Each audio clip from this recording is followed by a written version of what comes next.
In the middle of a battlefield blanketed in white snow, a lone figure stood towering over heaps of corpses, an intense killing aura radiating from his body. Without turning around, he coldly addressed the one who had just appeared behind him. The old man glanced sideways and asked why he was there when he should have been leading the conquering army in the east. As lowered his head, clenched his fist tightly, and through gritted teeth replied that he had come to defeat him. At that open declaration of war, the man he called father curled his lips in disdain. His reddish eyes remained utterly calm as he slowly drew a bloodstained sword, with a strained voice, as accused him of having planned to use his army as bait from the very beginning and shouted, asking if he was wrong. "Father," he cried. The man admitted it without hesitation, his tone indifferent and mocking, saying that such was the purpose of those without wings. Then he sneered, "Isn't that right, my foolish son?" Each bitter word pierced like a dagger through As's heart, igniting the fury within Usha Elmine. Of the Elmine family, the greatest lineage of war gods on the continent, sworn to protect the royal family with their blades, the head of the house, Radric Main, was the only man in the nation who possessed that supreme power. As remembered how this powerful man had once saved his life when he was dying in a blizzard. To repay that debt, he had agreed to do whatever was asked of him, throwing himself into bloody wars without hesitation. Yet his childhood had been nothing but a chain of humiliation and contempt. His brothers constantly mocked him, reminding him that someone without wings like him had no right to hold his head high. For the seal of wings on one's back was the source of magical power. The more wings one bore, the greater one's strength. And so, as the only one in the ducal house unable to use magic, was branded wingless. Despite everything, he devoted himself tirelessly to mastering the sword, turning his body into his only weapon. He always believed that one day his relentless dedication would be acknowledged. In the end, through his own merit, he gained loyal companions who fought at his side. Hidden behind a tree, his sharp gaze alert as if sensing a bad omen, he realized too late what was happening. Horror struck him as he saw that the entire army had fallen into a carefully prepared ambush. Painful memories flooded back as he screamed in desperation, demanding to know if this was the reward for his loyalty to the father he had trusted so completely. The only answer was an icy stare. Radric smiled with scorn and asked what an instrument could possibly expect, cruelly declaring that his purpose had been fulfilled and ordering him to disappear. Those words stabbed like 1,000 blades, feeding the hatred blazing in As's eyes. Overwhelmed by rage, he charged forward like a madman, raising his sword and shouting, "Father!" He had trusted him, only to realize how foolish he had been as he unleashed a spinning slash with all his strength against the man who had betrayed him. The sharp blade grazed Radric's neck, drawing a line of blood that, for the first time, caused his expression to shift. But in the next instant, glowing red magical chains erupted from nowhere and bound his in place. His own brothers had attacked him. Even while chained, he swung his sword wildly, cutting down his attackers in his fury. He cried out in pain as the magical chains tightened, blood spilling from the corner of his mouth. Yet his will to fight would not fade. One of his brothers smirked mockingly and asked if he still did not understand. A wingless would always remain a wingless. The three of them, father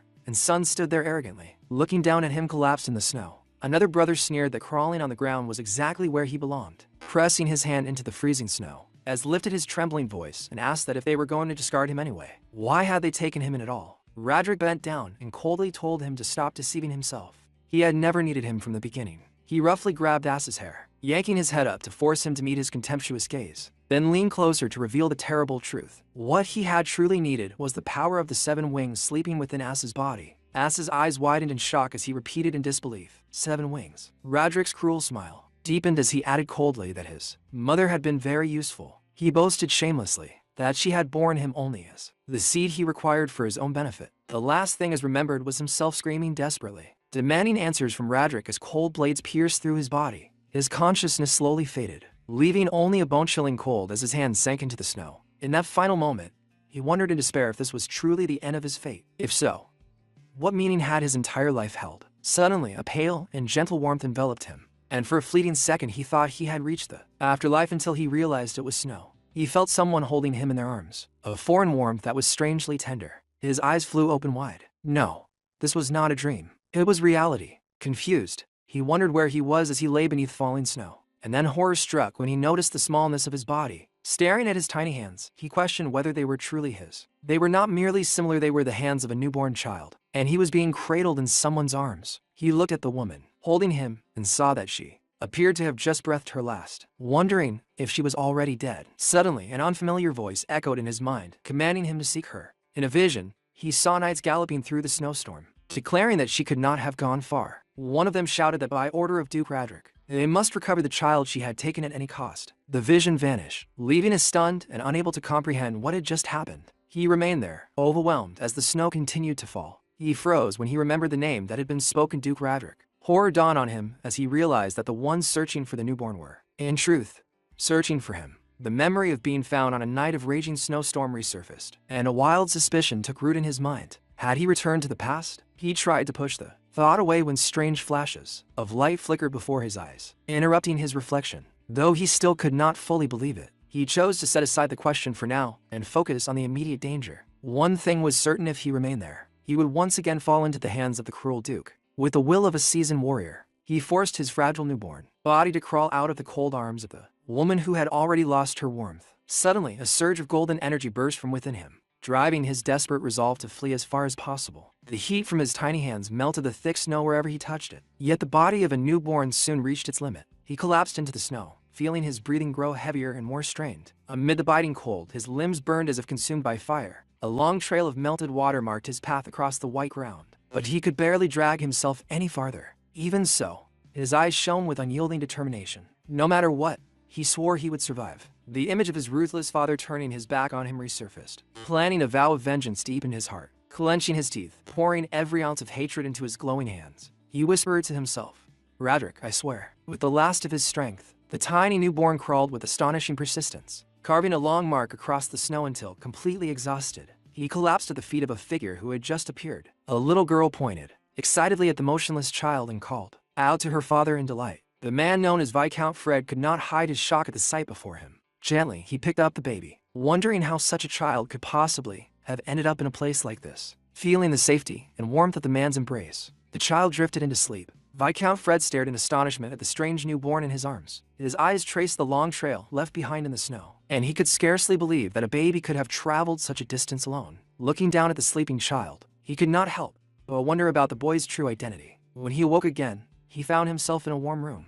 far removed from the raging storm outside. Still drowsy, he questioned where he was, and suddenly an illusion appeared before him, a boy with hair as red as fire, reaching out his hand as if trying to take him away. Just as abruptly, a gentle pinch on his cheek pulled him out of the vision, for charming little girls surrounded him. One of them excitedly announced to the eldest that the baby had awakened, while the older sister scolded the others not to ruin the baby's pretty nose. The veteran warrior, now trapped in the helpless body of an infant, could do nothing as he found himself surrounded and handled by lively girls. Unable to understand what was happening, he struggled helplessly in their midst. Fortunately, the eldest sister, a girl with platinum hair, rescued him from the other's clutches. Even so, he curled up in her lap with suspicion in his eyes. Suddenly, with the will of an adult trapped inside, he tried to stand and free himself from the girl's arms, but his fragile newborn body betrayed him at once, and he fell face first onto the floor, shocking everyone in the room. One of the girls cried out in alarm, unable to comprehend what on earth was going on. Startled and frustrated, as began crawling frantically, not understanding why the girls were chasing after him while shouting for him to stop.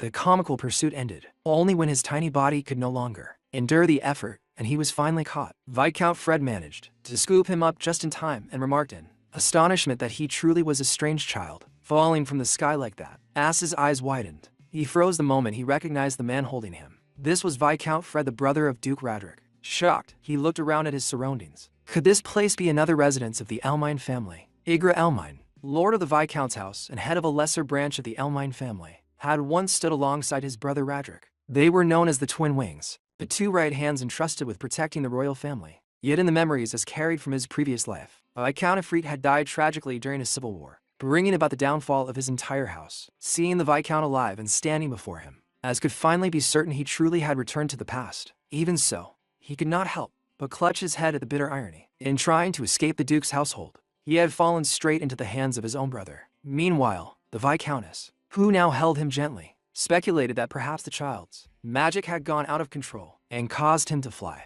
Convinced that he was no ordinary baby, she looked at him with tender eyes and a warm smile so different from the cruelty he remembered. She hugged him softly, comforting him and telling him that he must have been very frightened, but that everything would be all right now. For the first time in both of his lives, has felt the warmth of a mother's embrace. It left him stunned and speechless. From a short distance away, Viscount Fred smiled in quiet satisfaction as he watched the scene. He stepped closer and declared that this child harbored extraordinary power, and that the mark on his body was the clearest proof. As the Viscount lifted the baby's sleeve before a mirror, a bright red mark came into view. The Viscountess gasped in horror. "Is this The 7 wings? She whispered, as himself went rigid, unable to understand why the mark of the 7 wings had appeared on his body. At that very moment, fragments of dreadful memories from his previous life surged back like crashing waves. He awoke fully to the truth. Radrick's words echoed. In his mind, what he had needed was the power of the 7 wings hidden within his body. From the very beginning, he had never intended to raise him as a son. He had taken him in for one purpose only, to steal the 7 wings.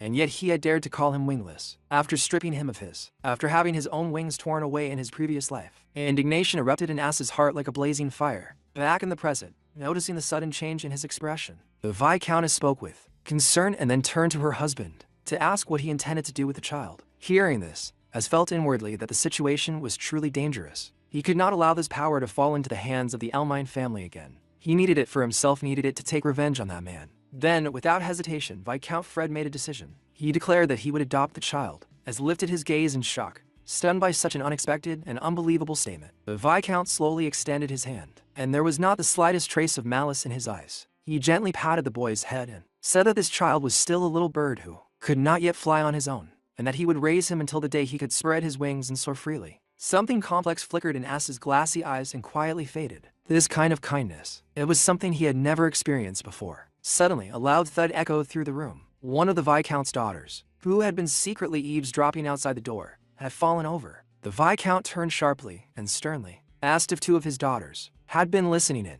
but it turned out not to be two. It was all four sisters, who had been stacked in a clumsy pile after collapsing on top of one another. The eldest daughter stood up awkwardly, scratching her head and explaining that they had simply been too worried about the baby. Amid this warm family atmosphere, a red-haired girl looked curiously at her mother. Pointing at the newborn in her arms, she asked excitedly what his name would be. The Viscountess smiled gently, gazing tenderly at the child, lifting him slightly under the soft glow of the moonlight. She gave him the name Aster, saying that it meant a new star had been born into their family. Time passed swiftly. 10 years later, within a splendid mansion, Viscount Fred, now visibly older, arrived, and was greeted by a soldier's respectful bow. Behind him, a nimble young attendant stepped forward to open the door of a luxurious carriage. It was Aster.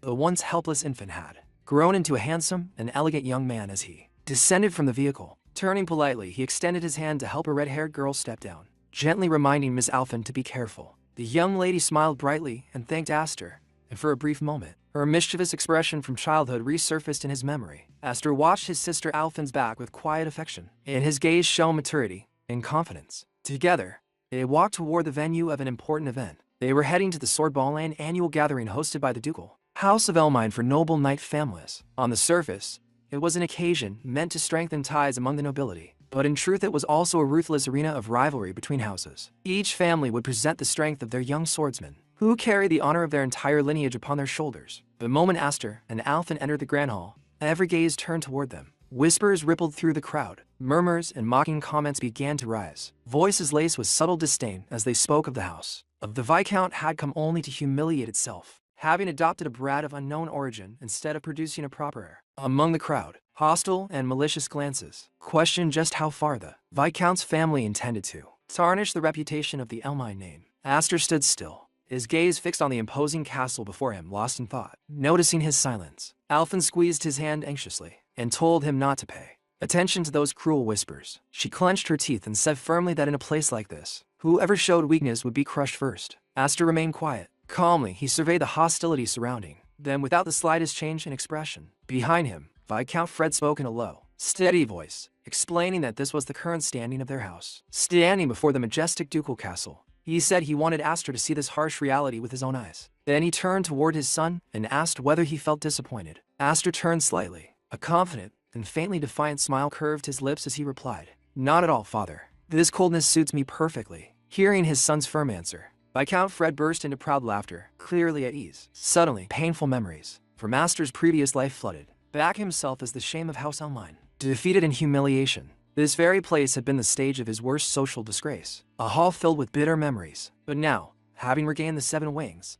everything was different. A flame of determination burned in his golden eyes, signaling that revenge was about to begin. Standing beside his father and his sister Alphen, Aster lifted his gaze toward the towering ducal castle, a structure heavy with the weight of his past. From above, the two half-brothers of his former life looked down at him with arrogance and contempt, despite their scrutinizing stares. Aster's expression remained perfectly composed. Beneath his fringe lay an extraordinary calm, Now was the time to step forward with dignity and face everything. Confidence gleamed in Aster's eyes as he thought silently to himself. Let's make a spectacular entrance. Inside the Grand Hall, an intense fencing competition was unfolding at the central stage, capturing the full attention of the gathered nobles. In an era where knights reigned supreme, they were expected to embody both overwhelming power and noble grandeur. Power was demonstrated through masterful swordsmanship, while grandeur stemmed from the fame and standing of one's house. At the center of the hall, two young swordsmen clashed in a fierce duel, their movements brimming with explosive energy. They charged across the arena toward one another, closing the distance in an instant for a decisive collision. What followed was the very embodiment of strength and splendor, the manifestation of magical energy. With a single precise strike, one combatant shattered his opponent's sword into pieces. The defeated youth's face froze in disbelief just before he collapsed. The victor rose proudly, revealing the absolute symbol of his family's lineage, the wing emblem. On the back of his hand, the emblem of two wings glowed with a bluish light, irrefutable proof of his power. From the balcony above, Aster watched the scene in silence, his gaze steady and unreadable. Perfect composure, thinking to himself that this place was just as intimidating as it had always been. No wonder his other sisters, Fren and Free, had firmly refused to come to such a hostile environment, ignoring the mocking stares that he recognized all too well from his past life. Aster's resolve hardened like steel. A bitter memory continued to haunt him, the image of his humiliating defeat in this very hall. Noticing that his gaze had drifted far away, Alfin called his name with genuine concern. She gently asked if he was nervous, since after all, this was his first sword ball. Aster, however, smiled with unusual confidence and replied that he was not nervous at all. If anything, he felt nostalgic. His strange answer left Alfin completely confused, unable to understand what he meant. At that moment, Viscount Fred excused himself, saying he needed to attend a conference, and entrusted Aster with taking care of Alfin.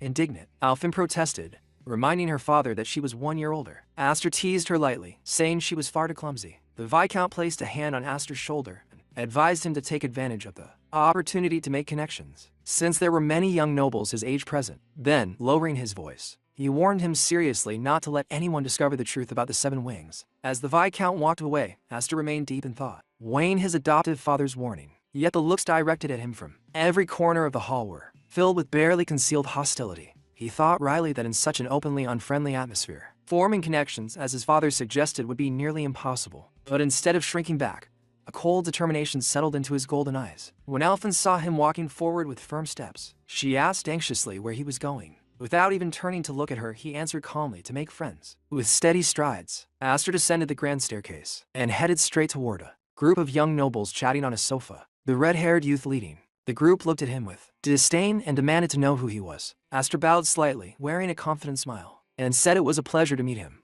Brother Darius. He then introduced himself formally as Aster Elmine, declaring that he was his younger brother. Darius stared at him in astonishment. Casually, Aster added that he had seen him from outside and thought he would stop by to greet him. Another young man, Leo, leaned toward Darius and explained that this was the adopted boy the Viscount's house had taken in. Darius burst into manic laughter, now understanding why this brat had the audacity to call himself an Elmine. At that instant, memories of his past death flooded Aster's mind. He recognized them clearly: Darius and Gryo, the two heirs of House Elmine, the very ones who had killed him. In his previous life, they had cast long shadows over his heart, seeming terrifying beyond measure. But now, as he looked at them under the bright lights of the hall, they appeared to be nothing more than a group of children playing at power. Sensing the tension, Alfin quickly grabbed Aster by the arm and called his name in concern. She tried to pull him away, insisting that he had already greeted them, and it was time to return. But Darius's mocking voice stopped her, addressing her with an unwanted familiarity. With a sneer, he asked whether she wasn't hiding behind her father again today, and then arrogantly ordered them to come closer and entertain him, declaring it an order from the main house. Alfin froze, her back stiff as she stood facing away from them. Her body trembled with tension, her eyes burning with fury at the humiliating command. She flatly refused, stating firmly that there was no master-servant relationship between the main house and their branch family. Just as she was about to step forward and act, Aster swiftly caught her wrist, stopping her from making a reckless move. Holding her firmly, he said calmly that he had not finished speaking yet. His composed profile stood in sharp contrast to the charged atmosphere, concealing his true intentions beneath a mask of serenity. Seeing this, Darius's lips twisted into a sadistic grin as he decided to pour more oil onto the fire. He began mocking her openly, reminding everyone that her father, though a knight, had failed to protect the king, and that as punishment, his own younger brother had cut off his arm. Each word struck Alfin like a lash, forcing her to lower her head in pain and humiliation. Darius continued his cruel speech, saying how grateful he was that he did not carry the blood of such a loser in his veins. Unable to endure it any longer, Alphen erupted in fury, demanding that he retract his words. With an angry shout, she declared that she would not allow him to insult her father,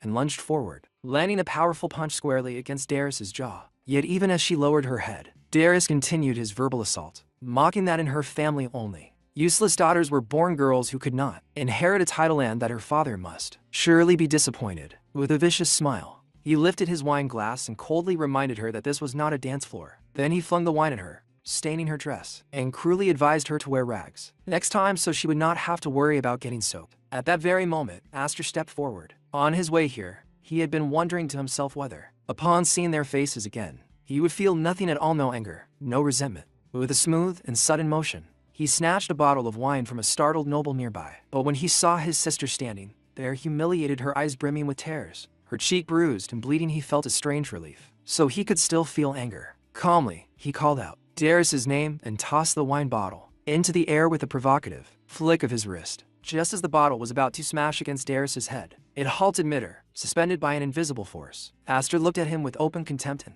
declared that they were still the same pieces of trash as ever. With a subtle movement of his hand, the suspended bottle turned into a weapon ready to strike. In the next instant, it shattered, drenching the utterly stunned Darius in red wine from head to toe. Aster then stood upright with chilling composure over the fallen bodies of the nobles, his sword dripping with blood, while Griot screamed his brother's name in desperation. Wiping a drop of liquid from his lip, Aster remarked casually that it was only grape juice. With a twisted, contemptuous smile, he added that it was the perfect drink for noble babies like them. They did not believe him. A memory from 3 years ago suddenly crashed into his mind, an explosion of golden energy, and his father's voice shouting at him to control it. Amid the chaos, one sister held another unconscious in her arms, crying through tears and asking if he was trying to kill them, begging him to hold on. Alphen, his eldest sister, had pleaded in terror for him to control himself as spirals of dark and golden power coiled around him. He remembered the power of the 7 wings unleashing a force so dangerous that even he barely understood it. The image of his father, desk and freed, appeared in his thoughts, his face lined with worry as he questioned whether Aster could ever master such power. Aster remembered his own struggle, the overwhelming energy tearing through his body, and his father's voice wondering if either of them could endure it. Meanwhile, an attendant burst into the conference hall shouting that something terrible had happened. Viscount Fred interrupted, demanded sternly, what could be so urgent in the middle of such an important meeting? The attendant reported in panic that the children of the main house and the Elmine branch family were engaged in a duel. The Viscount and his brother, Duke Aderic, exchanged a tense glance. Instantly, the Viscount leapt to his feet and rushed from the hall, his cape billowing behind him. When he reached the balcony, he found a distressed Alphen running toward him, crying out, "Father." He urgently asked what had happened. A broad man with a shark-like smile pointed toward the arena below, commenting with excitement that a fight between the great Elmine brothers was underway, something not seen every day. The Viscount and Alphen leaned over to see Aster facing Darius alone. The man added that depending on how this ended, the consequences could be enormous, a thought that visibly unsettled the surrounding nobles. With a sinister grin, the red-eyed man predicted that this dance of swords was about to turn ugly. In the arena, Darius, enraged, unleashed his power, shouting that some fool had dared to provoke the Duke's house. He called Aster nothing more than a stray dog who did not understand the difference in power between them. The emblem of 4 wings on his hand glowed with blue light, and the crowd murmured in awe that, as expected, the Duke's son stood on an entirely different level, pressing the tip of his sword close to Aster's face. Darius smirked and demanded that he show his own wing emblem, or was he too ashamed to reveal it after seeing Darius's? But Aster replied with unsettling calm that Darius was right, boasting about a mere pattern was indeed embarrassing. With a faint half-smile playing on his lips, he stood unmoved before him. With a faint smile, Aster added that he could never do something so vulgar. A vein throbbed violently on Darius's forehead, his face flushing red as humiliation burned through him at Aster's unexpected insolence. Aster calmly set his terms. If he won, Darius would apologize to his sister. Darius accepted at once, countering that if he won, Aster would become his dog, shouting that he would work him to the bone. Without another word, Darius lunged forward with scything speed. Their swords collided in a shower of golden sparks, the ringing clash echoing through the arena and marking the beginning of a duel that was clearly more than a mere display. Aster shifted into a firm combat stance, his sword steady in his grip as an aura of dust and swirling wind gathered around him. His golden eyes sharpened with focus, his hand tightening around the hilt in preparation for the coming assault. Darius, wearing a smile of superiority, unleashed his own energy and declared that this was the power of someone who actually possessed an emblem. With a fierce shout, he launched a barrage of swift, crushing slashes that tore through the air, each strike carving gust of cutting wind in its wake. From the balcony, Alphen screamed Aster's name, her face pale with terror at the ferocity of the attack. The broad man beside her merely smirked and remarked that young Master Darius's swordsmanship was still immature. Even so, Darius's overwhelming magic more than compensated for any technical flaws. A violent surge of power erupted from him, proving the advantage of those who bore winged emblems. In his arrogance, Darius thought that if one wing contained the magic of a candle, then his four wings were a true explosion. Flames burst outward in a relentless rain of blazing strikes. He mocked Aster as he pressed him back,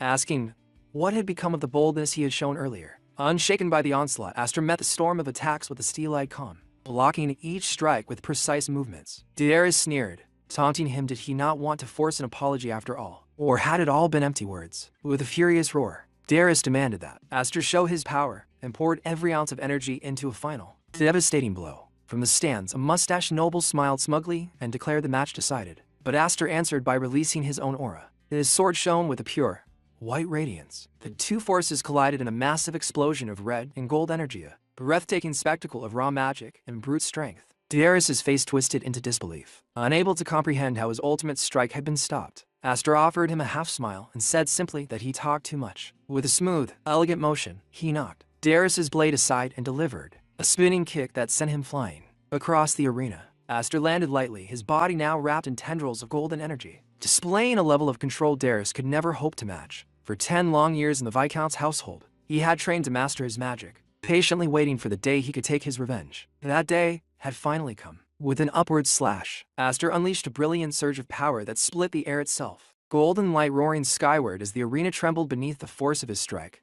A golden blaze of power erupted from Aster's blade. The force of the impact hurled Darius backward. Completely unable to withstand the charge, he crashed down awkwardly, his knees striking the ground with a sickening crack as he struggled to rise. From a distance, his brother Griot watched in disbelief, stammering that Darius was being pushed back, utterly overwhelmed by the green and gold energy wrapping around him. Darius's face twisted in shock, his mind barely able to grasp what was happening. He shouted in outrage that he had for wings. Aster remained unmoved, his expression cold and calculating, as golden energy danced along the edge of his sword. With one swift, decisive motion, he condensed his power into a single point. The noble spectators gasped in shock. One whispered aloud whether Aster could truly win this, while another pointed out that Darius was being completely dominated. Then a final explosion of golden energy burst from Aster's blade, sealing the duel's outcome. Murmurs of astonishment rippled through the crowd. The Elmine family still possessed someone with such power among them, but Aster's golden aura intensified further. Dark tendrils began to seep from his body as his power surged to a terrifying degree. From the balcony, Deskin Halford frowned deeply, muttering that this was bad.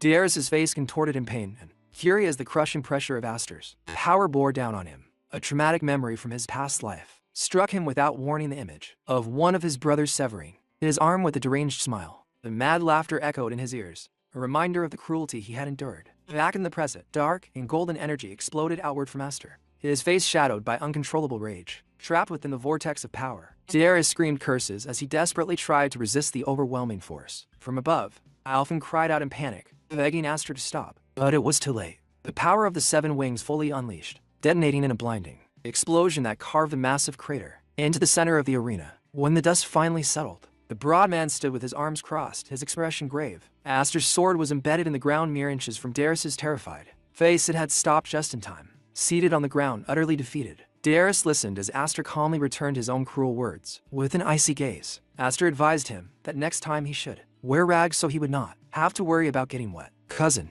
Aster turned away, sheathing his sword with a quiet confidence. He declared to himself that he was no longer the wingless failure everyone once knew. From the balcony, Alphen watched him with a mixture of relief and awe, her heart still pounding. Aster allowed himself a faint smile, knowing that his sister was safe for now. That was enough to steady his mind. Suddenly, his golden eye flickered with a flash of red. He sensed a new presence. A figure wrapped in dark crimson energy descended from the ceiling and landed heavily in the center of the hall. Aster's gaze sharpened at once, recognizing the ominous figure who had made such a dramatic entrance. At the top of the grand staircase stood an imposing man, the Duke Radric. His presence filled the hall with suffocating tension. One word slipped from Aster's lips, heavy with hatred and resolve. Radric. The spectators were still murmuring in disbelief, unable to comprehend that the Viscount's youngest son had just defeated the third son of the main house. But the situation had turned grave. After such public humiliation, there was no way the main house would remain idle. The towering figure of Duke Rarwalmain, the 8th leader of the main house, descended the stairs slowly. Darius, still on the ground, looked up at him with a mixture of fear and relief, as though his father's arrival meant salvation. Aster did not move. His eyes locked onto the man who embodied all his pain and his thirst for revenge. The Duke's eyes narrowed, his expression unreadable as he surveyed the scene.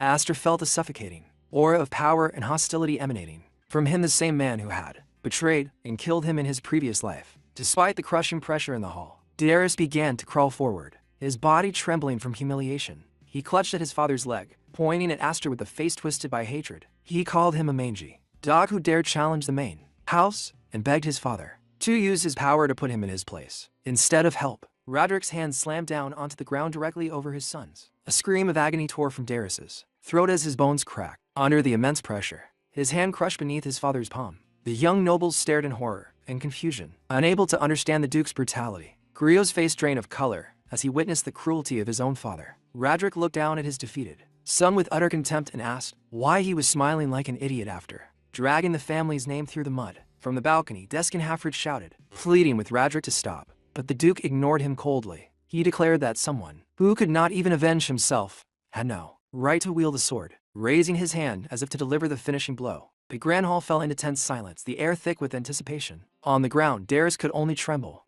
his face a mixture of humiliation and terror. Yet the fiercest fury burned in Duke Roderick's crimson eyes as they shifted to the one who had just arrived at the center of it all. He pointed his sword directly at Aster and demanded to know what he thought he was doing. Aster did not flinch. Calmly, he answered that his cousin had not yet apologized to his sister. Sister, Aster finished calmly. Then, with astonishing boldness, he looked at his uncle and asked whether the punishment could be reserved until after the apology was given. Roderick, wrapped in a menacing purple aura, let out a mocking laugh. He asked if being a stray orphan, taken in by Ifrited, had made him believe he was truly part of the Elmine family. Aster did not waver. He declared firmly that he was the Viscount's son, and that his father had taught him thoroughly about the pride of a knight and the weight of inheriting a house's name even without sharing its blood. The Duke fell silent for a moment, his expression hardening as he processed the boy's defiant words. Then, flames erupted around him as he accused Aster of unnecessarily tarnishing the reputation of the main house, the very pride that stood at the peak of its 12,000 knights. From the balcony,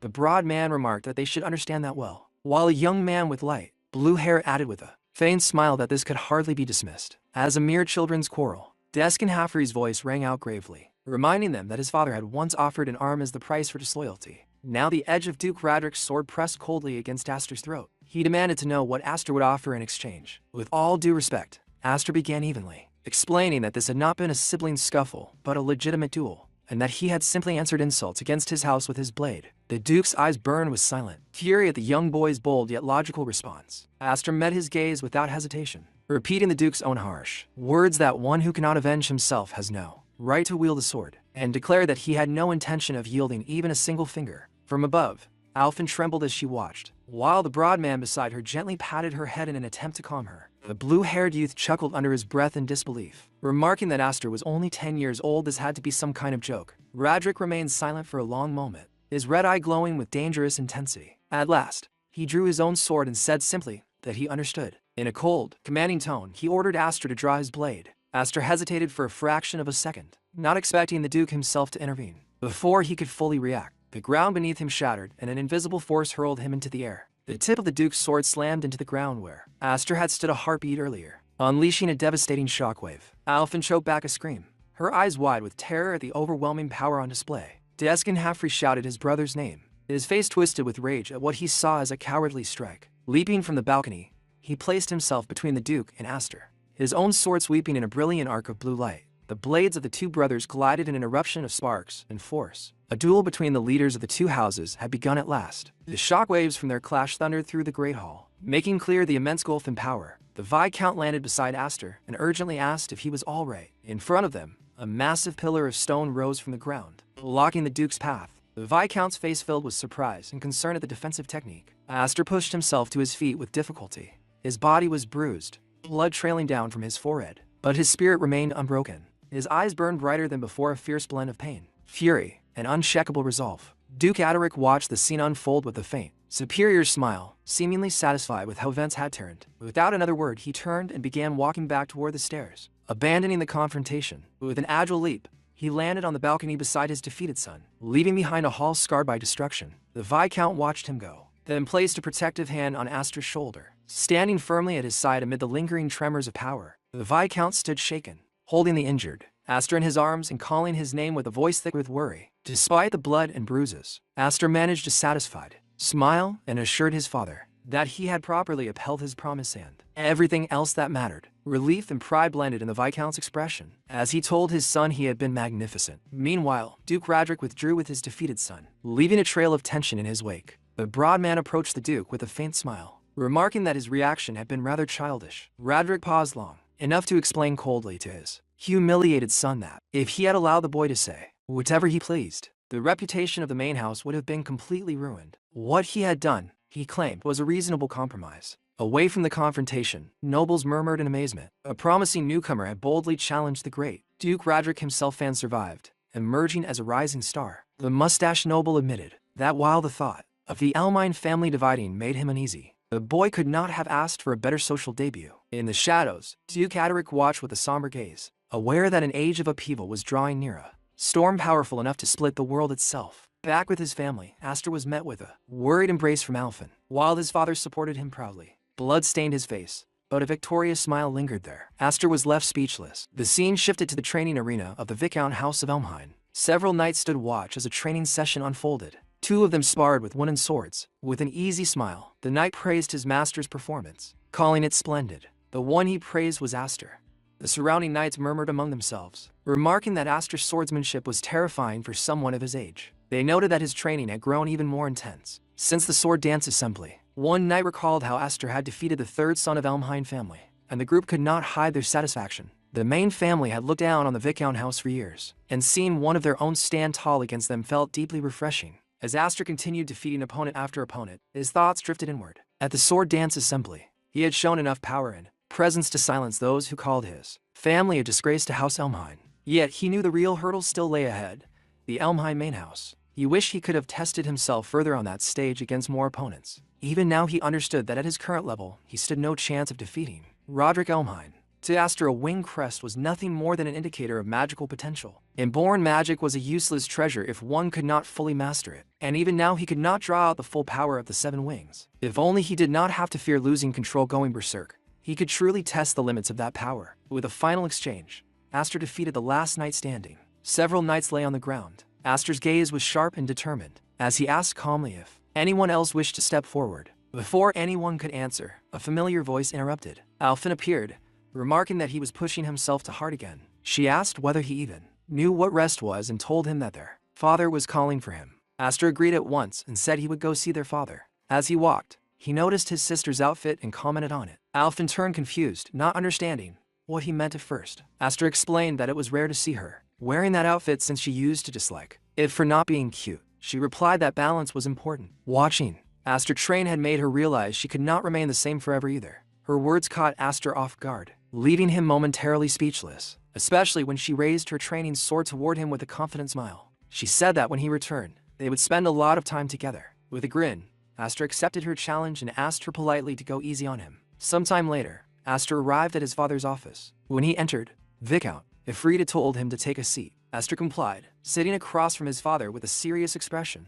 Ifrit remarked that 10 years had passed since they had welcomed Aster into the family. He admitted that he had once considered waiting until Aster was older, but decided it was time to move things forward. He placed a small case on the desk. Inside lay a ring. Ifrit revealed that the ring was proof of succession, the symbol of the next head of the Viscount house.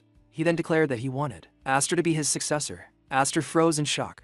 Directly and without hesitation, the Viscount told him that he wanted him to inherit the house. The young boy sat stunned as his father explained that, as Aster already knew, their branch of the family stood in a delicate position. Despite everything, they still bore the Elmhine name. As lords of their territory, they had much to protect. With the weight of their lineage pressing upon him, the Viscount stated that the position of the next head of the house could not remain vacant forever. Aster's first concern, however, was his sisters. He asked whether they would agree with such a decision. The Viscount informed him that his older sisters, currently studying at the Knights Academy, would return in 3 days, and he intended to tell everyone then. Aster immediately thought of Marfa and Kudo, powerful, imposing figures in their own right. With a wry smile, he thought that they would not be pleased at all. In particular, Kudo would be furious. His father sighed and explained that Kudo disliked him simply because he had been born male and because he had been blessed with the 7 wings. Hearing that, Aster's expression hardened. With unshakable determination, he declared that he could not accept the proposal. Turning his back slightly, He confessed that he could not even fully control his own magic. He called himself an immature fool who had nearly killed his own sister. In the vast, silent study, he stated that someone like him did not have the confidence to persuade an angry sister, let alone carry the burden of leadership. He refused the honor. The Viscount listened quietly, a faint smile forming on his lips. At last, he broke the silence and admitted that he often wondered whether Aster was truly a child at all. Ignoring the refusal for the moment, he opened a long wooden box. He said he had originally planned to give Aster the ring as a reward for the sword dance, but perhaps this would make him happier instead. When Aster saw what lay inside, his eyes widened in disbelief. He asked in astonishment what it was. The Viscount revealed that it was the magic sword, Grandma blade capable of controlling the power of the 7 wings, the devouring magic sword. Later, in a secluded forest clearing, the Viscount declared that the place would suffice. Aster, puzzled, asked why they had come so far just to test the sword. The Viscount simply replied that it was a precaution. With an ironic smile, he remarked that Aster had a habit of breaking things, recalling the many times his uncontrollable power had caused destruction. He presented Graham properly, explaining that it was a legendary blade passed down only to the firstborn of the Elmine family. He himself had retrieved it from the main house especially for Aster. With a sharp motion, he drew it from its sheath. Aster stared in utter confusion. Was that truly a sword? As he could plainly see, it had no blade. The Viscount smiled and explained that when magic was channeled into it, a crimson, ethereal blade would emerge from the hilt. As he demonstrated, a red spectral edge burst forth, leaving Aster speechless. The sword, he said, completed itself with the wielder's magica true blade of power. With a single swing, the Viscount unleashed a massive shockwave that carved a wide path through the forest. Trees split apart as a vortex of wind and debris roared outward, showcasing the weapon's overwhelming might. However, he warned that with mediocre magical power, the sword would drain its wielder dry. It was a devouring blade in every sense. Holding the glowing crimson hilt out to him, the Viscount asked if Aster would try. Without hesitation, Aster grasped it, his hands closing over his father's in a symbolic gesture. The moment his fingers touched the hilt, his own magic arc and golden tendrils intertwined surged forward to meet it. Energy exploded around him in a violent, uncontrollable storm. He felt his magic pour into the sword on its own, an overwhelming sensation that stole his breath. Back at the training grounds, a beam of red light shot skyward, piercing the heavens and leaving everyone staring in shock. One knight gasped and wondered if a comet had fallen, but his companion shouted that it was the opposite. Something had flown up into the sky. Watching from afar, Alphen heard the commotion. Though the description was vague, she recognized the energy instantly. There was no doubt in her mind. It was Aster. In the forest, Aster sank down onto the ground, utterly exhausted yet wearing a smile of pure amazement. He admitted breathlessly that the sword was truly extraordinary. The Viscount looked at his son with a mixture of awe and stern seriousness, telling him that what was truly remarkable was not the blade itself, but the incredible power that resided within him. In a grave voice, he revealed that in the entire vast history of the Elmane family, not a single person had ever possessed a 7-winged emblem. As they moved deeper into the forest, he assured Aster that if he could master that power, he would become a swordsman far superior to 6-winged warriors like himself and even Radric. The image of Radric flashed through Aster's mind, and the thought of surpassing him ignited a blazing fire of determination and vengeance in his golden eyes. However, his father warned him solemnly that such immense power would always breed conflict. As Aster tightened his grip around the hilt of Gran, the Viscount explained that if people discovered he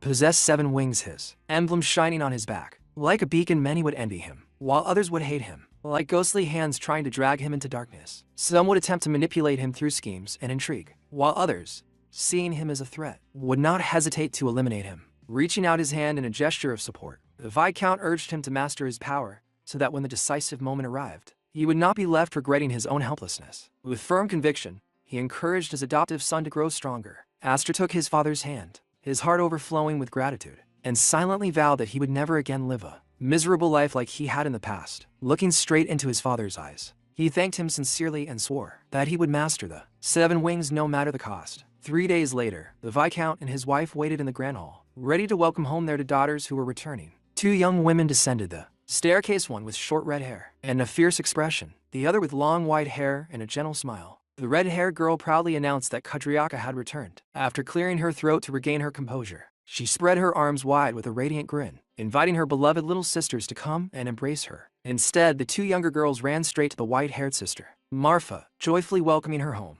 Left standing alone in the middle of the hall, Kudo blinked in confusion, wondering why no one was hugging her. The little girls explained, as they cuddled close to Marfa, that it was because Sister Kudo always messed up their hair. Crossing her arms with an offended expression, Kudo flatly denied the accusation, declaring that she had perfectly mastered the etiquette of a knight and would never behave in such an improper manner. Yet her serious facade crumbled the moment she saw her sister. Alphen, with a joyful shout, she lunged forward and wrapped her in a crushing embrace, nearly suffocating her, asking loudly whether she had been a good girl in her absence. Alphen struggled desperately to free herself from the overwhelming hug. She demanded to know why she was approaching her so roughly, while Kudo continued her overly enthusiastic greeting. Marfa, the white-haired sister, noticed someone was missing and asked where Aster was. The Viscount replied with a mysterious smile, saying simply, "Oh, that boy."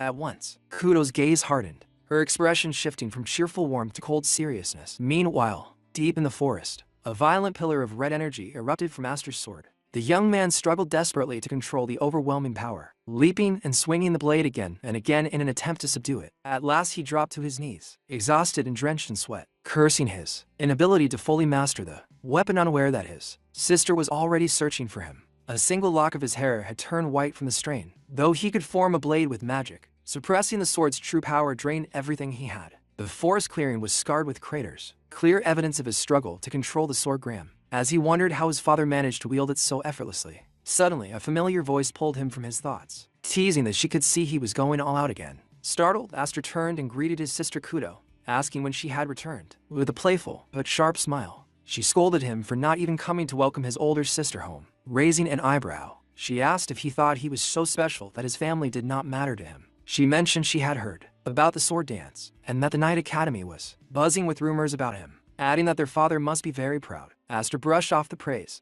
insisting that she was the truly impressive one. Even as an apprentice, she had distinguished herself in numerous missions. He continued praising her, saying he had heard she was the only knight to receive the Medal of Honor that year. Kudo responded indifferently that if she could not accomplish at least that much, she would never be able to inherit their father's position. Then she fixed him with a steady gaze and asked directly whether he had rejected the offer to become heir out of consideration for her. Aster sighed, muttering how troublesome it was that their father had told her, and explained that he simply did not feel qualified yet. Kudo lowered her eyes thoughtfully for a moment. Then she turned and began walking away, complaining bitterly that both their father and Aster were cruel, knowing full well that it was her dream, yet still offering the inheritance to him. Her figure gradually disappeared among the trees, leaving Aster bewildered by her sudden change in mood. Without warning, she spun around and unleashed a powerful slash of blue energy straight at him. The attack sliced a tree clean in half as if it were butter, forcing Aster to narrowly dodge. The severe trunk crashed to the ground beside him, making him leap back to avoid being crushed. Landing lightly, he demanded to know what she was doing all of a sudden. Standing within a blazing aura of power, Kudo declared with a challenging smile that after all this time, his older sister would finally test him. With a fierce grin and her sword resting on her shoulder, she warned him that now she would come at him for real. Panic flickered across Aster's face as he tried to stop her, pleading for her to wait and explaining that his sword was still incomplete. She answered coldly, asking whether he could offer that same excuse to an enemy on the battlefield. The word enemy echoed in Aster's mind, forcing him to grasp the seriousness of the situation. Taking up a combat stance, Kudo reminded him that a knight's creed was to always be ready for battle and warned that if he held back too much, she would crush him. Her first strike was so powerful that he barely managed to evade it. Realizing this was no joke, as he leapt backward to escape her relentless assaults, he understood that he was already struggling just to keep his own magic under control. But when he saw the genuine killing intent in his sister's eyes, he knew he had no choice. Out of sheer desperation, he unleashed the crimson power of Gran as the red energy of his blade collided violently with the blue aura surrounding her. A terrifying thought crossed his mind. She truly intended to kill him.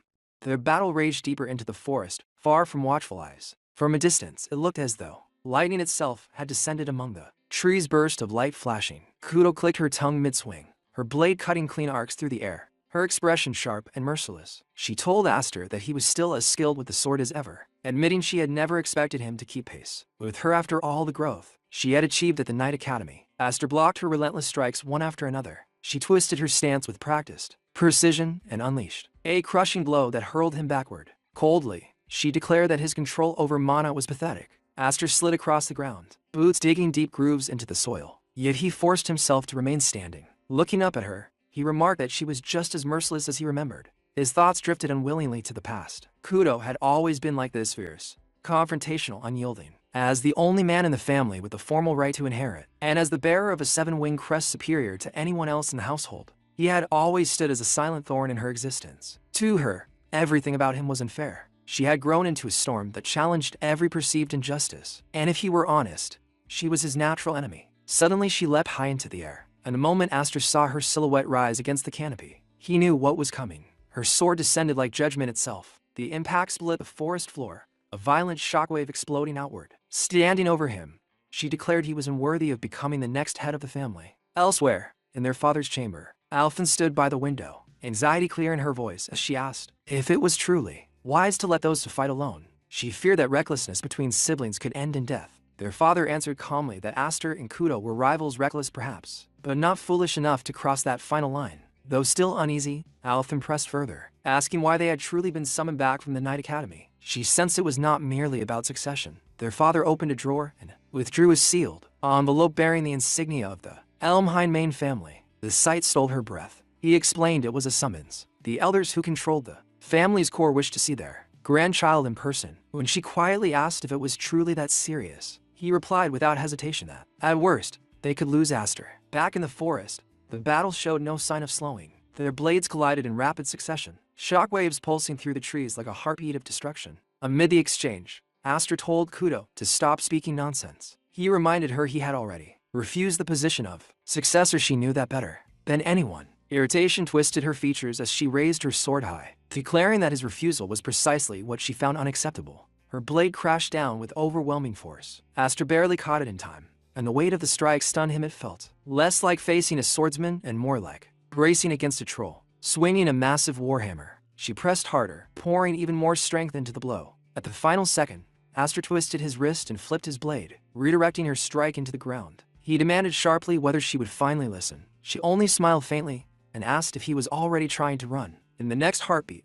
she released her full brute strength. Aster was sent flying sideways, smashing into a tree so violently that bark exploded behind him. He coughed blood, disbelief flashing in his eyes. Kudo looked down at him and declared that if all he could do was swing a sword, he was third-rate. Even those who relied solely on mana were merely second-rate. Only those who mastered both sword and mana together deserved to be called first-rate. She told him she was deeply disappointed. The difference in wing crest, she explained, directly reflected mana capacity. Even a single wing meant nearly triple the power. Though she bore 5 wings, and was technically inferior by default stages to his 7, he still avoided direct clashes of raw strength, choosing instead to hide behind refined technique. With a faint smile, she asked whether he truly lacked faith in himself, or whether he feared losing control again, like he had 3 years ago. Her words cut deeper than steel. Aster froze. The memory surfaced unbidden. Had he been afraid all along? Had he unconsciously sealed away his own power because of that incident? For the first time, he truly questioned himself. His gaze fell to his sword as he muttered whether that same suppression was why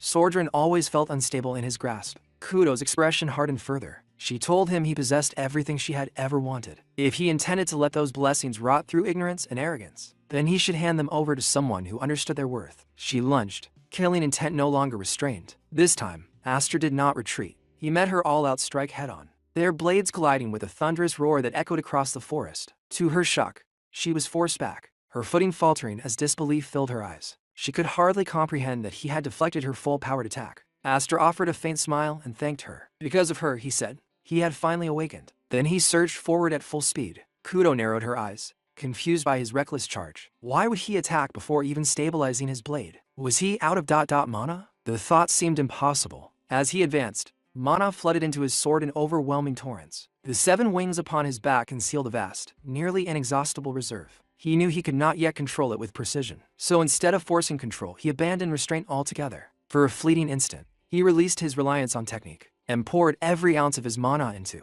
the pure motion of his strike. The blow descended with unstoppable force. Kudo raised her sword and blocked it cleanly, stabilizing herself at once, yet even as she held firm, she could feel the difference. Something within Aster had truly changed. Kudo steadied herself after blocking his strike and let out a small, amused smile. She asked whether he had truly thought this through, or if this was just another one of his half-baked impulses. Aster met her eyes without wavering. There was no hesitation left in him now. He told her plainly that he had no intention of wasting the second life. This time, he would seize everything that had once slipped through his fingers: the power of the 7 wings, the sword Graham, even his place within the family. These were things he had desperately struggled for before and never managed to claim. At the words second life, Kudo stiffened for the briefest instant. Shock flickered across her face, subtle but unmistakable. In that tiny opening, Aster moved. Mana surged violently into his blade as he closed the distance in a blink. He leapt high into the air, gathering every ounce of power he possessed. his sword poised to fall with absolute finality,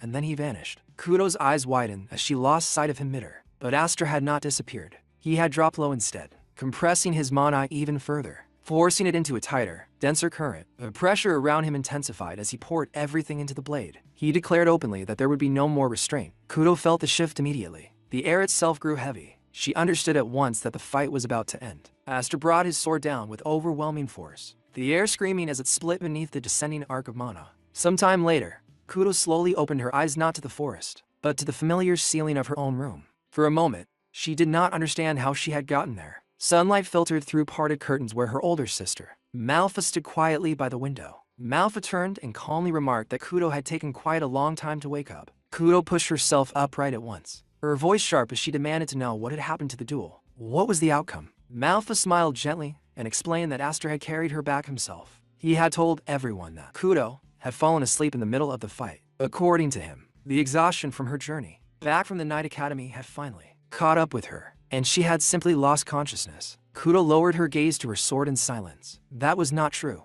She remembered the final instant clearly. Aster's blade had stopped mere inches from her. She had felt the crushing pressure of his mana, enough to split her in two. And yet, just before the strike connected, he had dispersed the mana blade. Only the lingering shockwave had brushed against her body, enough to send her into unconsciousness. In that moment, she understood something simple and undeniable. No matter what he said, Aster would never kill his own sister. And yet, for a heartbeat, she had believed he might. A faint smile touched her lips. Younger than her, and yet he had grown into something infuriatingly formidable. What an unbearable little brother he had become. She rose abruptly, gripping her sword, and asked Malfa where Aster was. Her eyes sharpened as she declared she would not accept a duel that ended like that. The next time, they would begin again at full strength from the very start. Malfa's expression shifted slightly. She told Kudo that Aster had already left the castle. Kudo froze where she stood. Malfa explained that the main house had summoned him, and earlier that day he had departed alongside their father. Seeing the confusion on Kudo's face, she asked whether she truly had not known about the summons. Anger flared in Kudo's voice as she demanded why no one had told her. Meanwhile, a horse-drawn carriage rolled steadily along the forest road beyond the castle grounds. Inside, Aster sat across from his father in silence. His father explained that the one Aster was about to meet was among the old lords who secretly supported the Elmheim family, even though they had retired from public leadership. The former heads of both the main and branch families and the powerful elders beneath them still held overwhelming authority. They no longer stood in the spotlight, but they ruled quietly from the shadows. He added that those elders had never once shown the slightest interest in Aster. After his adoption, for them to summon him now was not a trivial matter. Aster listened calmly and replied that it was most likely connected to the sword dance assembly. He mentioned that he had heard the elders of Elmheim value the family's honor above all else, above gold, above life itself. Anyone who stained that honor, he said, would be thrown into a beast cage's feed. His father stared at him in disbelief and demanded to know where he had heard such an outrageous story. Slightly flustered, Aster answered that he had heard it somewhere long ago. Then, more steadily, he said he was prepared for whatever awaited him, punishment or exile alike. After a brief silence, his father asked whether it truly did not trouble him to leave without saying goodbye to Kudo. Aster smiled faintly and said it was fine. Their departures had been scheduled around the same time anyway. It was better, he believed, if he was not around. Since Kudo disliked him, she would likely feel more at ease in his absence. He added that thanks to her, he had finally begun to understand how to properly wield the sword Graham. He could now draw out the power of the 7 wings more freely than before. With steady eyes, he told his father that whatever happened next, he should not come to rescue him. He was ready to survive on his own. His father opened his mouth, clearly about to scold him for such reckless words. But before he could speak, a voice rang out from outside the carriage, questioning why Aster was acting so dramatic when he was the youngest among them. Aster's eyes widened in shock. Clinging to the side of the moving carriage was Kudo herself. Her expression was sharp, stubborn, and unmistakably alive with challenge as she glared at him. Without hesitation, she climbed into the moving carriage, as if the journey ahead had always included her. Kudo climbed fully into the carriage without the slightest hesitation and immediately turned on Aster. Her eyes blazing, she demanded to know why he had slipped away without saying a single word to his older sister. Her tone carried both anger and disbelief. She added that she had heard about the summons from the elders of the main house and honor, or perhaps a threat that neither she nor Malfa had ever once received. Hifried's voice cut in firmly, reminding her that she could not accompany them to the main house. The matter was too sensitive, too dangerous to involve her. But Kudo calmly took a seat beside Aster, her posture steady. She replied that she already understood the situation. She knew their father had called her and Malfa back from the Night Academy to guard the estate during his absence. She was not foolish enough to miss that implication. Still, her expression hardened as she added that a summons from the main house meant the situation was serious enough to demand extreme caution. Manhwa herself had warned that there was a real possibility Aster might not return. Aster brushed it off with a calm smile, saying she was overthinking it. He claimed he was merely going to talk and would come back soon enough. Yet deep inside, he understood the truth. Whether he would return safely was far from certain. Kudo suddenly raised a finger and pointed it directly at him. She told him to listen carefully. Bluntly, without softening her words, she admitted that she hated him. Aster blinked, caught off guard. But she did not hesitate. She hated that he was a man in a family where that alone granted him advantages. She hated that he bore 7 wings. She hated that he was always treated as someone special. She hated that he was stronger than his older sisters. She hated that he carried himself with maturity despite being the youngest. She hated every bit of it. Then, slowly, her voice softened. No matter how much she despised those unfair things, he was still family. No matter how strong he acted, no matter how composed he seemed, he was still her little brother. Rising to her feet, proud and unshaken, she ordered him to come back properly so they could settle their duel again. This time, they would begin at full power from the start. A faint smile curved her lips as she added that she would not allow him to escape with such a cheap victory. And with that, she leapt from the moving carriage as effortlessly as she had climbed aboard. Aster quickly leaned out, startled, asking his father why she had gone through the trouble of coming all this way just for that. Hifrid watched her shrinking figure with a proud expression and replied that, to him, it sounded like a proper farewell. Aster's lips curved into a quiet smile. As he looked back, he saw Kudo standing on the road behind them, waving boldly at the departing carriage. In his heart, he thanked her, and silently, with firm resolve, he made himself a promise no matter what awaited him at the main house, he would return. Then we are shown Viscount Hifrid and Aster, who have already arrived at the main residence of the Elmheim family. The moment they step onto the estate grounds, a guide team is there to receive them. Their captain greets them formally and says, "The Grand Elder is already waiting inside." Hearing this, Viscount Hifrid calmly replies, "There is no need for a guide. I know the way." However, the captain firmly refuses. "We cannot allow that. We have been strictly ordered to escort you both together." From the atmosphere alone, Aster can already tell that they were not summoned merely out of familial affection for a grandson. It doesn't feel like that kind of welcome. There is a certain tension in the air, something stiff and deliberate. And yet, as his eyes drift across the familiar surroundings, a faint sense of nostalgia washes over him. How nostalgic. It's been a while since I've been home. His gaze lingers quietly on the estate as memories surface, but he says nothing. With no other choice, they proceed inside alongside the guides. As they walk, Viscount Hifrid speaks in a low but serious tone. "I assume you understand, Aster.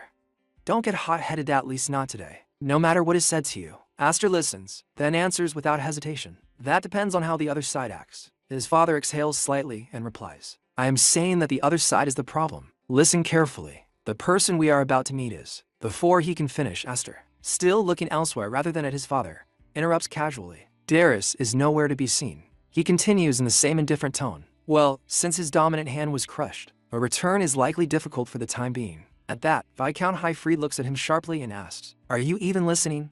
Aster, pulled back from his thoughts, Aster answers simply yes. Aster then adds calmly, "For today, I will be as silent as a clam, since Sister told me to come back safely." By now, they have reached a massive door. It slowly begins to open, the heavy sound echoing through the corridor. As they step inside, the captain of the guards announces in a loud, formal voice, "Lord Hifrid and his son have arrived." Seated at the far end of the grand hall, an elderly figure speaks with a measured tone. "You've finally come. Has it been over 10 years? Father and son move forward together." Another voice follows, slightly amused.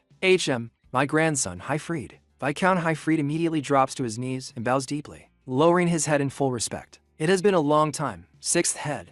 No, Great Grand Elder." Aster, meanwhile, keeps his composure. As he feels the weight of the man's gaze upon him, a thought crosses his mind. That is the monster lurking in the shadows of Elmheim. The main house's 6th head, Zenith A. Elmheim. Around him sit the true heavyweights who stand beneath the Elmheim, named figures of immense authority and influence. Among them are a few faces Aster recognizes from the Sword Dance Festival. His eyes scan the hall briefly before he asks, almost casually, "Is Roderick not here?" There is a flicker of surprise in his expression, but before anyone else can respond, the 6th head speaks sharply. "That man is not here, brat. He is the head of the knights who directly serve the royalty." After all, the atmosphere in the room remains heavy, charged with authority and unspoken tension. At that moment, an overwhelming and terrifying aura begins to pour from the elder's body, thick and suffocating, pressing down on the entire hall like an invisible weight. His presence alone feels enough to dominate the room as he continues coldly. He has no time to busy himself with vulgar matters. So, we old soldiers are being considerate and handling the administrative duties, Aster. Hearing this, Aster remains outwardly calm, but his thoughts move quietly beneath the surface. I didn't care before, because in my previous life I never even had the chance to see them. But to gather this many executives without the current head present, for a retired man, he still throws around quite a lot of weight. The influence of the sixth head is undeniable. Even in retirement, his authority seems absolute. Viscount Highfried finally speaks, his voice controlled but firm. And what are these vulgar matters? Zenith A. Elmheim, the sixth head, lets out a low laugh. Ha ha. You have already guessed, haven't you? His sharp eyes shift slightly toward Aster as he continues. I heard your pet dog made quite a mess at the sword dance festival. The insult hangs heavily in the air, deliberate and cutting. As the tension in the hall grows even thicker, Aster lowers his gaze for a brief moment, then looks forward again, his golden eyes steady and unshaken. As I thought, it's about that, he says to himself, already having anticipated this direction. Viscount Highfried responds calmly after hearing the accusation. If this is about that matter, the current head, Roderick settled it himself and closed the case. But the elder immediately dismisses that argument. That was merely a performance for the public. Zenith A. Elmheim says coldly. It does not change the fact that the Elmheim reputation has been tarnished. Adopting a child of unknown origin was a mistake in itself. We would have overlooked it had he remained harmless, but his voice hardens, and the atmosphere grows heavier with every word. It is a different story if he bears his fangs at the main house. There is no choice but to banish him. At that instant, an overwhelming killing intent floods the hall, far more intense than before. The pressure is suffocating, bearing down mercilessly. Of course, the sixth head continues, his eyes fixed forward. You will not escape suitable punishment either, Lord Highfried. The threat is unmistakable, and the room falls into a tense, breathless silence. After hearing everything, Aster speaks up firmly. Wait, I did everything myself. Father has nothing to do with it. At that moment, Viscount Highfried says nothing. He does not stop his son, nor does he support him aloud. Seeing his father remain silent, Aster gradually steadies himself and falls quiet as well. Zenith A. Elmheim watches the exchange with sharp, unreadable eyes before speaking again. As I thought, he lacks discipline. For a child to try and interrupt while adults are speaking. With that, the sixth head slowly rises from his seat. The movement alone shifts the atmosphere in the hall, making it feel even heavier. We lead 12,000 knights under our banner, he declares in a deep, commanding voice. We bear the signboard named Elmheim. However, the knights are not a monolith. There are countless individuals vigilantly aiming for that top seat. His gaze sweeps across the gathered executives and elders. Naturally, even in this very place, the meaning behind his words is unmistakable. Power within Elmheim is not stable, it is constantly contested. And in a hall filled with ambitious figures, even a small crack in reputation can become a weapon.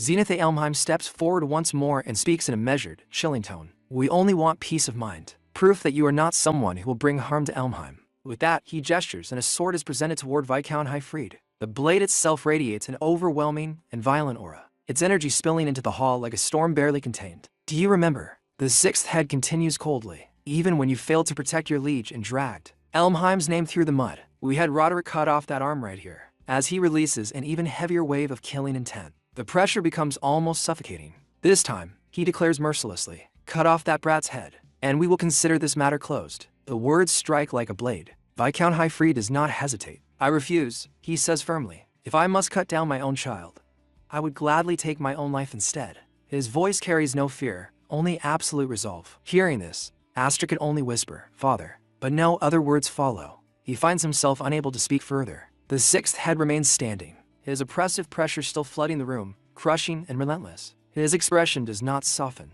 In that case, he says calmly, yet with terrifying finality, you should die. Your wife, your daughters, that brat there, everyone. The hall falls into a deathly silence as his threat hangs in the air like an executioner's blade poised to fall. As of today, the Viscount house is dissolved. The declaration falls like a final verdict. At once, numerous knights surge forward, moving to carry out the order. Steel flashes in the hall as they advance, surrounding Viscount Highfried with drawn swords, their killing intent fully unleashed. Seeing his father encircled by blades on all sides, Aster steps forward and raises his voice. Why are you so frightened, Grand Elder? Zenith A. Elmheim narrows his eyes. What? Aster does not back down.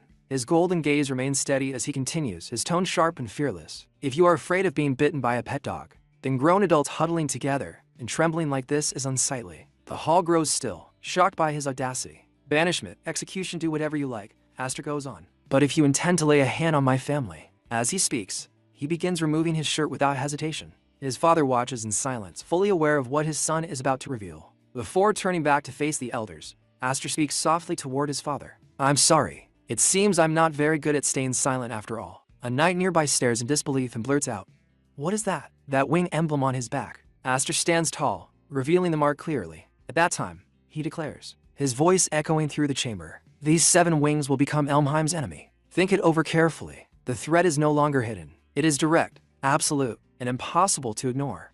Seeing this, one person says, "Impossible. Could that be the 7 wings emblem?" Another elder says, "That's fake. For hundreds of years, that thing appearing on a human body has." The fat elder says, "However, that crest is unmistakably." Seeing all of this unfold, Zenith A. Elmheim steps forward, his voice sharp and heavy with meaning. "Do you understand the meaning of what you are showing us right now? Do you truly understand?" His words hang in the air, tense and pressing. Hearing this, Astor responds almost casually, though there's a strange confidence behind his tone. "Isn't it obvious? The more wings there are, the more shocked people become." At that moment, the scene shifts to a blue-haired figure watching everything closely. Instead of panic, a quiet laugh escapes him. No, excuse me. Please, continue." His amusement contrasts sharply with the atmosphere. Meanwhile, another person nearby looks deeply unsettled, clearly disturbed by what they are witnessing. Observing everyone's reactions, Zenith speaks again, this time explaining with grave seriousness. "To begin with, the wing emblem is an organ used to generate magical power, a power that spirits shared with humans long ago. By passing that power down from parent to child, humans were able to deepen and strengthen it over generations. However, there has never been anyone who reached 7 wings." His statement sends a ripple through the room. Aster's expression tightens slightly. "Are you saying that I belong to the spirit clan?" Zenith meets his gaze steadily. "If your 7 wings are real, then perhaps, indeed." The tension thickens. At the same time, we see Viscount Highfried watching his son in stunned silence. The weight of the revelation is evident on his face. But Aster steps forward, unwavering. "I am a child of the Viscount house," he declares firmly. "At this point, my birth does not matter." His voice grows colder, sharper, filled with resolve. "What I want to ask right now is whether or not you all have the determination to make an enemy of me." The air itself seems to freeze as his words echo, turning the revelation of 7 wings into something far more dangerous. A declaration of challenge. Continuing without the slightest hesitation, he speaks in a calm but calculating tone. "Suppose I were to be driven out of Elmheim. There would most likely be many among the martial nobility who would gladly welcome the 7 wings. And if that were to happen, then for those of you who already live in fear of rebellion, it would become a far greater threat." His words are not loud, yet they strike with precision. "Rather than casting me aside, you should want to keep me close at hand." A symbol that surpasses even Duke Roderick himself. The signboard known as the 7 Wings. At that moment, there is not even the faintest trace of fear in his eyes. No doubt, no hesitation, only clarity. Hearing this, every member seated in that chamber grows visibly uneasy. The weight of his reasoning settles over them like a storm cloud. What he is suggesting is not merely personal survival, it is political leverage. A shift in power, a dangerous possibility that none of them can easily ignore. Meanwhile, inside his own mind, Aster thinks quietly to himself. Just as that old man said earlier, Elmheim is not a single united force. Cracks already exist beneath the surface. In fact, a rebellion will happen. A massive civil war that will swallow the entire country. He has seen that future once before. For the sake of his own survival and for the survival of the Viscount house, he knows he cannot remain passive. At the very least, right here and right now, I must determine who stands as an enemy and who can be an ally, even if it means taking risks. The resolve within him hardens. This is no longer just about 7 wings, nor about noble pride. It is about preparing for the inevitable storm that only he knows is coming. Hearing all of this, Zenith A. Elmheim responds with undisguised anger, his authority pressing down on the entire chamber. "You think you possess that much worth?" he demands sharply. "There isn't even any proof that those 7 wings are real." His words are meant to crush the momentum. Aster is built, doubt, authority, intimidation. But instead of retreating, Aster smiles. "If you believe they aren't real," he replies calmly, almost provokingly, "then kill me quickly." The room falls silent. At that moment, he continues, "It will become a war between me and all of you." Inside, however, his thoughts move carefully behind that fearless expression. Killing someone like me right now would be easy. But if Elmheim truly becomes serious about this, what will they choose to do? Will they take the bait? He is gambling, not recklessly, but deliberately. He knows they cannot act carelessly. Not when uncertainty surrounds the 7 wings. As tension tightens like a drawn bowstring, the blue-haired man suddenly rises to his feet, clapping his hands lightly as if amused by the entire exchange. The conversation seems to be going in circles. Grand Elder. Then, turning slightly toward the others, he proposes smoothly for now. "How about we impose a trial on him?" At this, the heavy-set elder stiffens in protest. "Count Maze.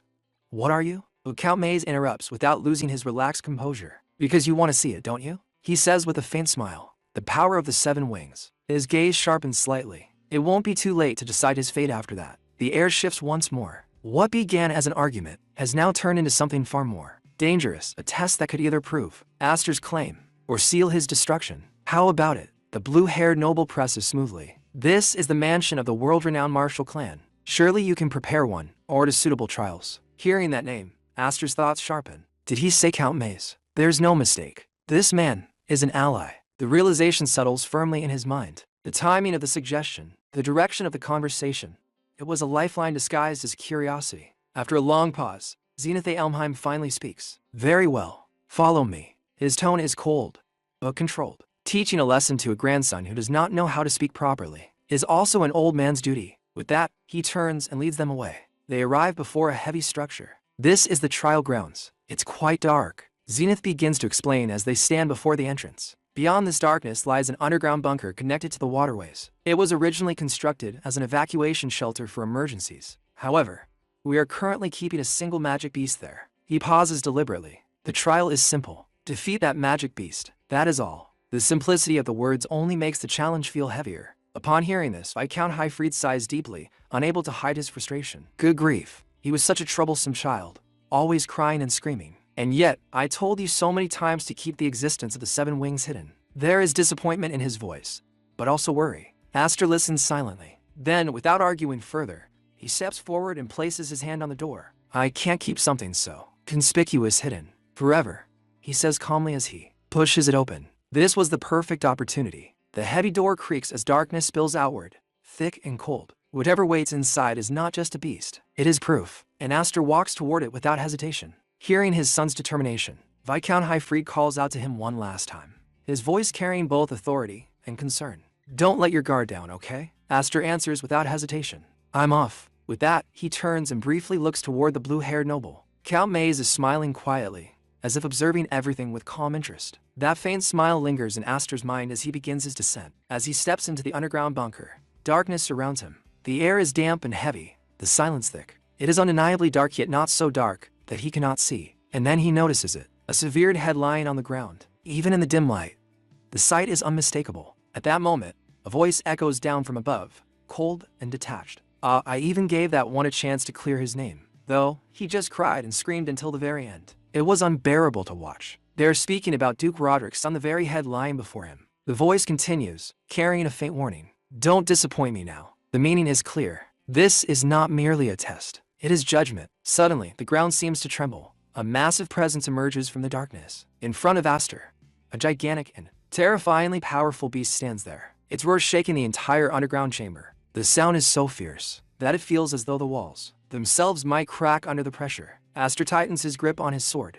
The blade gleams faintly in the darkness. Above, the declaration comes once more, firm and merciless. Now then, let the trial begin. After that, we see Aster, who is thinking to himself, so the rumor was true, that Elmheim keeps a magic beast inside their mansion. Just this once.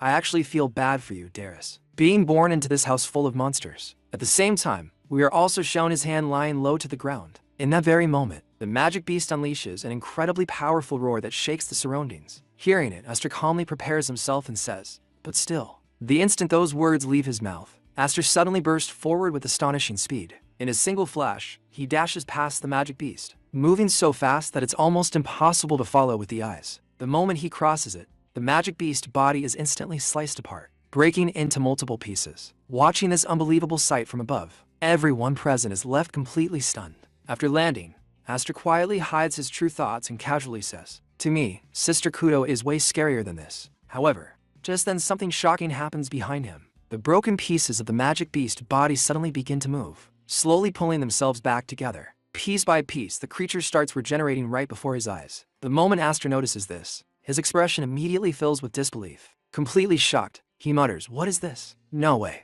This thing isn't undead. And sure enough, the monster that had just been cut into pieces is now standing right in front of him again, as if nothing had happened. Without wasting a second, the creature unleashes another terrifying roar. Meanwhile, from above, a panicked voice suddenly echoes through the area. Viscount Highfried shouts in shock, an undead. Why is something like that under the mansion? After witnessing that terrifying power, the scene shifts to the other side where Zenith Elmheim stands watching everything unfold. A dark and sinister smile slowly spreads across his face as he calmly says, "Those things are drawn to the smell of death. It just showed up down there thinking it would find plenty of fresh corpses to eat. No matter how many times we cut it or burned it, the creature simply wouldn't die. In the end, we captured it and decided to keep it as the perfect opponent for testing someone's strength." He continues speaking in the same cold tone. "Thanks to that, we don't have trouble getting rid of bodies anymore." Hearing those words, the fat elder standing nearby looks shocked and immediately responds, "Even skilled knights can barely manage to capture an undead, and you're telling him to kill it? Are you really planning to let the Seven Wings boy die for nothing?" After hearing this concern,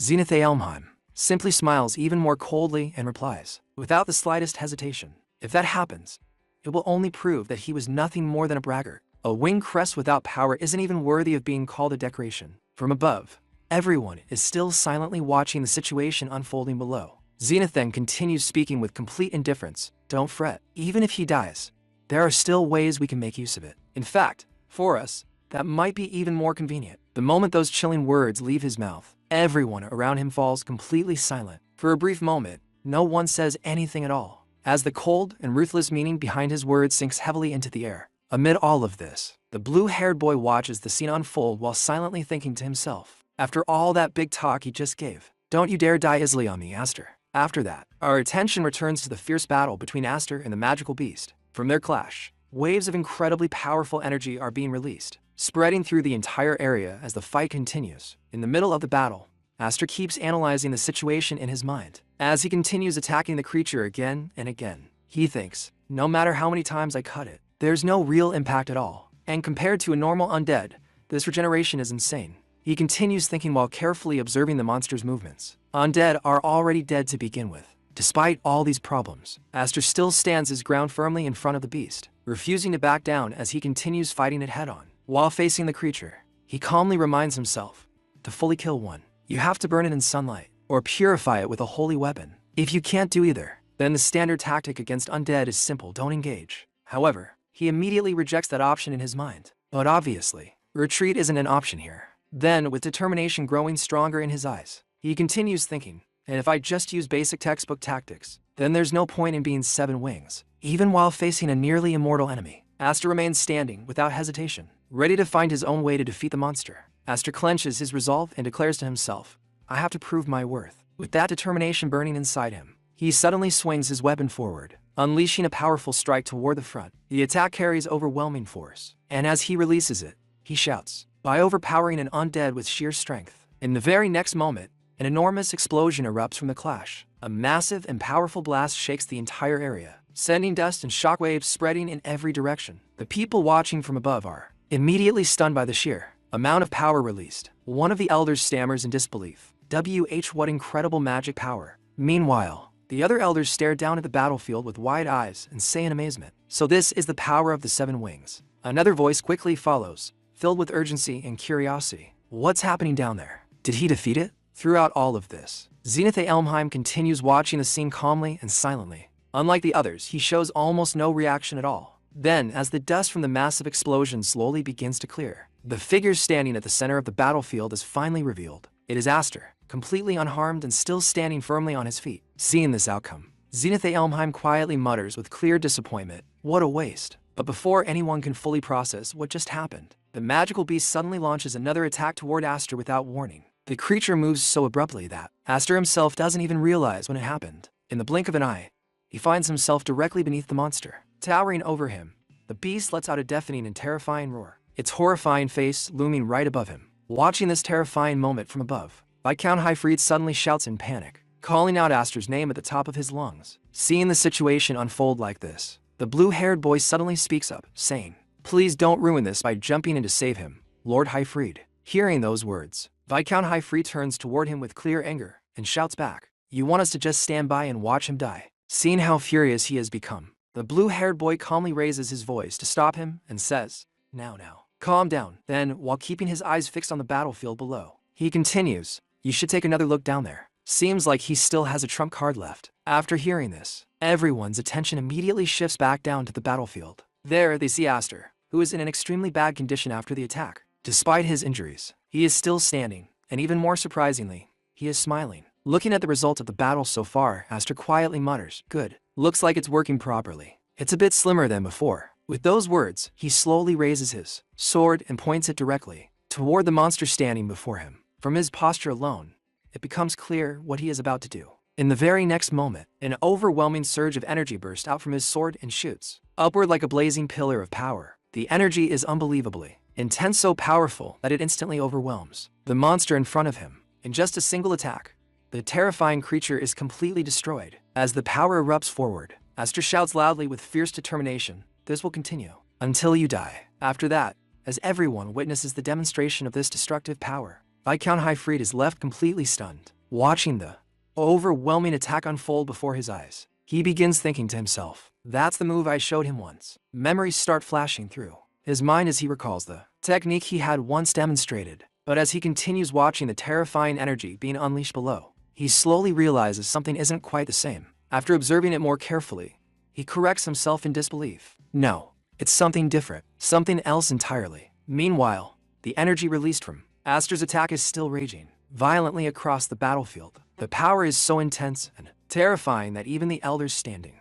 above can clearly feel its pressure. The entire area begins trembling under the force of the attack. One of the elders suddenly shouts in alarm, "Hey, this place is going to collapse too." Another elder quickly calls out to the others in urgency, "Elder lords, this way." Panic begins spreading among them as the destructive power threatens to bring everything down. But in the middle of all that chaos, one person remains completely calm, Zenith Elmheim, standing there quietly while observing everything. He finally speaks in his cold, composed voice and says, "So this is the power of the seven wings." Seeing everything that had just happened, the yellow-haired man looked completely stunned. His eyes widened as he tried to understand the situation unfolding before him. With a shaken voice, he exclaimed, "What the hell happened?" It was clear from his expression that he was deeply alarmed. Still struggling to process what he had just witnessed, he quickly added, "And what happened to the magic beast?" Standing nearby and observing the entire scene was Zenith Elmheim. He had watched everything carefully, without missing a single detail. Looking at the aftermath of the battle, he calmly spoke as he analyzed what had occurred. Dragged the undead inside a whirl of magical power and torn it to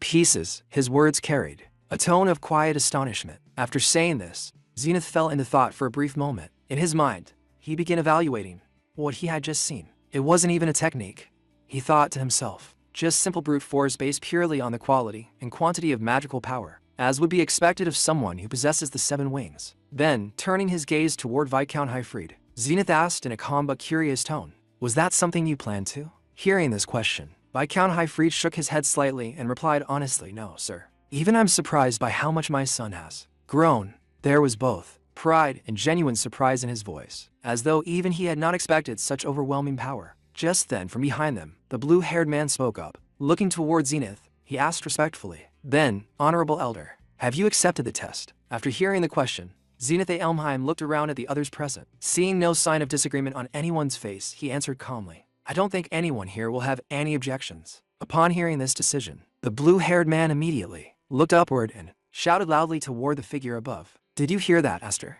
You passed? It would be good if you came up soon." From above, Aster's voice soon responded. However, there was a small problem. With a slightly awkward tone, he explained, "It seems the chain I came down with a moment ago was also destroyed in the attacks. Could you lower a rope?" After all of that, the scene slowly shifts to a quiet room. Inside, we see Zenith Elmheim sitting calmly, his expression composed as if he had already made up his mind about something important. Looking toward Aster, he speaks in a steady voice, "That's okay, isn't it? If you let this opportunity pass, there won't be a second one."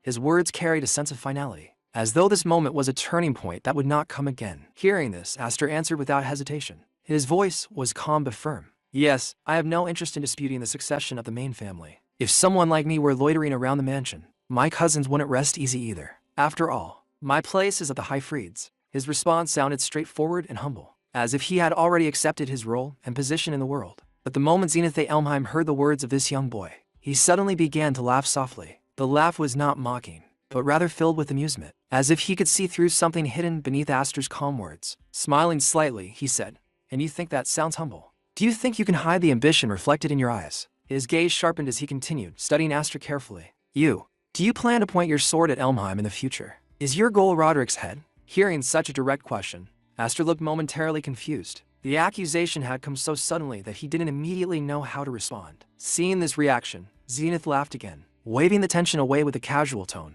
Don't get so defensive. I don't need to speak into your thoughts for now, Aster. After listening to all of this, Aster finally spoke again, unable to hide his curiosity any longer. Looking straight at Zenith, he asked, "Why? Aren't the rebels your enemies?" Hearing the boy's question, Zenith Elmheim looked at him with a far more serious expression than before. The faint amusement that had been in his voice disappeared, replaced by a calm but heavy tone as he replied, "I already told you we're not a united bloc either. That Roderick has too strong a character. If your existence serves as a restraining force for him, then that's fine too." His gaze then sharpened slightly, and the atmosphere in the room grew tense. "But if you ever show me your fangs, you know what will happen, right?" The warning was clear. It wasn't a threat spoken loudly, yet the weight behind those words made their meaning unmistakable. Hearing this, Aster remained silent for a moment. Outwardly, he kept a calm expression, but inside his mind a very different thought crossed his head. "You damn old monster of Elmheim," he thought bitterly. Just then, the door of the room opened and Viscount Highfried stepped inside. Looking toward Aster, he asked in a straightforward tone, "Aster,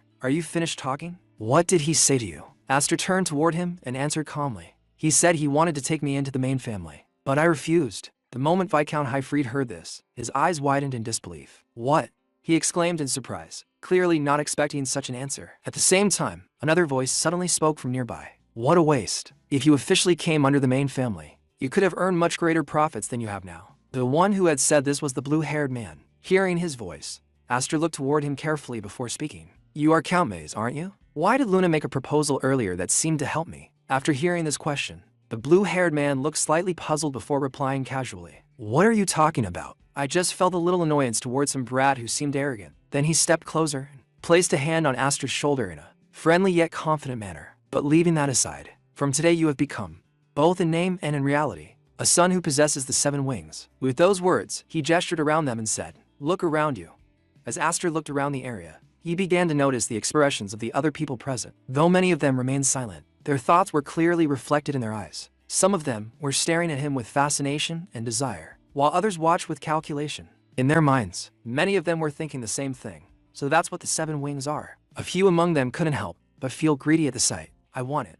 That power must definitely end up in my hands." Others were far more cautious, their thoughts turning darker. "No. Before it becomes an obstacle, we should remove it. After all, he's still just a child. There are always ways to use someone like him." The atmosphere around Aster quietly filled with hidden intentions, ambitions, and schemes. Noticing the reactions of the people around them, the blue-haired man Count Maze spoke again to Aster in a calm voice. "As you yourself said, the emblem of the 7 wings already has enormous name value on its own. From now on, in many ways, the number of people who try to recruit you will increase." Hearing this, Aster looked directly at him and asked bluntly, "Are you one of them too, Count Maze?" For a brief moment, the blue-haired man seemed slightly surprised by the question. However, he quickly regained his usual composure and replied, "Although it may not seem like it, I am a member of the board of the Knights Academy." Listening to this, Aster quietly observed him. In his mind, he thought to himself, "He's a rather strange man. Perhaps it's still too soon to consider him an ally." Just then, Viscount Highfried stepped closer and gently placed a hand on Aster's shoulder. With a satisfied expression, he said, "All right then, we should leave as well. You still have to tell your sisters about the great performance you gave today." Hearing this, Aster nodded slightly and replied, "Yes, father. Although if my mother sees these wounds, she surely faint." After that, the scene shifts once again, this time to the inside of another noble residence. The atmosphere there is far calmer, yet the conversation taking place carries a serious tone. A knight stands respectfully while delivering a report. "Captain of the Knights, it is reported that young Darius died during the test set by Sir Zenith the other day." Hearing this, the man seated before him quietly responded, "I see." The one speaking was none other than Roderick. After a brief pause, he continued calmly, "I also heard that Highfried's son was summoned by the elders of the main family. What happened to him?" The knight hesitated for a moment. In his mind, a thought crossed silently. Doesn't he even care about his own son? Despite the thought, he maintained his composure and answered respectfully, "Yes, I have something to report about that as well." Before the knight could continue, Duke Roderick spoke again, as if he had already guessed the answer. "Just as I thought. That boy also had the 7 wings." The knight looked surprised and immediately asked, "Did you already know?" Roderick leaned back slightly as he spoke, his tone calm but thoughtful. "If it continues like this, the balance of power that has been maintained for so long within Elmheim could collapse." The knight then asked carefully, "Shouldn't we take some action?" However, Roderick simply dismissed the concern with a slight wave of his hand. "Leave it. If Elmheim were to struggle over an obstacle of this level, it would have gone extinct long ago. Then, A faint smile appeared on his face as he added, besides, although I'm not in a hurry, sooner or later those wings will be mine. His eyes darkened slightly as he continued. Until then, I'll let him have fun freely. Let's see how long the baby who escaped that day can endure. I'll be entertained with this for a while. Child of the 7 wings, Aster. As he said those words, the anger and hostility on his face were clearly visible. The scene then changes once more. For years later, a loud voice echoes across a large open area filled with people. Dorsil Knights Academy entrance exam applicants. Register this way. Once finished, move on quickly to the next point. The place is crowded with young candidates who have come to take the Academy's entrance exam. Among them, a muscular soldier notices someone in the distance and nudges the person next to him. Hey, isn't that the famous? The other man quickly shakes his head and replies, it can't be. I heard he was a much more corpulent guy. Meanwhile, at the registration desk, another official pushes forward a document and says firmly, neither the kingdom nor the knights order will be held liable for injury or accidents during the examination. If you agree, sign here. After that, present your wing emblem. He then continues while reviewing the candidates. We can't miss someone without magic power. Very well then, the emblem of the wings of Aster and Elmheim. But the moment he is about to say the name properly, his tongue suddenly stumbles. He looks up toward the person standing in front of him, clearly startled. The young man standing there tilts his head slightly and asks calmly, did he say to present the emblem? Mine is in a somewhat difficult place to display. Can I just use my face? The one standing there with a relaxed smile was none other than Aster. After that, the scene shifts to a grand hall, where a large crowd has gathered outside. Among them, we finally see our protagonist, slowly walking forward with calm confidence. From behind, someone keeps calling out to him repeatedly. A man dressed in green steps forward, his gaze sharp and mocking as he points at him and says, Aster, you, the smug-looking guy right there. I've never seen your face before. I don't know which noble house or country you're from, but this man's name is Vigor Smeets. With a sneer, he continues, didn't you come to the wrong place? He spreads his arms slightly, as if presenting the place itself. This is for the elite of the elites among knights. This is the selection exam venue for the glorious Kingdom Knight cadets. You know, unfazed by his words, calmly replies, then there's no problem. Vigor freezes for a moment, clearly taken aback. Then, raising his voice, he says, hey, wait a second. Everyone here has gone through strict and grueling hardship. And even after all that, they still dream of walking the glorious path of the elite, taking this exam again and again. His eyes drop to Aster's weapon, and he lets out a mocking laugh. And you, carrying a child-sized sword on your hip. Everyone here can see it. This isn't a place for a fledgling swordsman like you. Come on, if you're just here to sightsee, go home, go home. His voice echoes slightly, drawing attention from those nearby. A few people in the crowd whisper among themselves. He's at it again, one man mutters. Smeets, the new guy bully. Another person beside him sighs. He never gets tired of this every year, huh? Then his expression shifts as he looks more closely at Aster. More importantly, the guy he's messing with. Isn't he the Elmheim from the rumors? A third voice joins in, filled with quiet awe. You mean, Astor, of the 7 wings? Hearing this, Vigor Smeets' expression stiffens. In his mind, the words echo 7 wings. Before he can react further, someone else steps forward. His tone suddenly light yet filled with a strange familiarity. Oh my. I was wondering who it was, the newcomer says with a faint smile. And if it isn't Cousin Aster? At those words, Aster's calm expression finally shifts. He turns his gaze sharply toward the speaker, eyes narrowing slightly as he recognizes him. Gurion, seeing Aster, his cousin Gurion smiles faintly and steps closer, his tone casual yet edged with something deeper. It's been a while, cousin. Since no one seems to know when or where you were born, I've taken the liberty of calling you cousin. Astor listens quietly, his expression unreadable. Then, without hesitation, he replies, it's a shame about Darius. For a brief moment, there is silence, but Gurion's smile doesn't fade. Instead, it sharpens. No, don't worry about it, he says lightly. A disgrace like him deserved to die. Honestly, I feel refreshed now that he's gone. Just because he was 1 year older. He was always so bossy, always throwing his weight around. He was a nuisance to me too. His eyes narrow slightly as he looks directly at Aster, the friendliness in his voice turning cold. I don't know if you're 7 wings or whatever, but you'd better not underestimate the people of the main house. With that, Gurion turns his back, beginning to walk away. As he leaves, he glances over his shoulder, giving Aster a chilling, almost sinister look. Because here, there's no one left to protect you. The tension lingers in the air even after he's gone. Nearby, one of the onlookers exhales in disbelief. 2 people from Elmheim? The examinees this term have rotten luck. Another man beside him mutters. The main house and the branch house are still at each other's throats. Right? A third quickly adds, clearly uneasy, I don't want to get dragged into this. Meanwhile, Vigorous Meats, who had been so loud and arrogant just moments ago, now looks completely shaken. His confidence crumbles as realization dawns on him. Wait, are you? No, perhaps. Or rather, without a doubt. Are you the Almheim? Aster gives a small, calm smile as if none of this matters to him. Just Aster is fine, senior. With that, the scene shifts to the first exam venue. A large gathering of candidates stands assembled, the atmosphere heavy with anticipation. At the front, an examiner steps forward, his voice loud and authoritative as it echoes across the area. Gentlemen, well done on making it here. He begins. First, I want to express my gratitude for your courage and patriotism. We Kingdom Knights are unlike those provincial knights infesting the countryside. He pauses briefly, letting his words sink in before continuing with pride. We serve the king. The examiner's voice rises even louder, filled with pride and intensity as he continues. We protect the king. We are the glorious swords, who risk our lives to fight for the king. We have no need for dull and blunt swords. Treat today's exam as a battlefield and show us your true worth to the fullest. As those powerful words echo across the venue, Aster watches silently. Then, in his mind, he mutters, what he's saying is ridiculous, but his gaze steadies, and a quiet determination takes hold within him. I've finally made it back here. The path to becoming a Kingdom Knight. A right I wasn't even granted back when I was wingless. For a moment, memories seemed to pass through his mind of a time when he stood outside this very path, unable to step forward. But now, things are different. Beyond this lies a world of the strong, a world I could never reach before. His eyes sharpen as a single figure comes to mind, and the man still ruling at its apex is him. Kingdom Knight General Commander Roderick A. Elmheim. A faint, confident resolve forms within him. Wait right there, Roderick. I'll catch up to you in no time.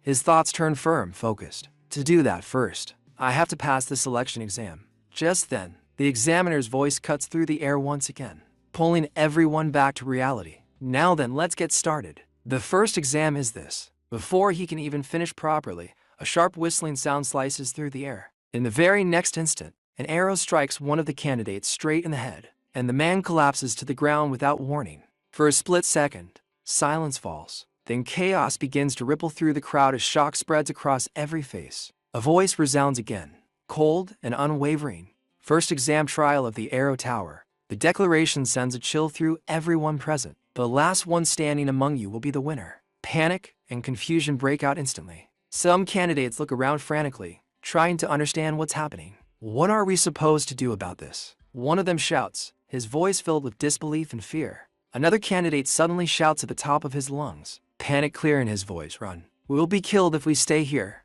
Group up. Watch each other's backs and block the arrows. His words snap many out of their shock, and several of them begin moving together, raising their weapons and trying desperately to defend against the relentless rain of arrows. Chaos spreads across the field as people scramble to survive, forming small groups and attempting to shield one another from the deadly assault pouring down from above. From high above, the examiner stands calmly, watching everything unfold with a cold, calculating gaze. There is no urgency in his expression, only quiet observation. As expected, he says, his voice carrying easily over the noise below. The veterans from previous exams know what they're doing. He pauses briefly, his eyes scanning the struggling candidates before continuing. But even doing that, the survival rate is only about 30%. Such superficial countermeasures will quickly reach their limit, almost as if to prove his point. Another candidate is struck by an arrow and collapses to the ground, adding to the growing tension and fear among the remaining participants. The examiner's tone remains steady,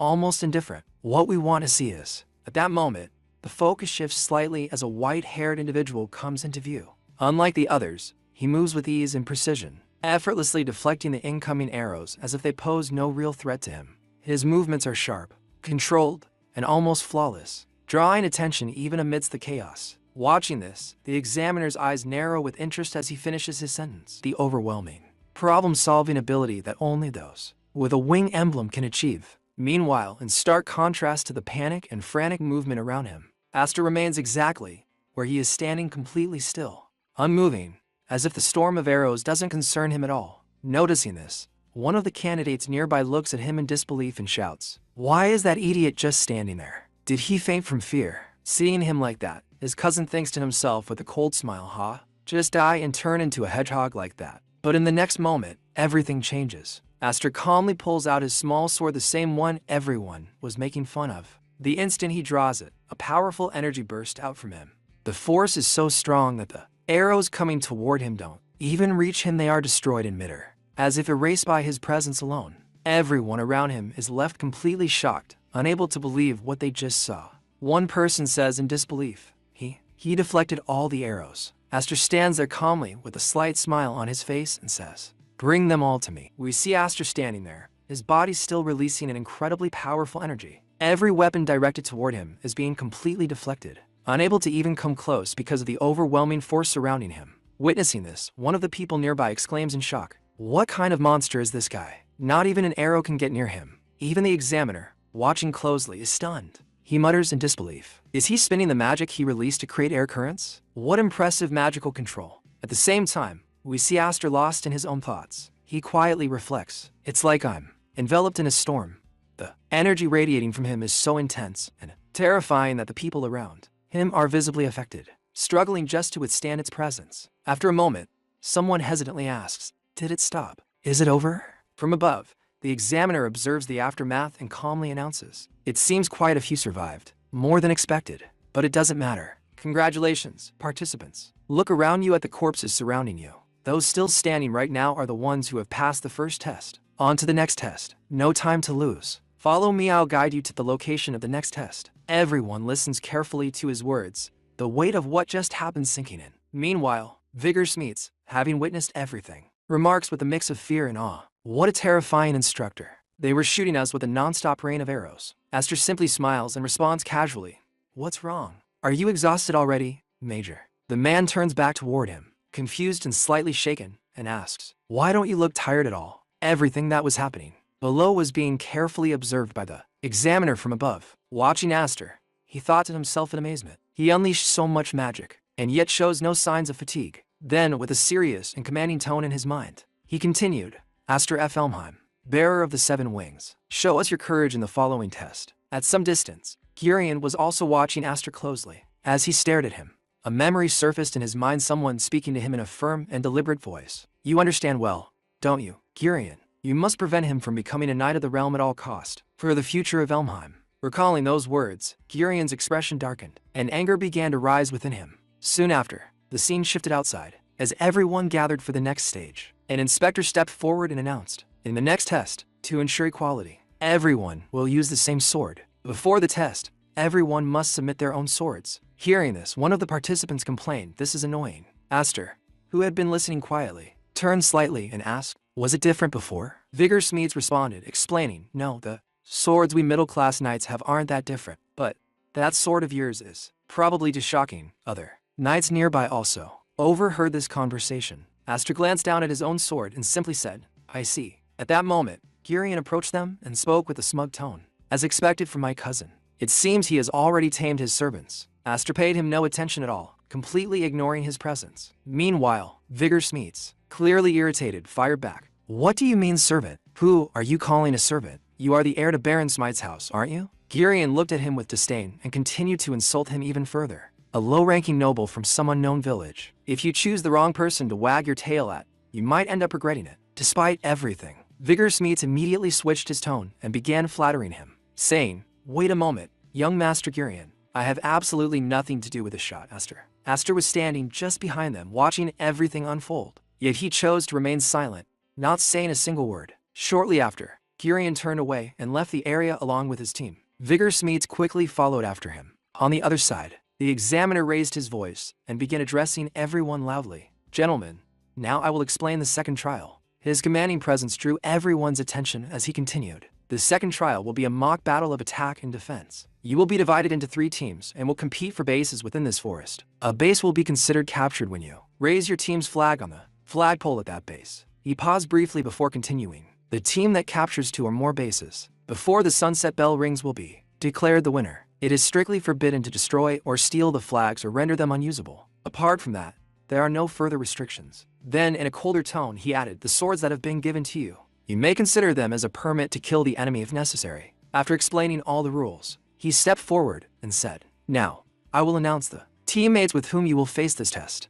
He then began distributing the participants into 3 groups. The first leader was Gurion. The second was the white-haired participant we had seen during the first test, someone who had performed exceptionally well, and the third was Aster. Each of them stood at the head of their respective teams, ready for the upcoming battle. As everything was set, Aster stood within his designated area and calmly analyzed the situation, saying, "The start signal will be when the smoke signal is raised. There are 3 flags, 1 for each faction. To win, a team must capture 2 or more bases, including their own."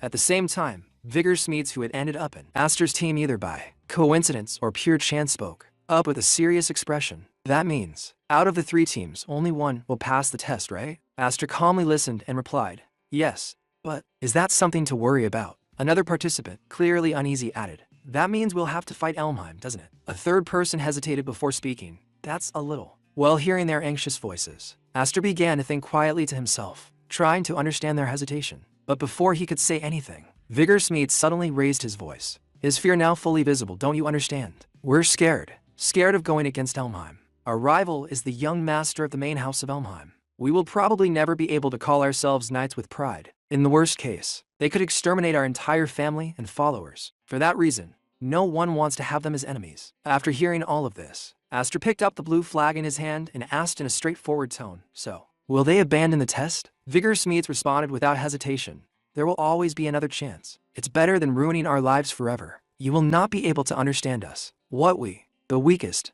feel." As those words sank in, Aster suddenly began to run, his thoughts racing. "I never imagined I would be isolated in a team battle, but I understand them," he thought to himself. "I had forgotten. But for the knights, Elmheim is a tyrannical family they can never oppose. Gurion is the symbol of that regime of terror." Even as he moved forward, the words of his teammates continued to echo in his mind. "You will not be able to understand us. What we, the weakest, feel."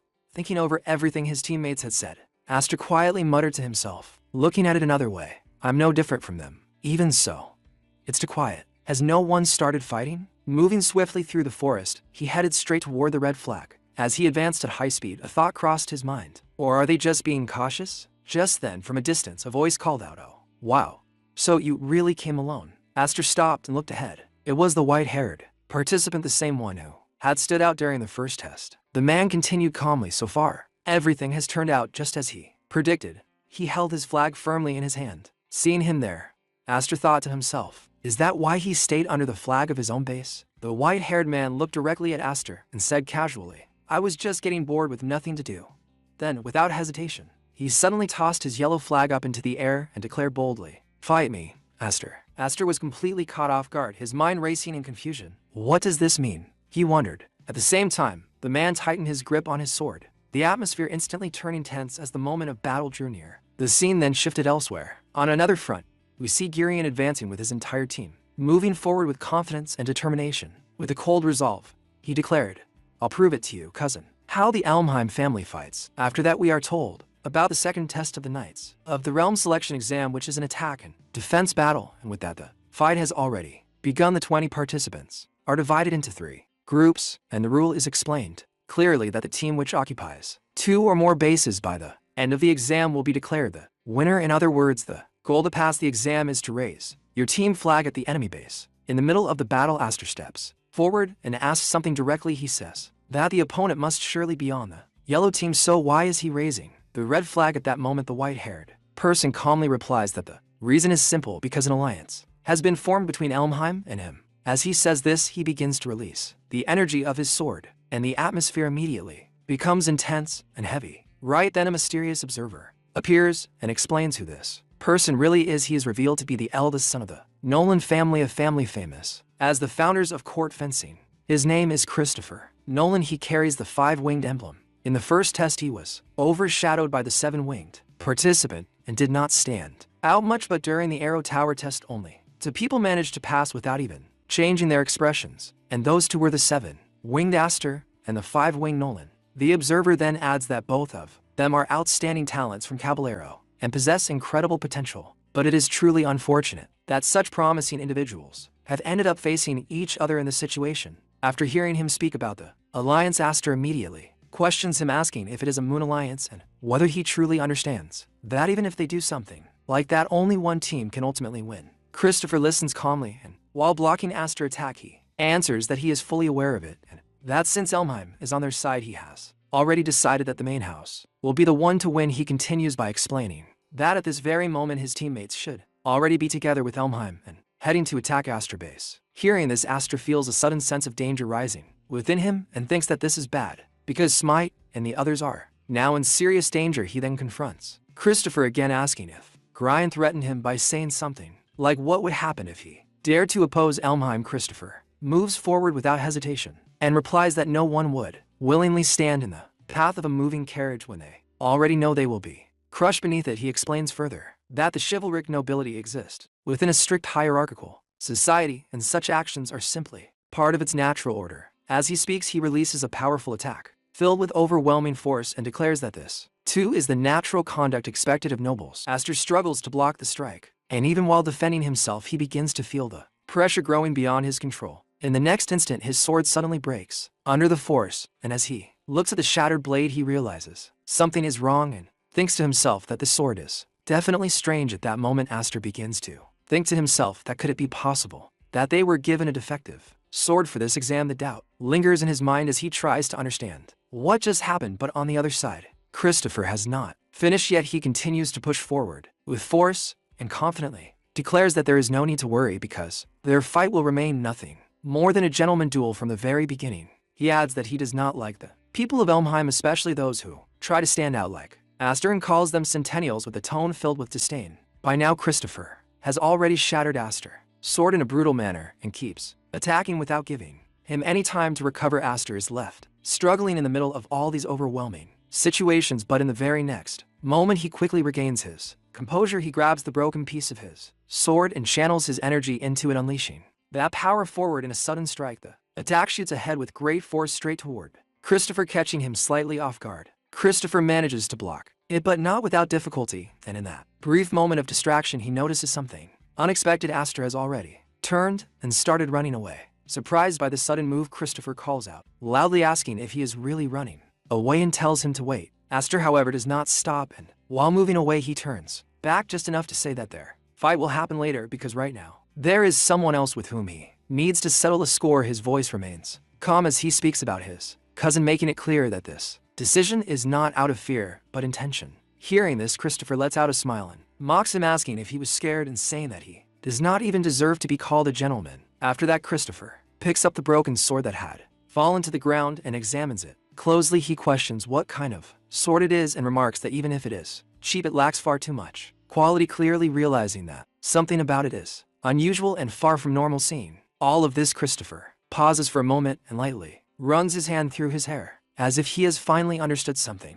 He quietly says that he sees now and realizes that this is Elmheim work. With a slightly irritated expression, he adds that it is quite an unpleasant way to ruin the atmosphere, showing clear annoyance at how things have been manipulated behind the scenes. On the other side, Aster returns to his territory and immediately calls out, asking Smite if he is alright, but before he can get any answer, a familiar voice reaches him saying that he arrived sooner than expected. Cousin standing, there is none other than Girian, the one behind this entire plan. Everything that has been happening inside this exam has been carefully arranged by him. He calmly continues, saying that from what he can see, Nolan did not even manage to stop Aster. Around them, everyone is already prepared for battle, ready to strike at any moment. Girian keeps speaking and reminds Aster of his earlier words that he alone would be enough, and because of that he had high expectations. He then casually asks how things are going on Aster's side before revealing that they have already secured the third base. As Aster looks around, he can clearly see the red flag raised over the base, marking it as Girian team territory. Girian then declares that this is just the beginning and that complete conquest will come next. Hearing all of this fills Aster with anger and frustration. He lashes out at Girian with harsh words before demanding to know what happened to his classmates. Girian's expression darkens slightly after hearing Aster's tone, and he begins to respond, but suddenly something unexpected happens. From behind him, a person appears and points a sword directly at him. That person is Vigor Smeets, who nervously speaks up, telling Aster not to misunderstand the situation. At this point, it becomes clear that betrayal has taken place even within Aster's own team. Vigor continues explaining that from the very beginning he had already told Girian that he would not go along with his plans, making it evident that not everyone had willingly participated in this scheme, even though the damage had already been done. Vigor Smeets still seems confused as he speaks, saying that those who oppose Elmheim are cowards, yet his voice lacks certainty as if he is struggling to fully accept those words. Gurion then steps in and continues with a cold confidence, saying that they did not even show any signs of resistance, even though they were nothing more than field monkeys, and that it seems they at least had enough sense to understand which side of Elmheim they should support. Hearing all of this, Aster becomes furious and challenges him directly, asking if he really thinks he can defeat him just by gathering more people. Gurion simply smiles in response and calmly tells him that he is wrong and that the battle is already decided. He then explains the true victory condition of the attack and defense battle, saying that the team which secures 2 or more bases by the end of the exam will win. And even if Aster falls into despair now and starts raising flags at every base, he still would not have enough people to defend them. As Aster looks around, he can see that the blue flag has already been destroyed, making the situation even worse. Gurion continues revealing his plans, saying that they only need to wait for Aster to move to another base and raise the red flag again, and all they have to do is maintain control over 2 or more bases. His smile only grows wider as he explains how simple and effective this strategy is. But instead of backing down, Aster responds with firm determination, declaring that if that is their plan, then he will make sure they are not even able to do that, setting the stage for an intense clash that is about to unfold. After that, we see Aster's determination clearly as he declares that he will continue until everyone is torn to pieces. Hearing these words, everyone around begins to tremble in fear, but Gurion simply smiles after hearing him and mocks him by saying that such talk is nonsense. He points at Aster's sword and says that it is not even useful, adding that even if Aster has 7 wings, without a moon sword he is nothing but useless. At the same time, Gurion continues to reveal his plans one by one, showing that everything has been carefully arranged by him. He then challenges Aster, asking if he really wants to try fighting against everyone present. After hearing this, Aster calmly responds that this situation is quite troublesome and admits that Gurion has impressed him. He draws his sword, but once again the broken blade can be seen and even makes one of the people watching feel uneasy. Aster then says that Gurion has thought everything out more than he expected, and suddenly he lets his sword fall to the ground. Seeing this, Gurion immediately declares that they have already won, but at the very moment Aster's sword drops, he prepares himself once again, and as we look at him we can see the determination burning in his eyes, making it clear that he has not given up at all. After everything that had just happened, Aster suddenly said, "I give up. I'm impressed. Gurion, you've planned this much better than I thought." Hearing this, Gurion felt extremely satisfied, almost pleased with himself. But in the very next moment, as Aster's sword slipped and fell downward, he released a surge of energy, bending slightly. In an instant, he struck backward with incredible force, sending Vigor's Smeeds flying far into the distance. The impact was so powerful that Vigor's sword slipped out of his hand and fell away. Seizing the opportunity, Aster picked up that sword as well and unleashed a devastating attack both in front of him and behind him. Everyone present in that area collapsed from just that single overwhelming strike. Watching all of this from above, Gurion could only shout in shock. "What?" Aster then pointed his sword straight at him and said coldly, "But still, you made a mistake by standing in front of me. For meddling, now you're going to lose." At that moment, we see Aster in an incredibly cool and intimidating stance. Seeing him like that, Gurion growled, "You damn monster." Meanwhile, an immense amount of energy began gathering around Aster's feet. In the blink of an eye, he moved, closing the distance instantly. Aster was in midair, yet he was rushing toward Gurion at an unbelievable speed, ready to strike. Gurion, startled, glanced back and exclaimed in disbelief, "Impossible. Did he fly all the way here?" Looking straight at him, Aster said coldly, "You're too slow. Now you won't be able to escape." In the very next instant, he launched a direct attack at Gurion. Gurion tried to block it with his sword, but the force behind Aster's strike was overwhelming. His blade shattered on impact. At that very moment, Aster thought to himself, "I remember the day I flew for the first time. It's probably not because I couldn't before. It's because now I can feel it, that feeling of omnipotence when manipulating magic." Closing the distance, Aster came right up to Gurion and said, "Having wings is great. Look, that wall was so big." Gurion tried to respond, but before he could even finish, Aster interrupted him, dragging him downward as he continued, "But for me, it was small." A faint smile appeared on Aster's face as he said this, and in the very next second, they both came crashing down. A massive explosion shook the area as they hit the ground, leaving everyone watching in complete shock. Seeing this, Vigor's Smeeds muttered in disbelief, "What kind of fight is that? What happened to those two?" The others standing nearby were just as stunned, unable to process what they had just witnessed. Through the thick dust rising from the impact, a figure could be seen dragging someone across the ground. It was hard to make out who it was at first because of the dust, but as the figure came closer, it became clear it was Aster. He was dragging Gurion, having completely defeated him. Gurion didn't even try to fight back anymore, as if he had already given up. Aster threw him down roughly and said, "It hurts." Then, turning toward the others, he shouted with irritation, "All of you, what are you doing just standing there, watching like idiots?" Even now, the situation was completely under his control. Raising his voice once again, he ordered everyone, "Hurry up and kill this one." That's an order of the Elmheim family. At those words, Vigor immediately rushed forward toward his fallen sword. On the other side, Aster looked at him calmly and said, "Are you that afraid of Elmheim's retaliation?" Gripping his sword tightly, Vigor, filled with anger, replied, "Of course. The Smite family I come from is nothing more than a third-rate noble house, one that could disappear in an instant if Elmheim sets his mind to it. They would crush us like we're nothing, so that weak nobles like us can survive in this world. However cowardly it may seem, we have no choice but to act submissively and avoid angering those above us." Then, shouting even louder in frustration, he added, "Someone like you, who possesses everything, wouldn't understand our concerns." Hearing this, Aster simply smiled. Seeing him laugh like that only made Vigor angrier, and he snapped, "What are you laughing at now?" Aster answered calmly, "My sister told me something similar a while ago. You don't understand the feelings of those who have nothing. I do have my own objections to that, but it's true that right now, I'm someone with privilege. That's why there are things only I can do." As Aster said this, Gurion lay beneath his sword, watching everything with burning anger. Then Aster, raising his voice with intensity, declared, "My enemy is Elmheim. If you can't do it, then I will. I'll change that arrogant and overpowered Elmheim of today. I'll tear it down and rebuild it." Hearing these words, everyone around fell into stunned silence. They were completely shaken, unable to believe what they had just heard. Both his bold thoughts and the sheer weight of his declaration. Gurion, still lying on the ground, muttered in disbelief, "What are you talking about?" Vigor, equally shaken, looked at Aster and said, "Do you even understand what you're saying? What it truly means?" Aster met his gaze without hesitation and replied, "Yes. It's a declaration of war." He continued, his voice steady but powerful. "No matter how obedient and devoted they are to the current arrogant Elmheim, what awaits them at the end of that loyalty is nothing but betrayal and a miserable death. If they don't want that fate, then there's only one path left: to fight." Then, slightly shifting his stance, he added, "These 7 wings I carry on my back, they are the power meant for that very purpose. So now, you choose." His eyes swept across everyone present as he asked, "Which Elmheim will you follow? Him or me?" In that moment,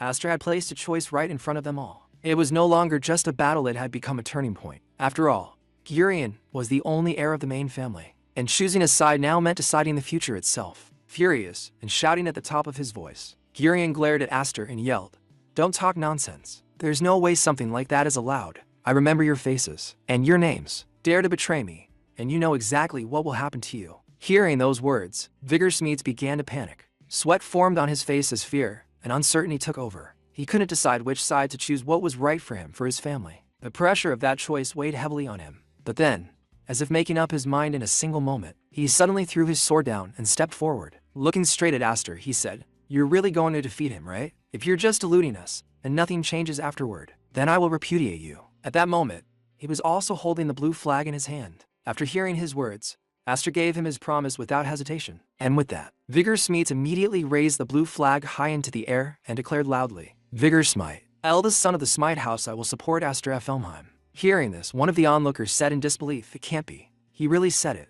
Another added, "But with this, Gurion's plan will fall apart." As those words spread, the anger in Gurion's eyes became unmistakable, burning with rage. Staring ahead with pure fury, he spat out, "This damn peasant." After all that, Vigor finally stepped forward, his voice booming loudly across the area as he shouted, "What are you all just standing around for? Now's our chance to show those arrogant Elmheim snobs what we're made of. Let's bet it all on the 7 wings." His words sounded powerful and inspiring, the kind that could stir anyone's blood, but instead of immediate action, the others only looked at each other in confusion, unsure of what they were actually supposed to do next. The energy was there, but direction was missing. Watching everything unfold, Aster quietly thought to himself, "That's one down. At least I won't have to go around raising flags all by myself now. But it's still not enough. I need more allies if I'm going to overthrow Elmheim." His expression remained calm, but his mind was already moving several steps ahead, calculating what he still lacked. Not far away, Gurion sat silently, his presence heavy with tension. Suddenly, someone approached him with concern and asked, "Are you alright, Gurion?" But before the person could get any closer, Gurion roughly shoved him back and snapped, "Don't touch me, you useless trash." At that moment, his anger had clearly reached its peak. Inside his mind, his thoughts burned with frustration and pride. "Overthrow Elmheim? You branch family scum. If I let him keep doing whatever he wants, I won't be able to face the main family. I'm not like my brother, I can't let this end here. Driven by that rage, Gurion began trying to activate the power of his 4 wings. The air around him grew tense, as if something dangerous was about to erupt. But just then, a voice came from behind him, casual yet sharp, cutting through the atmosphere. What's wrong, Elmheim? You're looking pretty pathetic for someone I haven't seen in a while. Gurion's eyes narrowed as he turned back, instantly recognizing the speaker. Nolan, he said, his tone heavy. And just like that, Christopher Nolan had arrived. As Gurion quickly explained the situation to him, his frustration became even more apparent. What have you been doing all this time? Dealing with him was supposed to be your job. But even as he spoke, a dark, calculating thought crept into his mind, twisting his expression into something almost sinister. Perfect. I still have him on my side. His wing badge might not match the 7 wings, but when it comes to swordsmanship, he's definitely stronger than anyone else here. With that thought, Gurion's confidence surged again. Raising his voice, rough and filled with authority, he shouted, "Hurry up and hack that guy to pieces." But in the very next moment, something completely unexpected happened, something no one there had even imagined. Christopher suddenly stepped forward and slammed a red flag straight into Gurion's face before calmly saying, "I came to return this. Just as I thought. Your methods go against my chivalry. In other words, I'm breaking our alliance." Those words hit harder than any blade. Gurion, already shaken, was left stunned on the ground, unable to process what had just happened. Around him, murmurs of disbelief spread quickly. One member from a smaller family blurted out in shock, "You've got to be kidding me. Even the Nolan family is betraying us." Another person standing behind him added anxiously, "I don't even know who to side with anymore." The situation had completely fallen into chaos. Alliances were breaking, trust was crumbling, and no one knew what would happen next. Amid all of this, Christopher calmly drew his sword, the sharp sound cutting through the tension as he spoke with steady confidence. "Well then, looks like we're back to square one. You didn't really think you'd get through this exam without settling things with me, did you?" Aster, who had been watching and listening to everything closely, remained silent but fully alert. Christopher, however, wasn't done yet. With pride evident in his stance, he continued, "The proud swordsmanship of my Nolan family versus your 7 wings." Taking a firm sword stance, his presence became sharp and focused. The air itself seemed to tighten as both Aster and Christopher stood face to face. Their eyes locked onto each other. And then, in an instant, the fight began. Christopher moved first, charging forward with incredible speed, his blade cutting through the air as he launched his attack. His voice rang out with intensity and determination. "Let's finally make it clear. Which one is superior?" Christopher's attack carried overwhelming power, the force behind it so intense that the air itself seemed to tremble. The moment Aster witnessed it, something within him responded. Energy began to surge out from his body, rising like a tide he could no longer hold back. With a firm voice, he declared, "No, that's going to have to wait." In the next instant, he moved, launching his own attack straight toward Christopher. Even so, it was clear that Aster wasn't fighting at his absolute peak. Using an ordinary sword meant he couldn't properly channel the full power of his 7 wings. Saying that he was going all out here wouldn't be accurate. He was holding back, yet still managing to stand his ground against someone of Christopher's level. Christopher, however, immediately noticed the difference. As their blades clashed, his sharp eyes analyzed Aster's movements, and he muttered to himself that this person was completely different from before. In that moment, his sword was forced down toward the ground. Aster's strike had landed heavily, leaving a deep mark along the blade. Recovering quickly, Christopher looked up and said, "Wait, have you forgotten?" With incredible speed, he jumped back, creating distance between them before continuing. "Only one team can pass this exam. If we're both aiming to become Kingdom Knights, then we have no choice but to settle this right here, right now, Aster." Aster's expression didn't waver. Instead, he calmly replied, "That would be a problem for me, Nolan." For a brief moment, the tension shifted, and then Aster said something no one expected. "I want you to become a Kingdom Knight too." Christopher blinked in surprise. "What?" Aster lowered his stance slightly and began to explain, his tone steady but sincere. "You got everyone fired up about overthrowing Elmheim, so it wouldn't be very cool of me to ask you to give up on your dream, just because we're on different teams, would it?" There was a pause just long enough for his words to sink in before he added, "I have a plan to make sure everyone here passes." This time, it wasn't just Christopher who was shocked. Gurion was equally stunned, unable to hide his reaction. Then the murmurs spread through the rest of the group. Vigor Smeets was the first to voice what everyone else was thinking. "Everyone. There's no way you can do that." Aster slowly lowered his sword, the tension in his posture easing just slightly as he answered, "I can't guarantee it, but I'm confident. But I need everyone's cooperation to pull it off." Saying this, Aster immediately stepped forward toward Gurion. Seeing him approach so directly, Gurion instinctively tensed up. There was clear fear in his eyes after everything that had just happened. But instead of attacking, Aster simply extended his hand toward him and said calmly, "So first things first, let's make up, Gurion." That single gesture carried more weight than any strike. For a moment, the battlefield once filled with hostility felt uncertain, as if everything was about to change. Then, the scene shifted completely. Now, all the flags could be seen gathered together, merged and tied in a single long line, neatly arranged across the camps. It was an unusual sight, something no one would normally expect in an exam like this. When the examiner arrived and saw it, his reaction was immediate. His face twisted with anger as he shouted, "What is the meaning of this? Do you people not even know how to raise a flag?" Amid the tension, Aster stepped forward and replied in a calm, almost quiet tone, "The condition for victory is occupying 2 or more camps. But since we were never told that only one team could raise their flag at a single camp, we decided to form an alliance between our 3 teams and jointly occupy all the camps." His explanation was clear and logical, but it wasn't something the examiner was willing to accept so easily. Instead, his anger only grew stronger as he snapped back. "So, you want me to pass all of you? Are you making a mockery of this exam?" Standing nearby, Vigor Smeeds could already feel the tension tightening around them. His entire body stiffened as he muttered, "I knew it wouldn't work." Beside him, Gurion also shook his head, unable to believe this approach would succeed. Of course it didn't. There's no way that kind of twisted logic would fly. Meanwhile, the examiner's focus remained locked on Aster. His expression hardened as he stepped closer, his voice cutting sharply through the air. "If you were ordered to attack and destroy an enemy territory, would you just shake hands with the enemy and come back?" The question wasn't just criticism, it was a direct challenge to Aster's way of thinking, forcing him to justify not only his plan, but his ideals as well. Aster met the examiner's gaze without hesitation and answered calmly, "If that enemy had more value alive than dead." The reply only seemed to irritate the examiner further. His expression hardened as he declared firmly, "A knight is the sword of the state. It is not your place to make that judgment, Aster." But Aster didn't back down. Instead, he stepped forward slightly and said, "Then, are you going to disqualify us? But since we haven't broken any rules, wouldn't that decision be your own ego overstepping the bounds of an examiner?" Those words hit differently. For a moment, even the examiner seemed caught off guard, unable to respond immediately. Aster didn't stop there. He moved a little closer and added in a quieter, more deliberate tone, "Besides, if everyone were to fail in this manner, I wonder if the main family would really stay quiet about it." That statement shifted everything. The tension in the air changed, and the examiner's reaction was no longer just anger, it was hesitation. Soon after, the entire scene transitioned. Now, everyone was gathered in a different area, waiting. Vigor Smeed sat in front of Aster, clearly restless, and said, "And so, the great examiner went to check with his superiors, and we've been on standby for a full hour now. Are we really going to be okay? Don't tell me we're actually all going to fail." Aster, however, remained unusually relaxed. In a light tone, he replied, "Who knows? At the very least, we showed them it's worth discussing." Not far away, the others lingered around Gurion, still uncertain about everything that had happened. Lowering his voice, Vigor added, "Still, I'm surprised that little rich boy actually agreed to cooperate. What exactly did you say to him?" Aster simply shrugged it off. "Nothing much." Just then, a loud voice cut through the area of attention. Instantly, everyone's focus snapped forward. The examiner stood before them, his presence commanding as ever, and announced in a loud, clear voice, "Principal Mimir will now announce the exam results. Listen closely, all of you."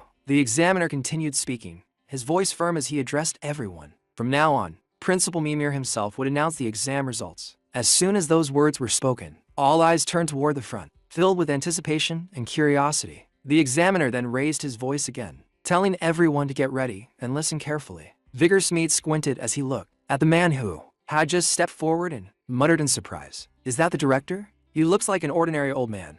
Hearing that, Aster immediately shot him a look and said, "Hey, that's rude." At that moment, the principal looked directly at Aster and spoke calmly, "You're Aster, right? Thanks to you, we were forced to make a very difficult decision. Receiving such a large number of candidates at once is something unprecedented. The idea of repeating the exam did come up, but with the support of the other principals, we have decided to accept your argument." Aster's eyes widened slightly as he asked, "Does that mean?" The principal smiled faintly before giving his answer, "All of you have passed. Keep doing your best from now on, and prove that our decision was not a mistake." For a moment, there was silence, then the entire place erupted with joy. Cheers and laughter filled the air as the candidates celebrated their success. "Congratulations on your admission," the principal added, his voice carrying over the excitement. Vigor Smeeds looked completely overjoyed, his face lighting up with excitement. The principal then continued, "And welcome to the Dorasil Knights Academy." Soon after, the scene shifted to all the new students gathered together in a resting area. Some were bathing, others relaxing, finally able to unwind after the intense exam. Vigor,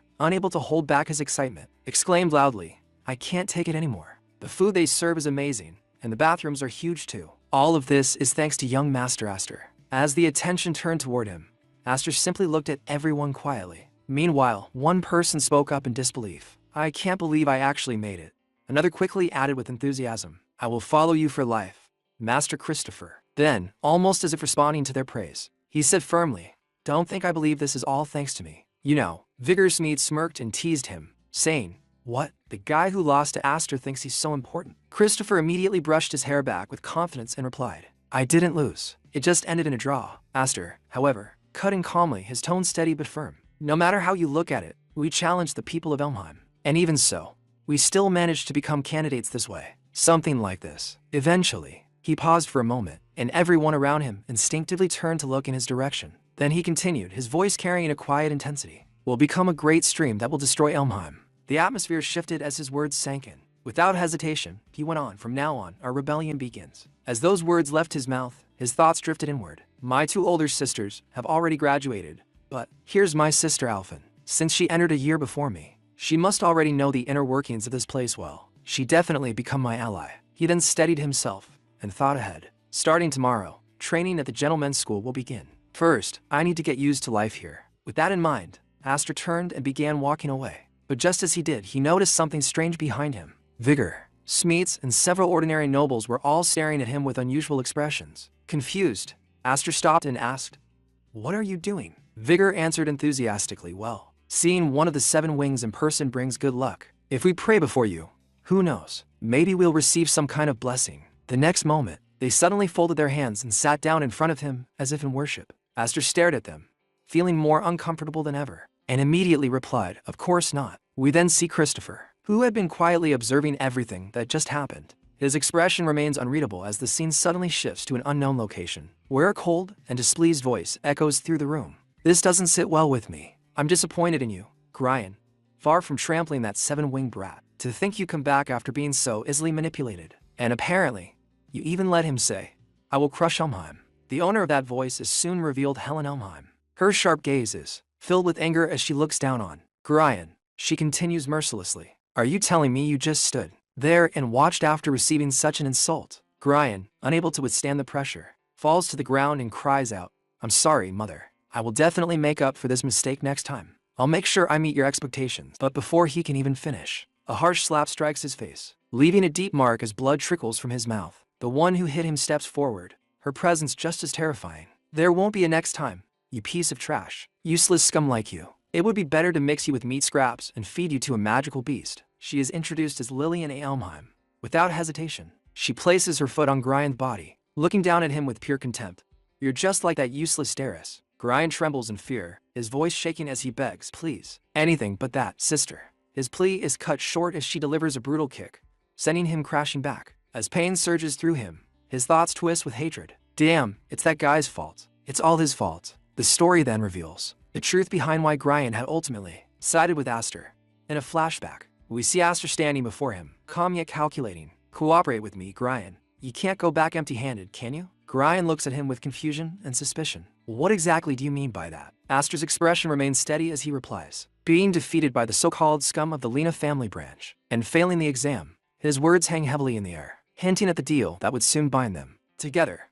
Aster stared at Gryan with clear anger in his eyes and said in a low, threatening tone, try taking this to the great elder of the main house. Are you sure they won't kill you? Those words alone were enough to shake Gryan to his core. Fear crept across his face as Aster continued, his voice calm but terrifying. I've seen how Darius ended. It was extremely tragic. That's not the way a person should die. You wouldn't want to end up like that either, would you? Gryan's body stiffened as those images filled his mind. Aster stepped closer and finished. All you have to do is stay quiet and ignore whatever I do. If you can do that, I'll help you. At that moment, Gryan realized he had no choice. Refusing wasn't an option anymore. The scene then returns to the present. A voice suddenly speaks up, calm yet slightly amused. Forgive him, Lillian. Your lovely brother is crying and apologizing, can't you see? Gryan was indeed on the ground, trembling and crying helplessly. Brother, he muttered weakly. Standing before him was Julius Elmheim, smiling gently as if nothing was wrong. We are Lena family united by blood. Families should get along, isn't that right, Arfin? Hearing this, the girl sitting nearby fell into deep thought. There was something about her presence that felt familiar, almost as if she resembled Aster's younger sister, but for now,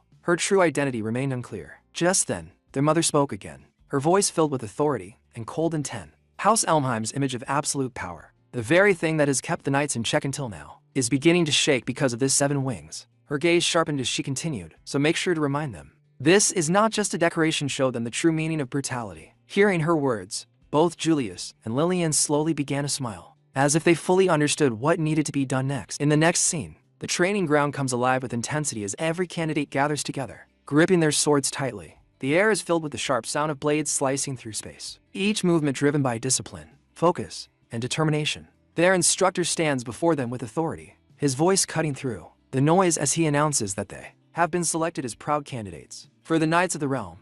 He makes it clear that becoming a knight is not just about wielding a sword. It demands mastery over combat, strategy, and every form of discipline. To stand above others, one must become elite, capable of overpowering any opponent without hesitation. Only those who truly aspire to such a title can move forward, and to prove their worth, a massive stone lies before them as their first test. One by one, they must shatter it using their swords. Vigor steps forward, pouring every ounce of his strength into the strike, pushing himself to his limits as the training continues relentlessly. The instructor further explains that within the academy, candidates are divided into 6 ranks, each assigned based on their ability. The more talent one possesses, the greater the opportunities to learn advanced techniques. He reveals that wielding a moon sword places someone in the 3rd rank, while mastering wiping magic elevates them to the 1st rank. As the focus shifts, Gurion is seen struggling desperately, repeatedly unleashing heat rays but failing to break the stone. In contrast, Nolan completes the task effortlessly, highlighting the overwhelming gap between them. Observing this, the instructor reinforces a harsh truth only those who master both swordsmanship and magic can reach the true elite. He shows no tolerance for mediocrity, declaring that there is nothing to teach those who remain average. His words push them further, emphasizing that anyone who seeks top-tier techniques must first become strong enough to deserve them. In the end, he reminds them that constantly proving their power is the only freedom they are allowed.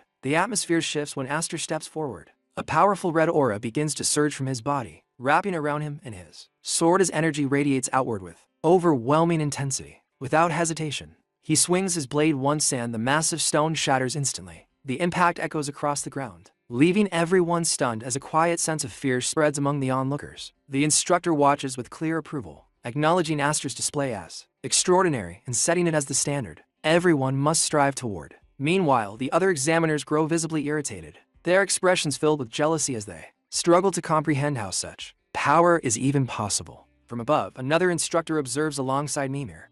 Recognizing Aster, he identifies him as the bearer of the 7-winged emblem and notes that such strength destroying a magical iron pillar equivalent to a golem with ease proves he is undeniably a special talent. However, he warns that the true potential of the 7 wings goes far beyond what is currently visible. If Aster becomes satisfied with his present strength, he risks being devoured by the dragon that dwells within the academy. As the scene transitions, Aster and Vigor are seen walking together, continuing their conversation. Vigor reflects on the ranking system, realizing that even after passing the exam, they are still being constantly judged and tested. He notes how deeply the Knights of the Kingdom are obsessed with meritocracy among everyone in their generation. Starting from the 6th rank, only Aster and Nolan managed to secure high ranks, placing them far ahead from the very first day, something he admits he had expected. Aster listens with a faint smile, acknowledging the reality of the system. He reflects on the fact that unless someone reaches at least the 2nd rank, they can never become a Knight of the Kingdom. With that in mind, he encouraged Vigor to keep pushing forward and catch up. Vigor sighs, clearly impressed, and jokingly calls Aster boss, his tone carrying both admiration and playful confidence. Aster immediately reacts with annoyance, questioning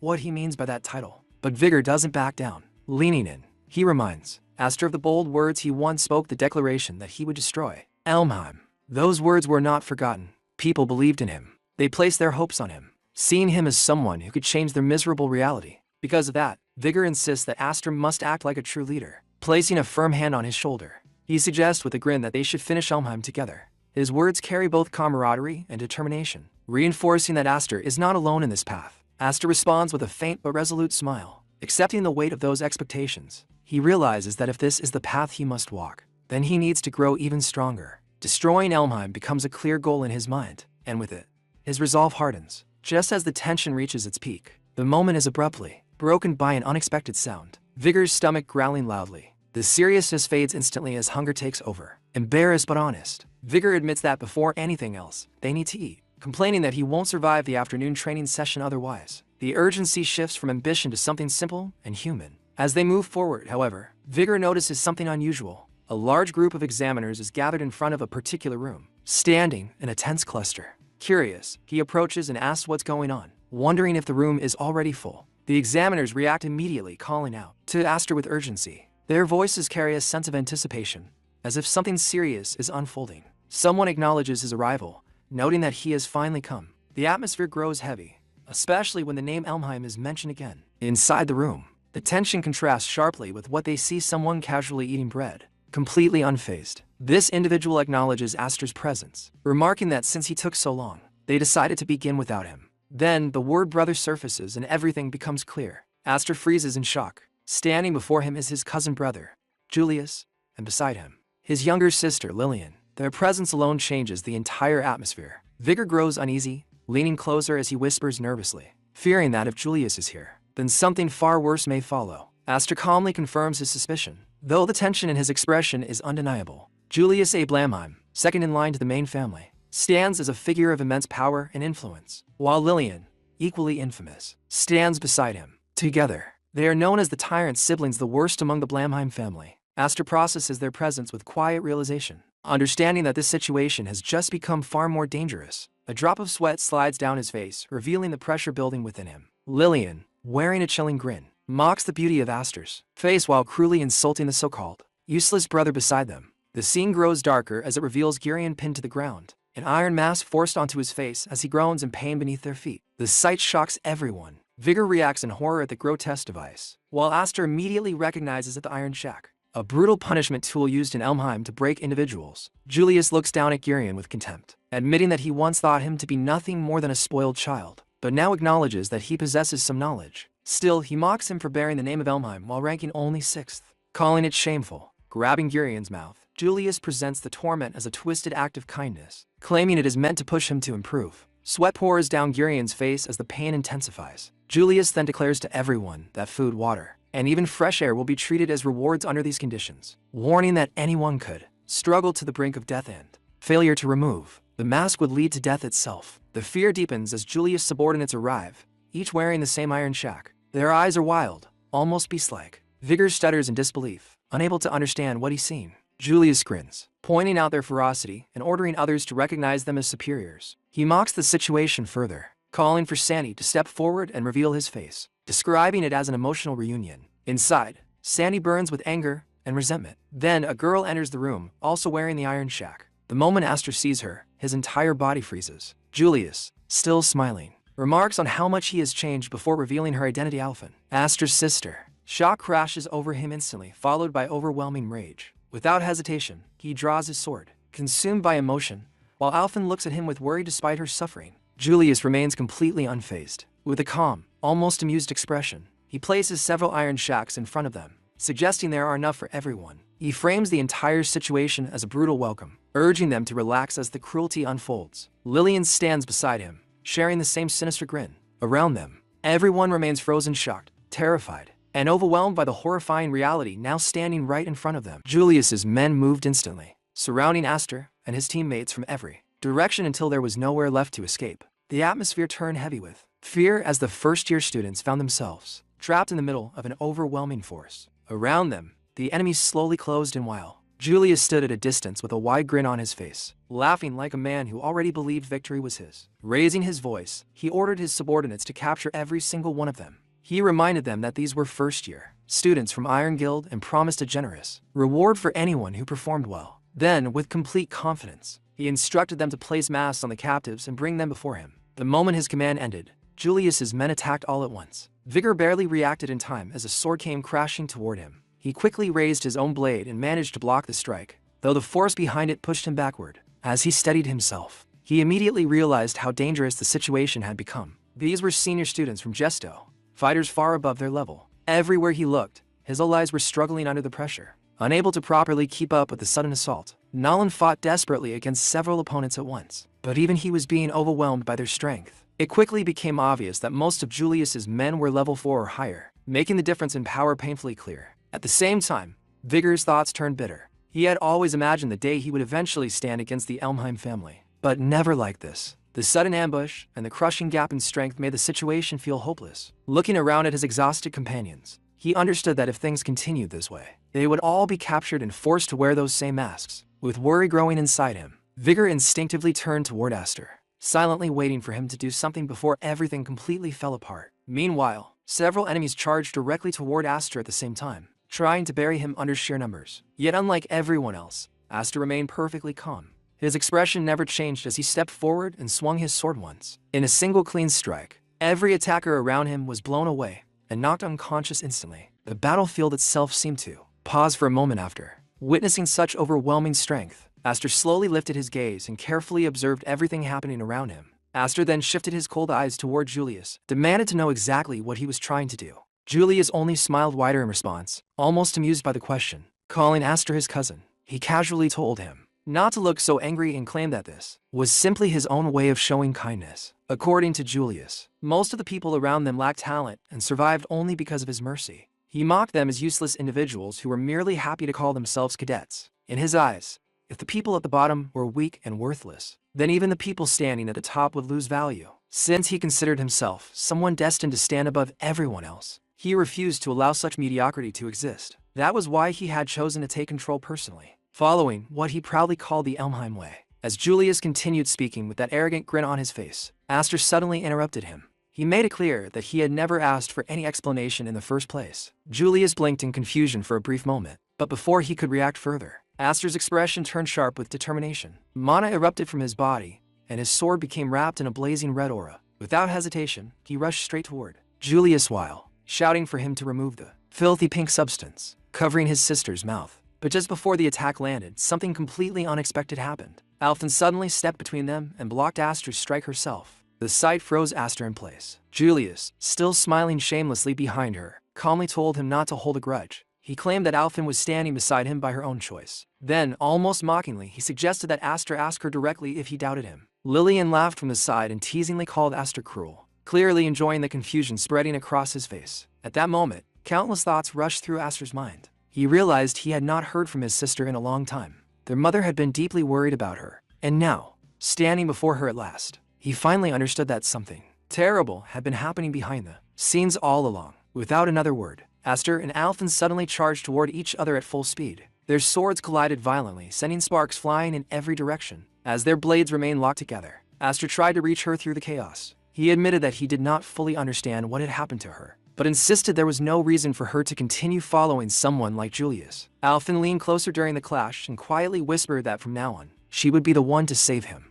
Those words completely stunned Aster. Shock flashed across his face, and he instinctively stepped backward, creating distance between them. But before the moment could settle, Nolan and the others rushed in from behind to support him. Furious at what they saw as hesitation, they attacked Alfin while demanding to know why they were wasting time in such a dangerous situation. At the same time, Nolan shifted his focus directly toward Julius. Pointing his sword straight at him, he declared that he would personally deal with him. He harshly criticized Julius, saying that his behavior was even more disgraceful than his younger brother's, and that someone like him had no right to call himself a gentleman. As Mana surged around him, Nolan demanded that Julius draw his sword and face him properly under the pride of the Elmheim style, swearing that he would carve that arrogance directly into his body. Julius, however, remained completely calm. He stared at Nolan with pure arrogance, as though the threat before him meant absolutely nothing. The moment Nolan charged forward with all his strength, Julius casually caught the incoming sword with his bare hand. The battlefield fell silent for an instant. Julius then questioned whether simply working harder than others with a sword was enough to make someone a great knight.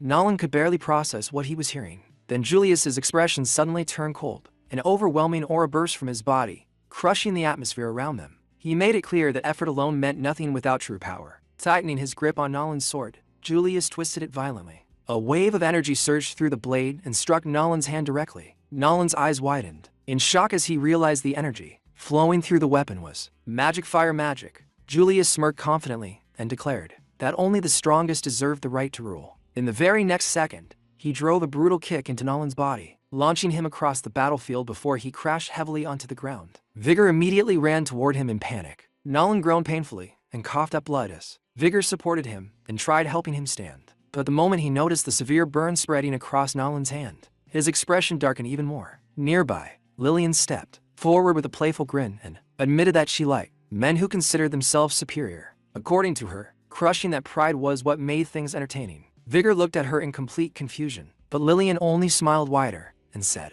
she would personally educate him in her own special way. She casually added that the bearded man beside him was completely useless to her. Watching the entire scene unfold, Julius grinned once more and declared that weakness itself was a sin. In his eyes, only the strong had the privilege of taking whatever they desired. He also pointed out that Aster himself had gathered followers through strength, making him no different. Meanwhile, Aster remained silent as he observed the battlefield around him. One by one, his subordinates were being overpowered by Julius's men. Shack symbols were forcibly marked onto their bodies while they struggled desperately and cried out for help. Julius then turned back toward Aster and calmly stated that in the end, Aster would eventually stand among the strong. Addressing him once again as his cousin, he questioned what kind of future Aster truly wished to choose. Without answering, Aster suddenly charged toward him again, but this time, Julius effortlessly stopped the attack. Fire mana burst from his body as he grabbed Aster tightly by the throat. Aster let out a painful gasp while Vigor and the others watched helplessly in growing panic. Julius mocked him mercilessly, questioning whether this disappointing level of strength was truly the power of the 7 wings.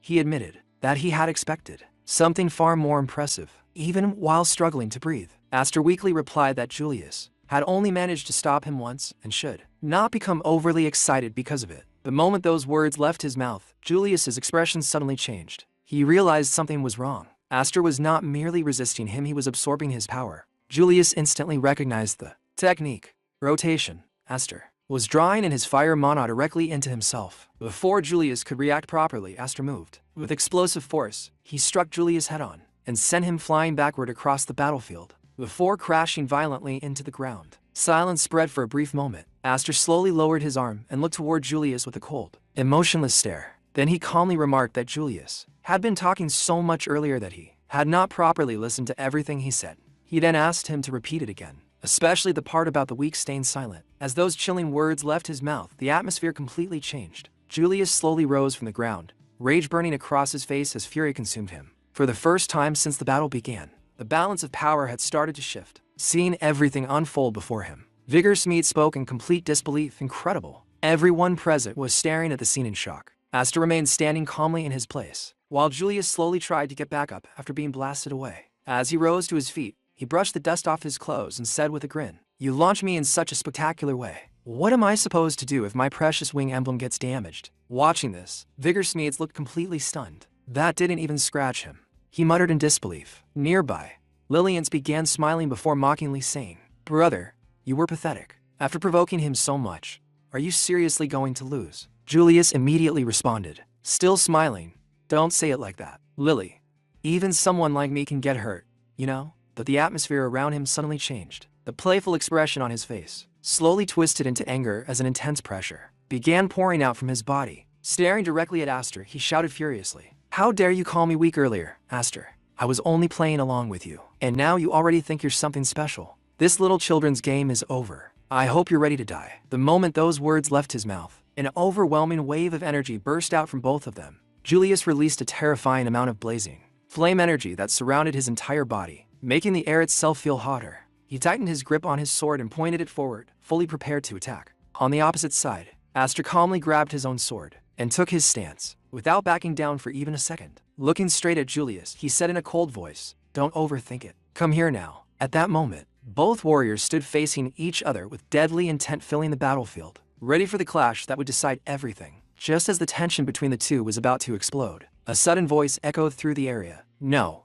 stop, both of you." A man stepped forward, immediately drawing everyone's attention toward him. The moment Aster saw him, he asked in surprise, "Are you Count Mace?" The man Mace did not bother answering the question directly. Instead, he calmly looked around at the destroyed surroundings and sighed. Well, they really made quite a mess. What do they think this cafeteria is?" His tone remained relaxed, but there was a sharpness hidden underneath it. "If they're going to create as many rumors as they want, then as a member of the council, I can't just stand by and watch." The moment Maze appeared, everyone immediately stopped fighting. Even the overwhelming pressure in the air seemed to settle for a second. However, Julius looked extremely irritated after seeing him. Staring at Maze with visible anger, he coldly said, "Go away. Maze, this is no place for a 6th-generation lackey to meddle in." Hearing that insult, Maze only smiled calmly instead of getting offended. Now, don't say things like that, young master," he replied casually. "You're one of the Academy's top students, and even a nominee for Best Student. If someone like you openly shows such overwhelming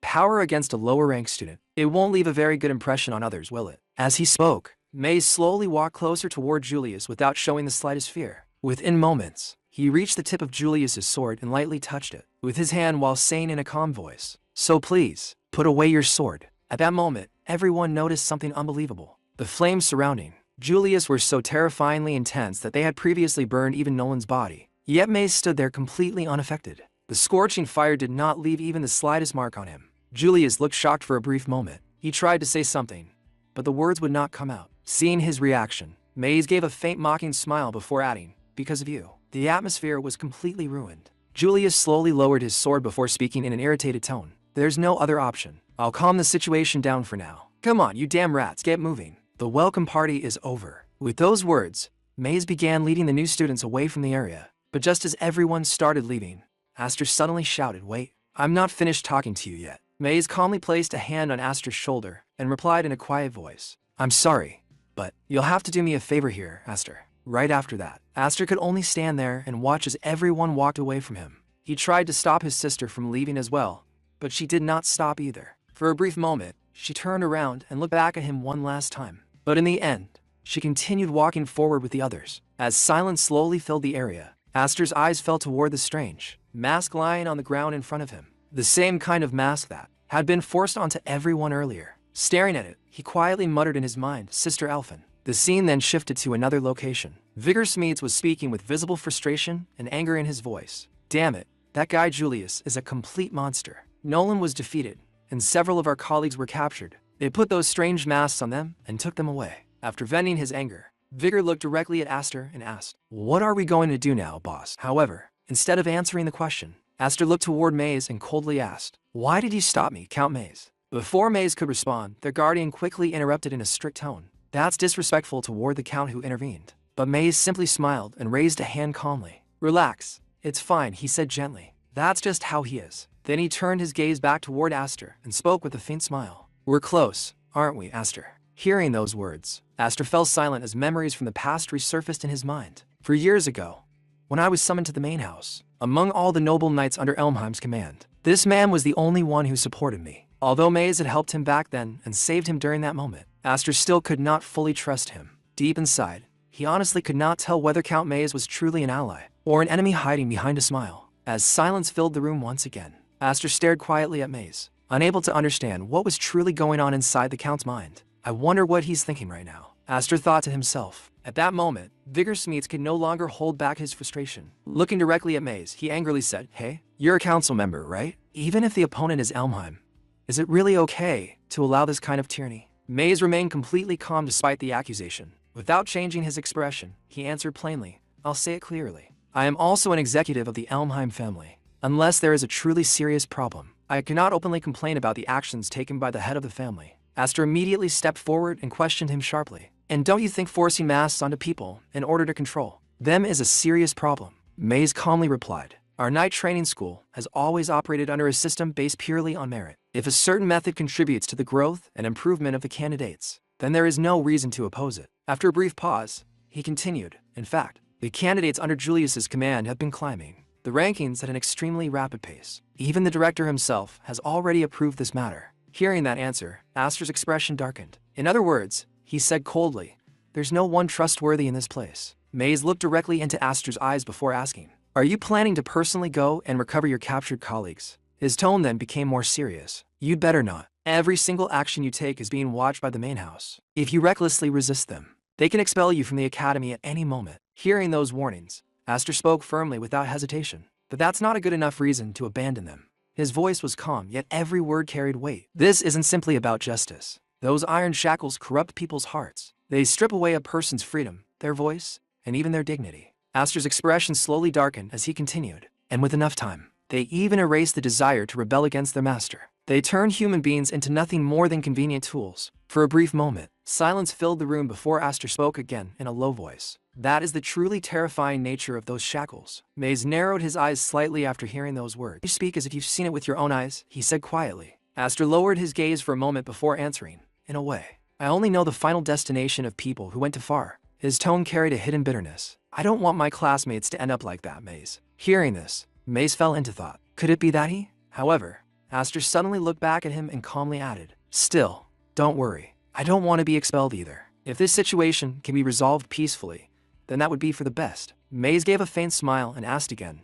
Wow. So, you already have a plan? Aster stared directly at him without answering immediately. Then, while picking up the strange mask from the ground and slowly putting it on, he quietly said, You already know that, don't you? The mask fully covered his face as his voice turned colder. My fighting style. The scene shifted, and a small time gap between events was finally revealed. The training grounds were overflowing with students, all of them pushing their bodies to the limit. Continuous running and relentless drills had completely exhausted them, leaving many barely able to catch their breath. Vigorous Meads glanced toward Nolan and asked Nolan, How are your wounds? Nolan answered calmly despite the intense training. The 4th grade curriculum is about to begin as well. There won't be any time to rest. Besides, his injuries weren't a big deal anyway. His tone remained steady, as if he had already accepted that pain and exhaustion were simply a part of moving forward. Meanwhile, Vigor, who had been running nonstop alongside the others, looked completely drained. Trying to catch his breath, he spoke again. Wow, you really are competitive. But more importantly, shouldn't we be worried about him? What suddenly made him change his mind like that? The person they were talking about was none other than Aster.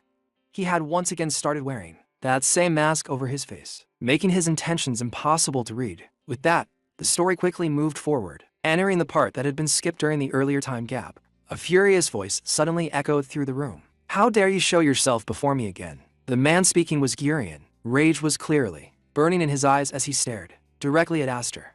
I still haven't forgiven you for what you did to me before, and now you suddenly interrupt me out of nowhere and say you want to make a deal? Trash like you? Gurion was holding a drink in his hand, but his anger only kept growing. He wiped his face roughly before glaring at Aster with open hostility, his voice filled with disgust and fury. Aster, however, remained completely calm despite the tension surrounding them. Without showing fear or hesitation, he finally responded, It's exactly as I said. I came here to get my sister and my companions back. Aster stepped forward and tossed the iron shackle onto the ground in front of them. The metallic sound echoed heavily through the room before he calmly declared, In return, you can put that iron shackle on me. That is my condition for the deal. The moment those words left his mouth, Alphen's eyes widened in shock. Fear instantly spread across her face as countless thoughts raced through her mind. Aster, what the hell are you thinking? She could not understand why he would willingly place himself in such danger. Ignoring everyone's reactions, Aster continued speaking in front of them both. Also, regarding the suspicion that I was planning a rebellion. His gaze remained perfectly steady. I assume the people above have already learned about it, haven't they? In that case, being allowed to place collars on a rebel is not exactly a bad arrangement for you. Lillian immediately burst into laughter after hearing that. Clearly amused, she looked at him and said, Have you completely lost your mind? Are you seriously trying to become our dog of your own free will? Unlike her, Julius did not look pleased at all. His expression darkened with anger as he stared sharply at Aster.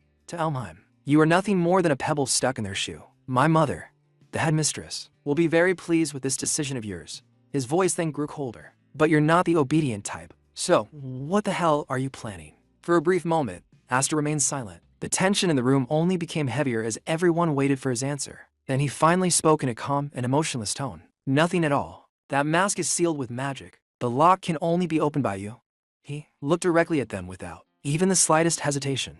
You will have the perfect chance to kill me, and yet. Then, in an almost mocking voice, he quietly added, Don't you trust me? Dear cousin. The instant Gurion heard those final words, the atmosphere exploded with pressure. Rage surged through his body as he began releasing his power once again. Flames burst around him violently, radiating such terrifying heat that even the glass bottle he had been drinking from slowly started melting in his hand. His face twisted with fury while murderous intent filled the air around him. Inside his mind, only one thought echoed endlessly. This bastard. After hearing Aster's proposal, Gurion slowly began to smile. The anger on his face had not disappeared, but now it was mixed with cruel amusement. Looking directly at Aster, he said, Good, since you insist so much, then such a simple exchange would be far too easy. His smile widened as he extended his hand forward. 7 days. No, 10 days. 10 full days without eating or drinking while wearing that thing. If you survive until then, I will completely set you free. The moment those conditions were spoken aloud, panic instantly filled Alphen's heart. Her expression trembled with fear as she desperately shouted inside her mind. No,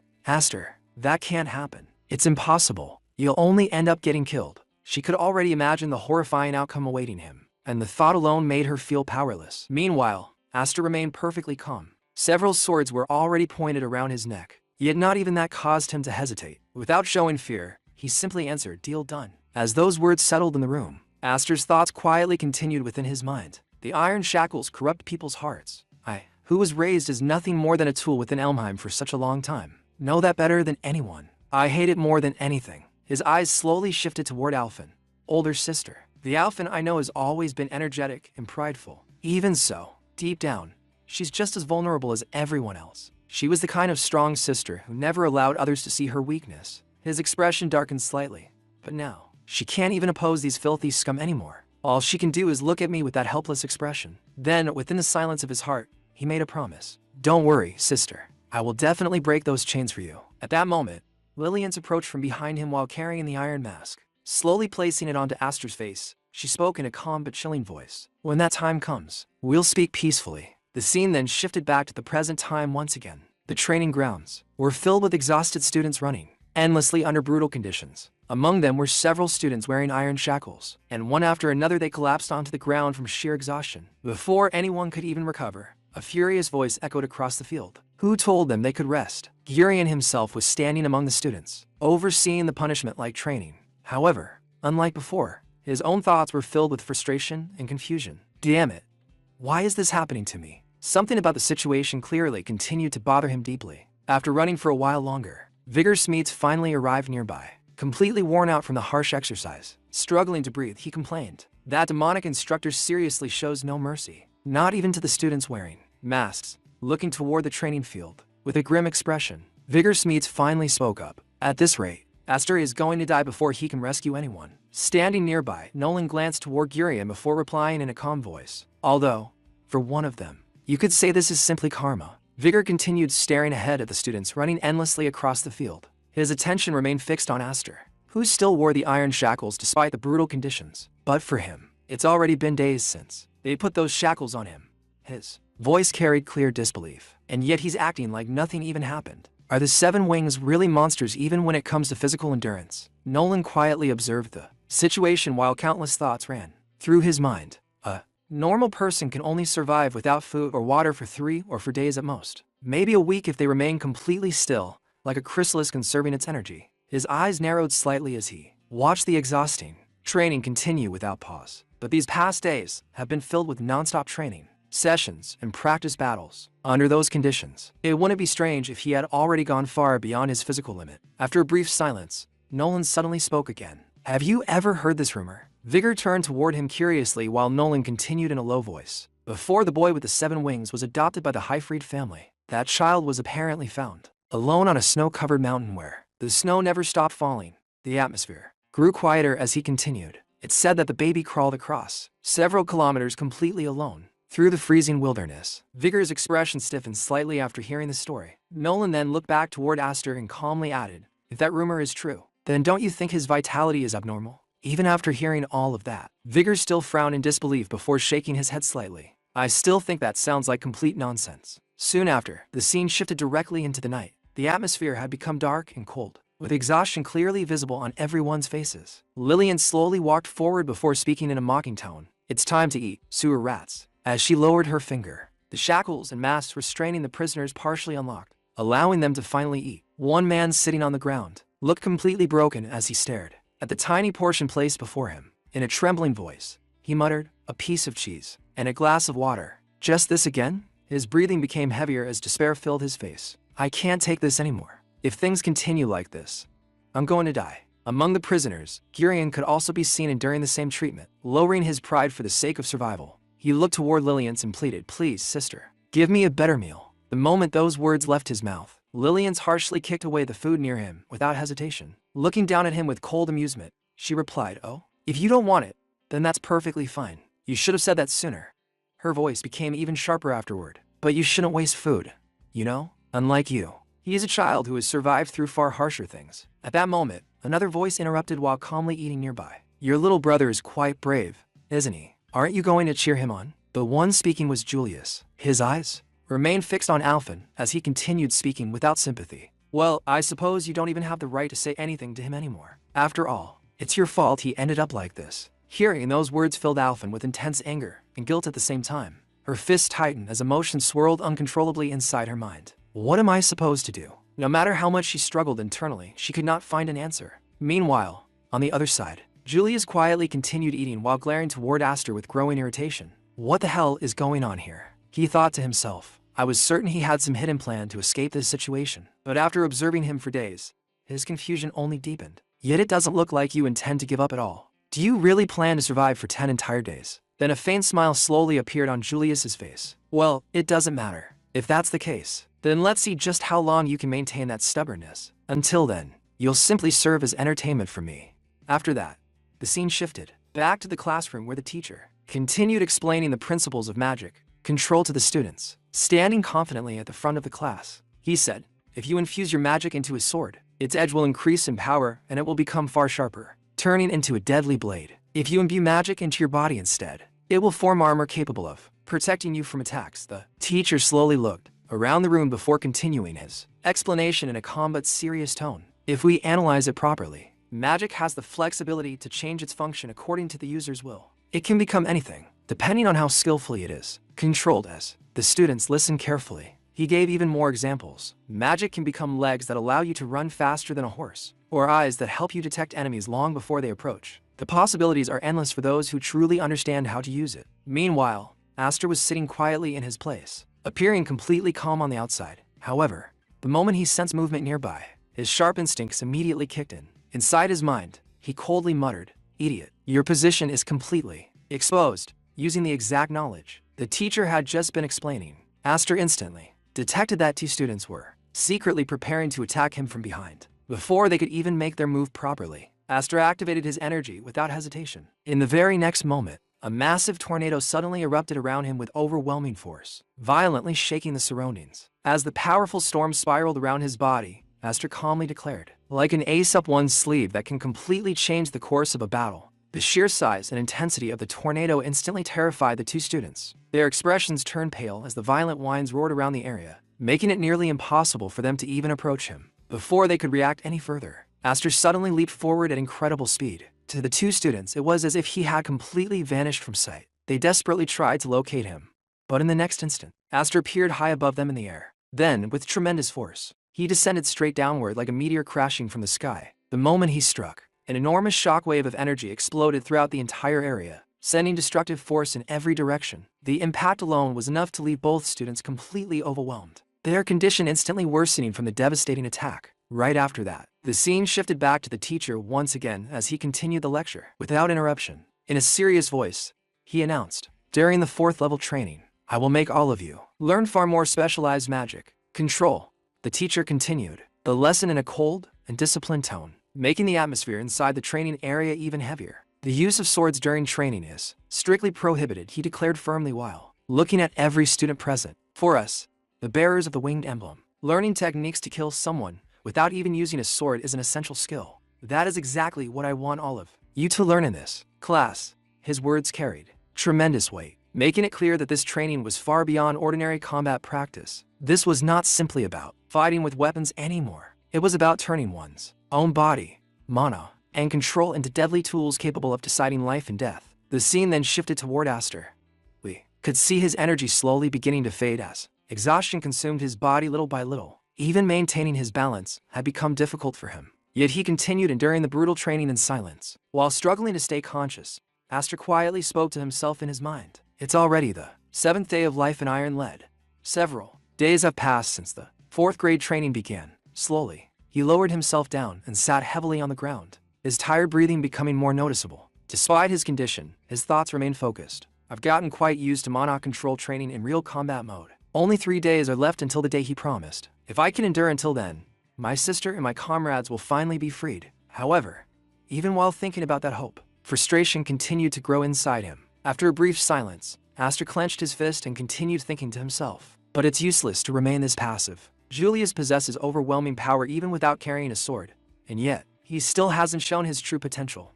The pressure of that reality weighed heavily on his mind. After all, his opponent is a 1st grade student. Right now is not the time for Emmy to get stuck in a place like this.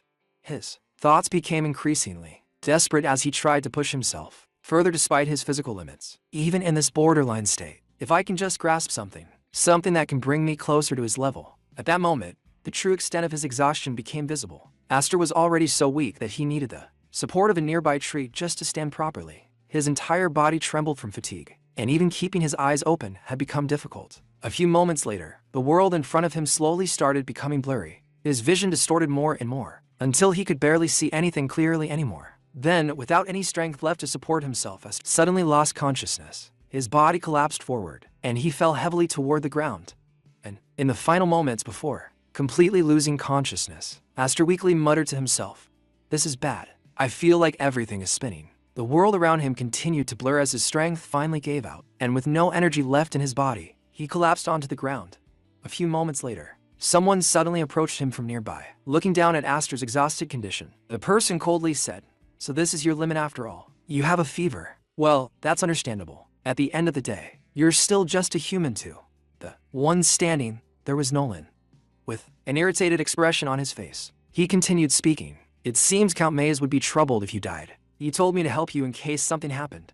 After saying that, Nolan let out an annoyed sigh before adding, "Honestly, what an irritating task I've been given." Hearing those words while barely conscious, Aster became confused. Count Maze? Why would he? However, before he could even properly think about it, Nolan then casually said, "Wait here for a moment. I'll go get the sword and break those iron shackles." But the instant Nolan turned to leave, Aster suddenly reached out with his trembling hand and tightly grabbed Nolan's leg, stopping him in place. Looking down at him with irritation and disbelief, Nolan frowned and asked, "What exactly are you trying to do? At this rate, you're going to die." Idiot. Even in his weakened condition, Aster's determination refused to disappear. Inside his mind, he desperately pushed himself forward. "If I give up here, then who will save my sister?" Despite barely being able to move, he still refused to abandon his goal. With what little strength he had left, he stopped Nolan from interfering any further, not wanting him to do unnecessary things that could ruin everything. Nolan looked at him for a few seconds before speaking again in a quieter tone. "I don't fully understand what you're trying to say, but I can tell that you're unhappy." Then, his expression became slightly more serious as he continued, "Even if you're desperately holding on to that promise you made with those people, it doesn't necessarily mean they're doing the same." His words carried a harsh reality that struck heavily against Aster's determination. Right after saying that, Nolan suddenly glanced around the area. At that moment, we saw that several other students had already gathered there. Without anyone noticing, they were staring directly at Aster's miserable condition. Then, among them, one person spoke in a mocking tone. "Wow, you really don't look well, Aster." At that moment, Lillian's finally appeared at the scene. Looking directly at Aster with a mocking smile, she casually said, "If you wander around at this hour with that face, people might mistake you for an undead." Hearing her voice instantly irritated Aster even more. While struggling to remain standing, he angrily thought to himself, "Why is she here of all people?" Before he could say anything, Nolan stepped forward and questioned her coldly. "And what exactly are you doing here gathering all these glory-hungry faces? They're supposed to be in the middle of 4th rank training right now. Don't tell me a 2nd rank student came all the way here just to observe." At that moment, we could clearly see the eyes of all the gathered students glowing with a sinister red light, making the atmosphere feel even more dangerous. Lillian's calmly answered Nolan while maintaining her arrogant expression. "These guys said they wanted to show off in front of me, so I came here to do them the favor of watching. Think of it like Lena's little class observation visit." She casually shrugged before adding, "Even the instructors said there wasn't any problem." However, her smile soon became darker as she slowly looked down toward Aster. "But what I want to see the most is..." Her voice turned cruel as she continued, "Seeing you cry while begging me for forgiveness." Hearing those words only made Aster's anger burn even hotter. Lillian's then lightly jumped up onto a tree branch above them and sat there comfortably like she was simply watching entertainment. Crossing her legs, she looked down at everyone below and coldly declared, "Kill each other as much as you want. You don't need to worry about me." The instant she said that, all of the students rushed toward Aster and Nolan at once. Watching the overwhelming assault coming from every direction, Aster immediately realized what was happening. "So they're planning to defeat me before the 10 days are over. Honestly, I expected at least this much interference, but for them to be this outrageous." His thoughts briefly shifted toward Nolan. "And now I've dragged Nolan into this as well." Before he could think any further, one of the attackers lunged directly at him. Because attacks were coming from every side, Aster was forced to desperately block and evade while barely maintaining his footing. On the other side, Nolan fought back while shouting angrily, "What a ridiculous restriction, forbidding a knight from drawing his sword." Meanwhile, Aster could feel the difference in numbers becoming overwhelming. His exhausted body was already close to its limit. "At this rate, if we don't fight seriously, I'll collapse from exhaustion first." Desperately trying to change the situation, he once again attempted to release his energy. But even then, his weakened condition made it difficult to fully control his power. Inside his mind, he desperately forced himself to think, "I need a low-cost ace up the sleeve, something capable of breaking this stalemate. Think, if I fail here, then everything will be lost." Above them, Lillian's continued watching the entire fight with amusement. Looking down at Aster's struggle, she mockingly said, "Without your swords, all of you are nothing. You could only fight dirty with your fist now." Her eyes narrowed slightly as she continued speaking. "And right now, for someone like you, that's the hardest thing, isn't it?" She let out a faint smile before adding coldly, "You're still so prideful and stubborn. But honestly, that's your own fault, because you never give up easily. And that's exactly what makes you pathetic." As the battle continued, Aster's condition steadily worsened. His breathing became heavier, and his body was already reaching its breaking point. Suddenly, Nolan noticed someone rapidly rushing toward Aster from behind. Realizing the danger too late, Nolan immediately shouted Aster's name in warning. But before Aster could properly react, another attacker suddenly emerged behind him and launched an incredibly fast strike. The attack was so quick that Aster had no opportunity to defend himself. In the next instant, the tremendous force slammed him violently into a nearby tree. A heavy impact echoed through the area, and blood immediately burst from Aster's mouth as his body collapsed against the trunk. His condition had become visibly terrible. Seeing that horrifying scene caused Nolan's expression to completely change in shock. Meanwhile, above them, Lillian's calmly spoke once more. "Stop. You're not allowed to kill him yet, understand?" A twisted smile appeared on her face as she continued. "After all, I still plan on taking care of raising him myself." Then, with cruel amusement in her voice, she added, "Make him suffer a little longer. Just don't let him die." At that moment, one of the attackers grabbed Aster by the hair and forcefully lifted his head upward. Aster's weakened body barely responded anymore. But then, something suddenly changed. In the very next instant, Aster's eyes began glowing with a brilliant golden light. A terrifying surge of energy exploded out from his body once again, causing the entire atmosphere around him to tremble violently. The overwhelming pressure instantly shocked everyone present. And instead of fear, Lillian simply smiled while watching the scene unfold. Moments later, countless sharp energy blades began forming around Aster's body, floating through the air as terrifying mana swirled violently around him. Those blades immediately shot toward the surrounding opponents with deadly force, tearing through the battlefield while Aster slowly raised his head. His glowing golden eyes were now filled with pure rage. As a result of those attacks, one of the students suffered severe damage to his entire arm. Aster was still lying on the ground, but a tremendous amount of energy was continuously pouring out of his body. The injured student stared at him in shock and muttered, "Did all of this happen just because I touched him? The instant I touched him, it felt as if all of his mana was running through my entire arm." A moment later, Aster slowly rose to his feet. The powerful energy surrounding him had not faded at all. Instead, it continued to surge from his body like an invisible storm. Seeing this, one of the students narrowed his eyes and said, "Is it some kind of mana defense? Although it's weak, if that's all you can do, I can crush you again." The student immediately charged forward at incredible speed, intending to overwhelm Aster once more. As Aster watched him rushing in, he calmly released even more of his energy. Then he extended one hand straight ahead. The moment the attacker reached him, Aster stopped him with that single outstretched hand. At the same instant, the strange energy surrounding Aster erupted. Countless cuts and slashes suddenly appeared across the student's body as though invisible blades were striking him from every direction. Blood sprayed through the air as new wounds opened across his arms, chest, and shoulders. Unable to withstand the assault, the student collapsed to the ground almost immediately. Everyone present witnessed the entire scene.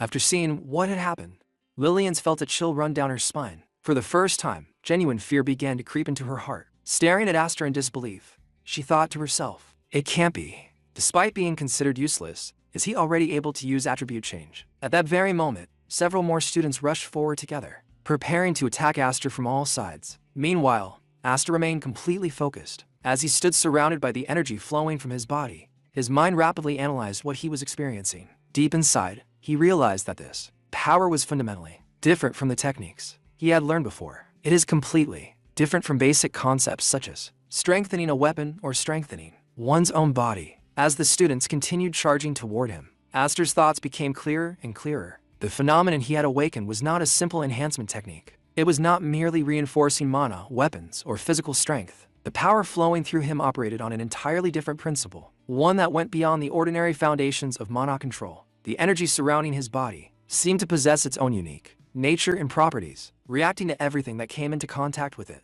With every passing second, Aster could feel himself drawing closer to understanding that mysterious power. And as the next wave of opponents closed in, it became increasingly obvious that what they were facing was no longer the same powerless boy they had mocked before. Something within Aster had awakened, and the terrifying results were already beginning to show themselves on the battlefield. After releasing an incredibly powerful slash, Aster finally began to understand the true nature of the ability he had awakened. As the energy flowed around him, he thought to himself, It's a variant of mana control that adds its own feature. His eyes narrowed as realization struck him. Like what my older brother did. If there's magical power with the fire, a tribute that burns everything it touches, then this power cuts through everything it touches. It's a cut attribute mana. The concept became crystal clear in his mind. This was not ordinary mana reinforcement, nor was it a simple enhancement technique. His mana itself had acquired a special property. Anything that came into contact with it would be subjected to its attribute, the attribute of cutting. To test his understanding, Aster immediately stretched one hand forward. In the next instant, a terrifying scene unfolded. Without even physically touching it, a large tree standing ahead of him was instantly sliced apart. The entire trunk split into countless tiny fragments, breaking apart as though it had been shredded by thousands of invisible blades. Pieces of wood scattered everywhere as the tree completely disintegrated. Before everyone's eyes, the surrounding students froze. Fear quickly spread across their faces. Moments ago, they had looked down on Aster as someone weak and useless. But now, after witnessing a massive tree being reduced to tiny pieces with a single motion of his hand, none of them could remain calm. Meanwhile, Aster continued analyzing the power in his mind. Even if you're a second-grade teacher or higher, if you don't have talent, you'll never be able to master it. He could now understand why techniques like this were considered so extraordinary. It was an advanced form of mana control that very few people could ever achieve. Strength alone was not enough. Experience alone was not enough. Without the necessary talent, a person could spend their entire life training and still never reach this level. And despite the fact that he had only just awakened this ability, one fact was impossible to deny. At this very moment, Aster had become capable of killing people using nothing but his mana. After reaching that realization, Aster did not hesitate any longer. The remaining students were still struggling to process what they had just witnessed. When he suddenly moved, Aster launched himself forward and attacked the rest of them. Invisible slashes swept through the battlefield. Every movement of his body carried the terrifying power of the cut attribute. Students who tried to block were overwhelmed. Those who attempted to dodge were still struck by the countless cutting forces hidden within his mana. One after another, they were defeated in brutal fashion, completely unable to resist the overwhelming difference in power. Some were sent crashing to the ground. Others were covered in wounds before they even realized they had been attacked. Their confidence, arrogance, and determination were all shattered as Aster relentlessly overpowered every single opponent standing before him. Within moments, the battlefield had fallen silent. The students who had rushed him together had been defeated one after another. Standing off to the side, Nolan watched the entire scene unfold. His gaze remained fixed on Aster as countless thoughts ran through his mind.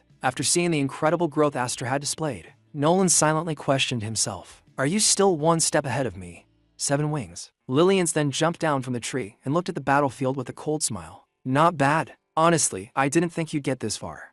But even though it looks so impressive, you haven't killed anyone. Do you really think that will stop my soldiers? As she spoke, she stood with one foot planted on a fallen man's body. Slowly drawing her sword, she looked down at him with complete disdain. Come on, get up. You filthy trash. Without hesitation, she swung her blade and attacked the man in front of her. Meanwhile, Aster and Nolan remained standing nearby, silently watching everything unfold. At that very moment, something unexpected happened. Cracks suddenly began spreading across the masks worn by the controlled students. One after another, the masks shattered into pieces and fell to the ground. Fragments scattered everywhere as the students finally revealed their faces. Lillian's eyes widened in shock. This was something she had never anticipated. The students looked around in confusion before expressions of relief appeared on their faces. Did the mask fall off? What a relief! I can finally breathe. Watching this scene, Nolan turned his gaze toward Aster.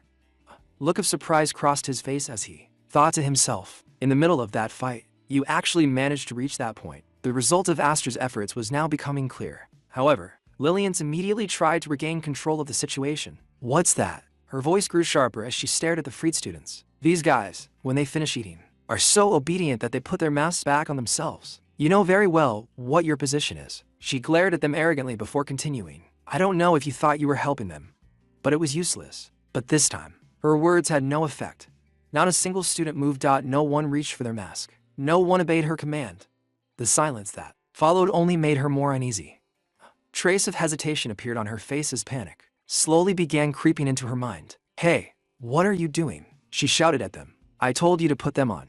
Quickly. Yet even after yelling at the top of her lungs, nobody listened. The students simply stood where they were, no longer under her control. For the first time, genuine fear and confusion appeared in Lillian's expression. The authority she had relied on so confidently was crumbling right before her eyes. Standing a short distance away, Nolan watched the scene calmly. Then, with a faint smile, he spoke. It seems that even after they removed the iron shackles, he keeps biting. His eyes remain fixed on Aster. The students had finally broken free from their chains, and the influence controlling them was disappearing. What Lillian believed was absolute obedience had turned out to be far more fragile than she imagined, and now, as her control slipped away piece by piece, the battlefield was beginning to shift in a direction she could no longer predict. It seems that his nature wasn't completely rotten after all. Nolan looked at Lillian's with calm eyes before continuing. What will you do now? Will you be the next opponent? Lillian slowly began pulling out her sword. However, before she could say anything, Nolan spoke again while staring directly at her. What's wrong?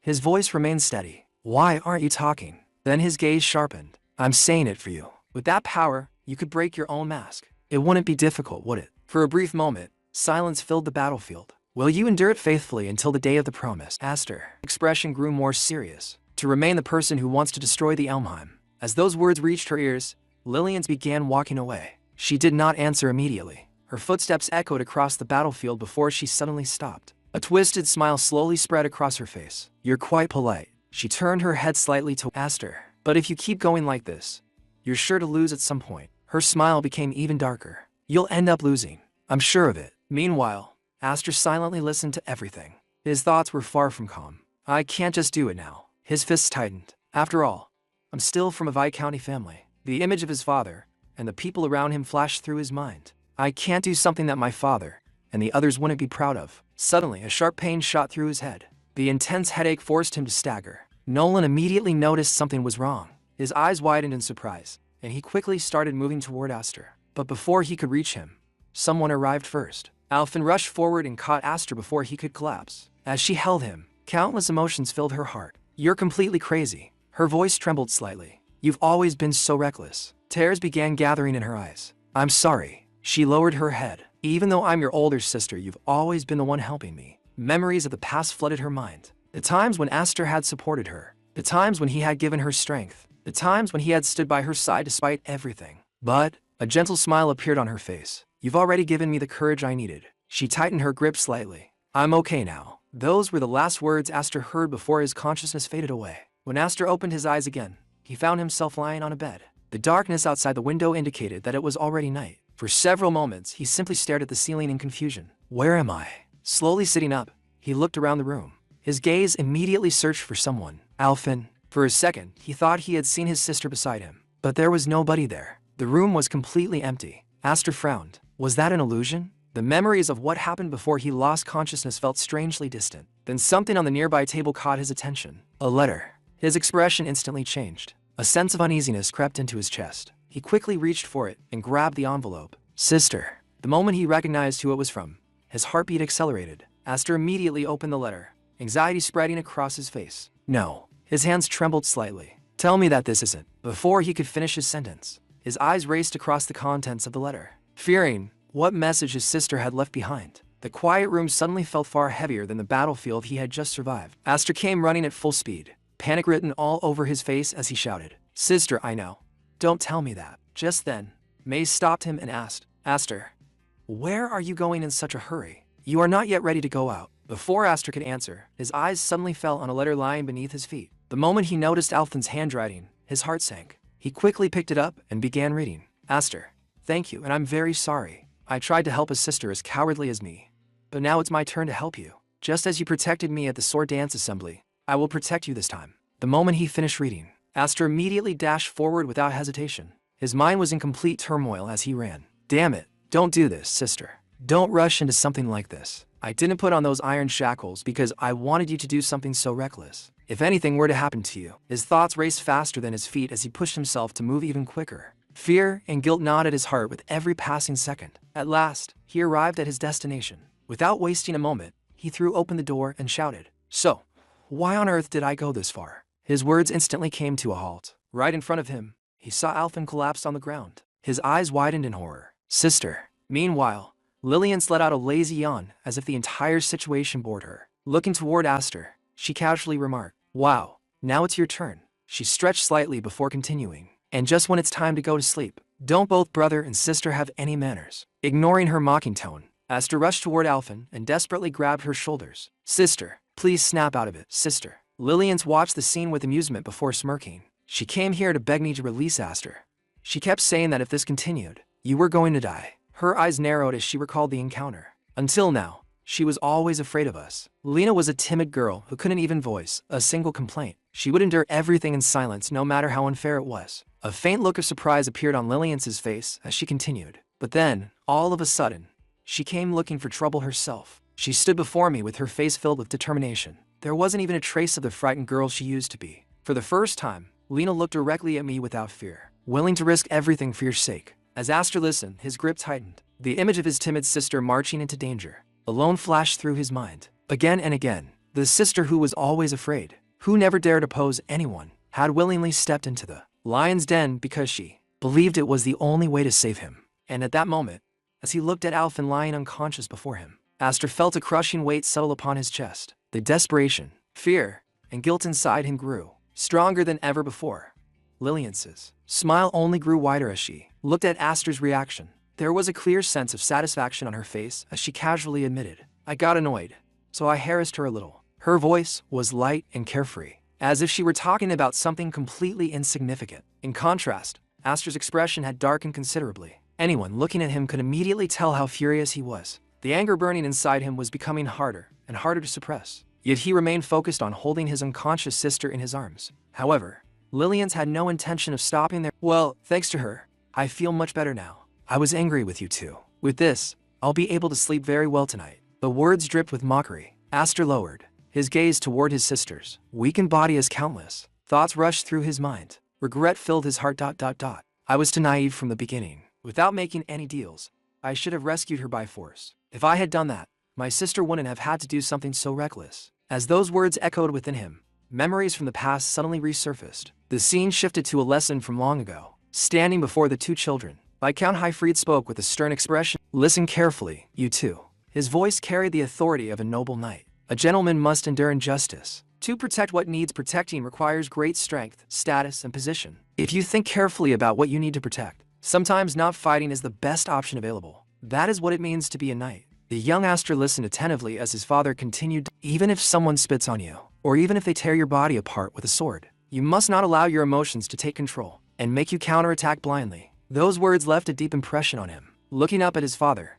young Aster could not help but ask, "So, father, are you saying it's okay to let yourself be attacked and do nothing?" Viscount Highfried immediately shook his head. "I'm not saying that." His sharp eyes focused directly on Aster. "The point is that you must never misjudge the purpose or the timing." For a brief moment, silence filled the air before he continued, "Why do you wield a sword? Why do you fight?" His voice became heavier, carrying the weight of experience and conviction. "You must always have an answer for that." The lesson remained deeply engraved within Aster's heart. And now, standing here while holding his unconscious sister, those words echoed louder than ever before. The question his father had asked him long ago was once again demanding an answer. "Why do you fight? Why do you wield your sword?" As Aster looked at the sister who had risked everything for his sake, the answer slowly became clearer than it had ever been before. The memory of Viscount Highfried's teachings continued to echo through Aster's mind. "If the time comes when you truly must fight, then make sure you can draw your sword without hesitation." Those words rang louder than ever before. Back in the present, Aster slowly lowered his head while holding his unconscious sister. His voice was cold and filled with regret. "It's too late. I should have done this much sooner." The atmosphere suddenly changed. Lillian's felt a strange and unsettling sensation creeping over her body. For the first time, her confidence began to waver. "What is happening?" Before anyone could react, a sword suddenly shot through the air. It flew across the room at incredible speed before stopping directly beside Aster as if responding to his call. The moment the sword reached him, an overwhelming surge of power erupted from his body. A terrifying wave of energy exploded outward, shaking the surroundings. The pressure was so immense that even Lillian's could not properly withstand it. The energy crashed into her from every direction, making it difficult for her to even maintain her footing. For the first time, genuine fear appeared on her face. Meanwhile, Julius sat nearby watching everything unfold. Even he could feel the overwhelming force radiating from Aster, and his expression gradually darkened. Aster's eyes were filled with pure rage. Again and again, he repeated the same words. "Remove them." The pressure became heavier. "Remove them. .. His voice sounded less human with every repetition. Then, finally, his killing intent burst forth completely. "I will not leave a single drop of Elmheim's blood." The moment those words left his mouth, the energy surrounding him surged even further. His aura twisted violently as his fury reached unimaginable heights. "I will kill them all." Nearby, Alphen slowly began to regain consciousness. Her eyes opened slightly, and the first thing she saw was Aster standing in the middle of that terrifying storm of power. The moment she recognized what was happening, Fear filled her face. No, stop. Her weak voice trembled. The same thing is happening as that time. At the same moment, Julius's mother stared at Aster in complete disbelief. This magic power, her eyes widened. It can't be. Elsewhere, Dean Mays witnessed the scene and immediately understood what was happening. Lost control. The scene returned to Aster.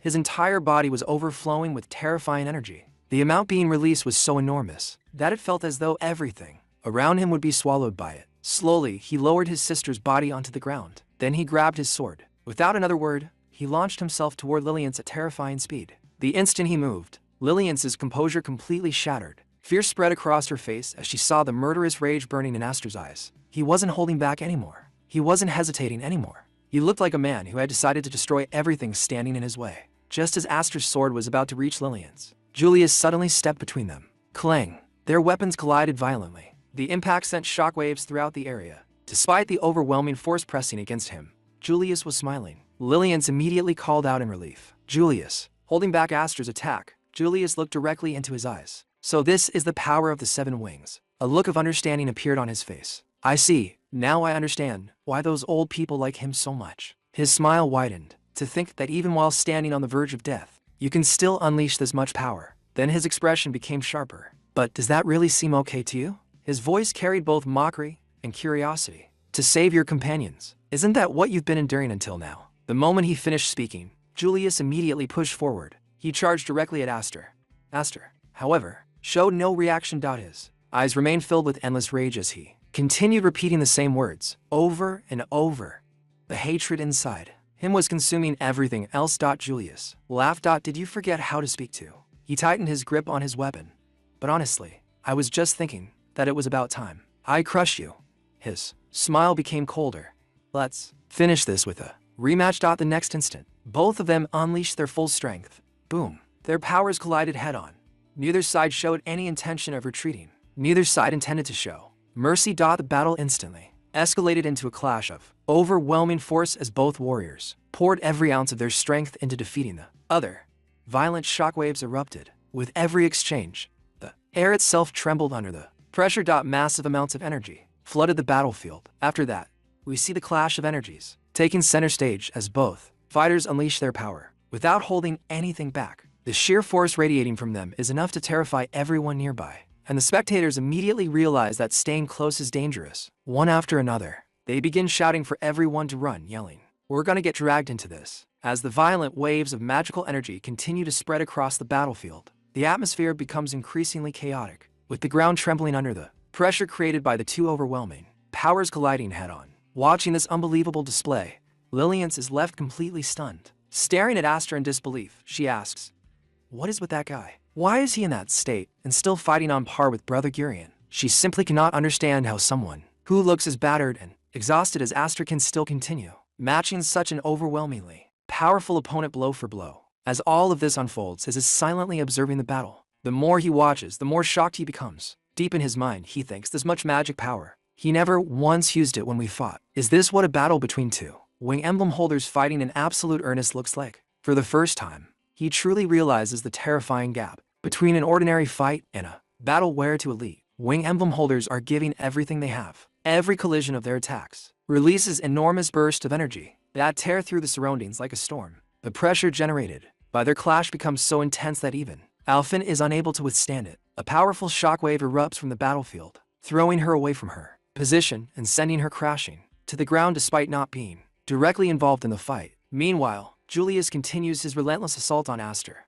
As he attacks, countless thoughts race through his mind. He cannot understand what is happening before his eyes. Staring at Aster, he thinks, this guy, wasn't he just losing it over Alphen a second ago? And now he doesn't even have his sister in his sights. Just what exactly is driving him right now? The more Julius watches him, the more frustrated and irritated he becomes. Aster's actions no longer make any sense to him. It feels as though the man standing before him has become completely consumed by something far beyond reason. The sight of Aster continuing to fight with such terrifying determination only fuels Julius's anger even further. At that moment, however, Aster's mind is occupied by only a single thought. Everything else has disappeared from his consciousness. The battlefield, the people around him, and even his own condition no longer matter. Only one burning desire remains, repeating endlessly within his head like an unbreakable command. Eradicate the blood of House Elmheim.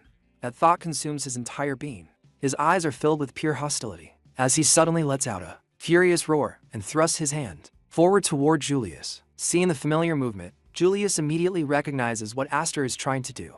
His expression tightens as he shouts back, "Are you trying to strip away my magic power with that again?" Julius suddenly burst forward at incredible speed, refusing to give Aster even a moment to complete whatever he is planning. Charging straight toward him, he shouts, "Like I'd ever allow you the time to do that." His voice is filled with confidence as he closes the distance between them in an instant. Watching the situation unfold from the side, Lillian immediately senses the danger and tries to warn him.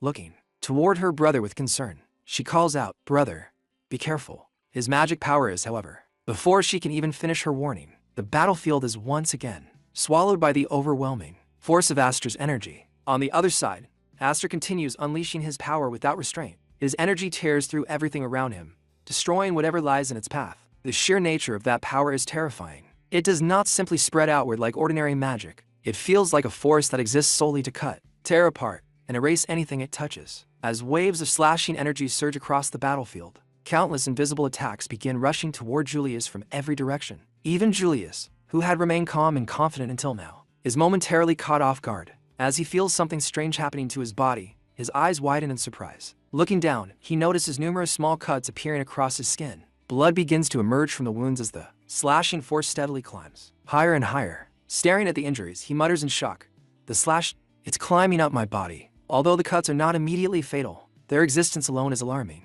The slashing energy continues spreading through his magic power itself, making the situation far more dangerous than a normal attack. For a brief moment, Julius realizes just how close he may be to genuine danger. Refusing to let himself be overwhelmed, he suddenly lets out a powerful roar and releases an enormous amount of his own magic power. A violent explosion of heat erupts from his body. The pressure is so immense that his clothes begin tearing apart under the force of the energy he unleashes. Flames and scorching heat surround him as he glares at Aster and shouts, "You can cut your own magic power. Just having a slash attribute magic power is rare enough, but you're pulling off some real tricky stunts.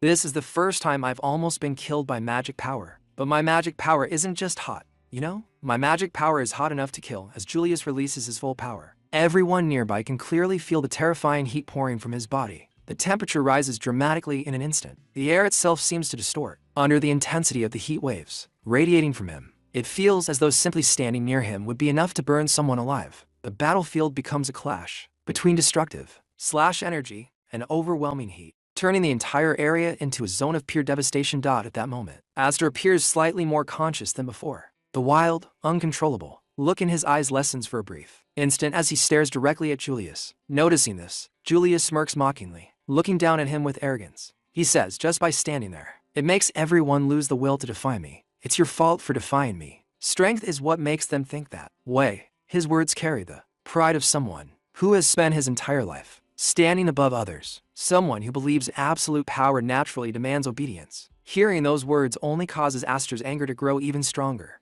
His expression hardens as he glares back at Julius with burning hatred. Then, shouting at the top of his lungs, he replies, "That's only because you can stay standing until the very end." The moment those words leave his mouth, he begins gathering power for another attack. The energy surrounding him intensifies once again, preparing for another violent clash between the two fighters. Seeing this, Julius simply smiles. Rather than feeling threatened, he appears amused. Looking directly at Aster, he says, "Looks like you can still speak instead of just barking. But you know what you're doing is just a futile struggle." Aster and Julius continue clashing head-on, their energies colliding again and again with terrifying force. Every impact released violent shockwaves that tore through the battlefield, making the surrounding area tremble under the pressure. The sheer intensity of their fight had reached a level where even watching it felt dangerous. On the sidelines, Lillian stared at the scene with visible fear in her eyes. Watching Aster push himself beyond his limits while damaging his own body in the process, she could not hide her disgust and uneasiness. In a trembling voice, she said, "Fighting while hurting himself? That's so gross." Meanwhile, Alphonse slowly opened her eyes. As her vision cleared and she looked toward the battlefield, memories from the past suddenly resurfaced in her mind. Watching Aster in his current state reminded her of an incident that had happened many years ago. Her expression grew emotional as she quietly recalled. 7 years ago, Aster ended up in that state just once. At that time, Father put his body on the line to stop him. But ever since then, Aster started keeping his distance from us sisters. Father said the cause was the 7 wings going on a rampage. But her voice softened as she reflected on what had truly happened. Deep down, she had always believed there was more to it than that. I think he still couldn't forgive himself regardless, because he was inexperienced. As Alphen's thoughts connected the past to the present, the scene returned to the ongoing battle. Watching her brother continue to fight while carrying all of that guilt by himself, she could not help but speak from her heart. Looking at Aster, she said, "Why do you always try to point all the blame at yourself like that?" Her words were filled with sadness because she understood that even after all these years, Aster had never truly let go of the burden he carried. At that very moment, the battle took another dramatic turn. Aster unleashed a powerful attack that struck Julius and sent him flying backward. The impact was so great that even Alphen was left stunned. For a brief moment, she could hardly believe what she was seeing. The seemingly invincible Julius had actually been pushed back. The realization left her speechless. Despite being thrown back, Julius still managed to speak. Looking at Aster with a mixture of irritation and reluctant admiration, he said, "It makes me want to praise you without thinking. That stubbornness of yours, but just die already. Seeing an annoying guy like you pisses me off." Although his words were hostile, there was no denying that he had begun to acknowledge Aster's determination. However, the battle had taken a severe toll on Julius as well. Suddenly, the sword slipped from his hand and fell to the ground. He looked down in shock. His arms were covered with numerous cuts, the accumulated damage finally catching up to him. Trying to move his arm, he realized something was terribly wrong. Staring at it in disbelief, he muttered, "I can't put any strength into my arm." Aster was not in much better condition. His body had also suffered tremendous damage during the battle, and he was clearly pushing himself far beyond his limits. Yet despite everything, he continued moving forward. Step by step, surrounded by his overwhelming energy, he advanced toward Julius. There was no hesitation in his movements, no sign of stopping. He simply kept coming. Julius watched him approach and felt genuine alarm for the first time. The sight before him was unsettling. Aster looked as though he had completely abandoned concern for his own condition. It was obvious that something was wrong. Even after sustaining so much damage, he continued advancing with a frightening sense of purpose. As Aster closed the distance between them, his intention became increasingly clear. His eyes remained fixed on Julius, and his hands slowly stretched forward toward him. After that, we see Aster rushing forward at incredible speed toward Julius with the intention of crushing him completely. Just then, Alphen quickly runs up from behind and grabs him, desperately shouting, "Aster, stop it already. That fighting style where only you end up getting hurt. Don't do it anymore." Because she had been holding him back from behind. Her own body had suffered as well, and numerous cuts had appeared across her arms and clothes from the violent surge of power surrounding him. Aster notices her condition and immediately freezes for a moment. Blood is flowing from his mouth as he looks at her and weakly says, "Sister." At the same time, a storm of thoughts races through his mind. What the hell am I? This is no good. I can't suppress the magic power. At this rate, the overwhelming energy inside him continues to rage out of control, threatening to consume everything around him. At that exact moment, someone suddenly shouts his name from behind. It was Maze. Raising his voice, he yells, "Catch this." What he throws toward Aster is none other than the same sword that had been taken from him earlier. The weapon spins through the air and flies straight toward him. The instant Aster catches the sword, something changes. The uncontrollable energy inside his body begins to settle, and for the first time, he is able to properly regulate the immense magical power surging through him. Little by little, the terrifying aura that had been continuously increasing starts to decrease. The violent pressure fades, and the atmosphere around them finally becomes calmer. Seeing that Aster has regained control, Alphen lets out a sigh of relief and says, "Thank goodness you're safe." Aster looks at her and immediately replies, "You're the one who." What a reckless thing to do. Deep inside, however, he realizes the truth of what just happened. If this sword hadn't absorbed my magic power, things could have become very dangerous. From the front, Julius watches the scene and speaks with his usual arrogance. "You're as clueless about reading the room as ever. Maze, don't tell me that made you lose your nerve, did it? Even if I can't use my arm, I can still do more than kill you. You know?" Despite his injuries, there is still no fear in his eyes. Instead, he continues to glare at Aster with murderous intent. However, before anything else can happen, another figure arrives at the scene. It is Julius's mother. The moment she steps forward, she coldly declares, "There is no need for that." Her gaze immediately locks onto Aster.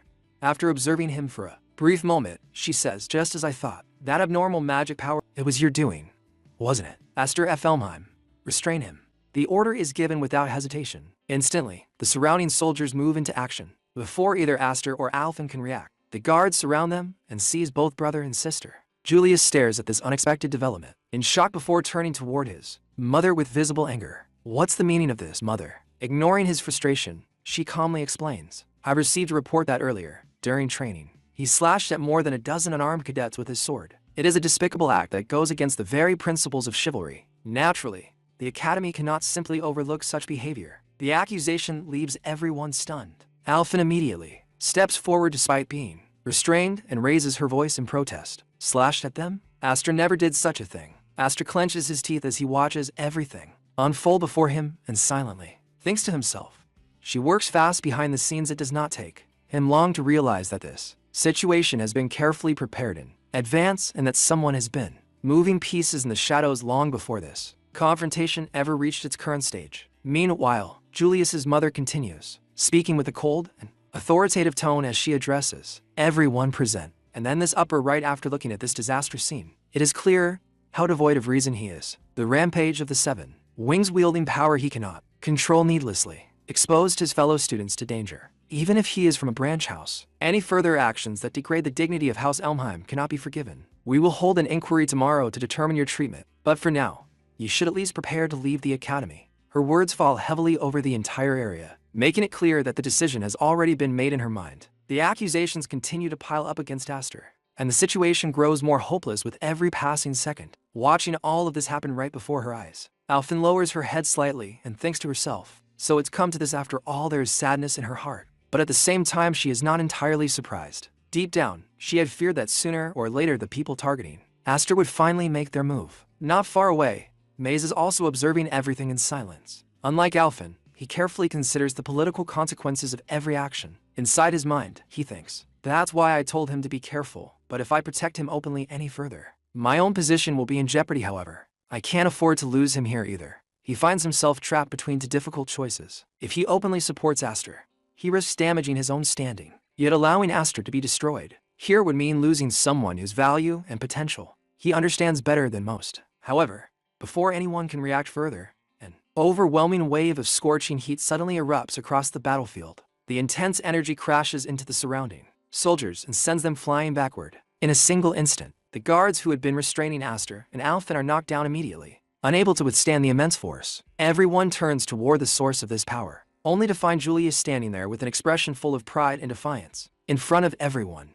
Julius speaks loudly. Provocations like that are a privilege reserved for the winner, right? Don't just suddenly show up and take all the best parts for yourself. His words immediately draw the attention of his mother. Looking at him with narrowed eyes, she asks, "What are you intending to do?" Without showing even the slightest hesitation, Julius answers, "If you just get him expelled like this, it'll look like I went crying to my parents out of spite for getting beaten, won't it? That would be a true disgrace to House Elmheim." A confident grin spreads across his face as he continues speaking. "That's why I'm going to kill him myself. Until then, stay out of this." The bold declaration leaves many people stunned. He is openly rejecting the method his mother has chosen and insisting on settling the matter with his own hands. Hearing this, his mother's expression hardens. "It seems I spoiled you a bit too much to think he would defy me." But Julius remains completely unfazed by her criticism. Instead, he looks directly at her and responds with a question. "What about my older brother?" The mention of Patrick immediately changes the atmosphere. His mother replies with a hint of sarcasm in her voice. Patrick was much more obedient. Rather than feeling offended,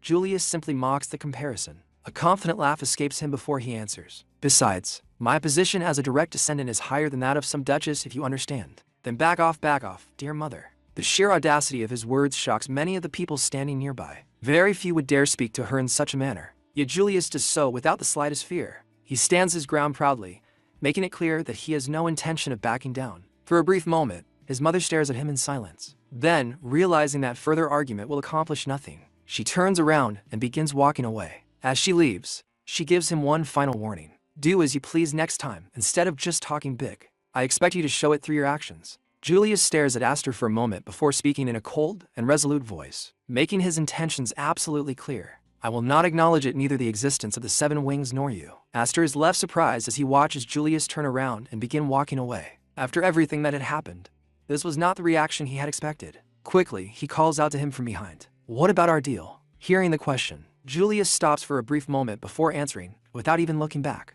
"Against a monster who smashed the shackles by himself. There's no damn deal anymore thanks to you. The iron shackles have been reduced to mere decorations. Worse than restraints, so do whatever you want from now on. Even if a few small fry escape from their cage, I don't even feel like chasing them." By this point, everyone who had been captured had already been freed. Julius continues walking away while speaking over his shoulder. "But don't you run away, got it? We will definitely settle this. Until then, you better tame those 7 wings." With those final words, he leaves the area, bringing an end to the night's chaotic confrontation. A voice-over then explains that a night filled with one unbelievable event after another finally came to an end, and several days quietly passed afterward. The scene shifts forward in time. We now see Aster reunited with his entire team. The atmosphere is much brighter than before, and everyone looks genuinely happy to see him again. The moment they gather around him, questions begin pouring in from every direction. Boss, are your injuries okay now? I heard you went on quite a rampage again. Boss, that's all anyone's been talking about among us. The group's excitement is obvious, but Aster immediately shakes his head and responds, please stop calling me boss.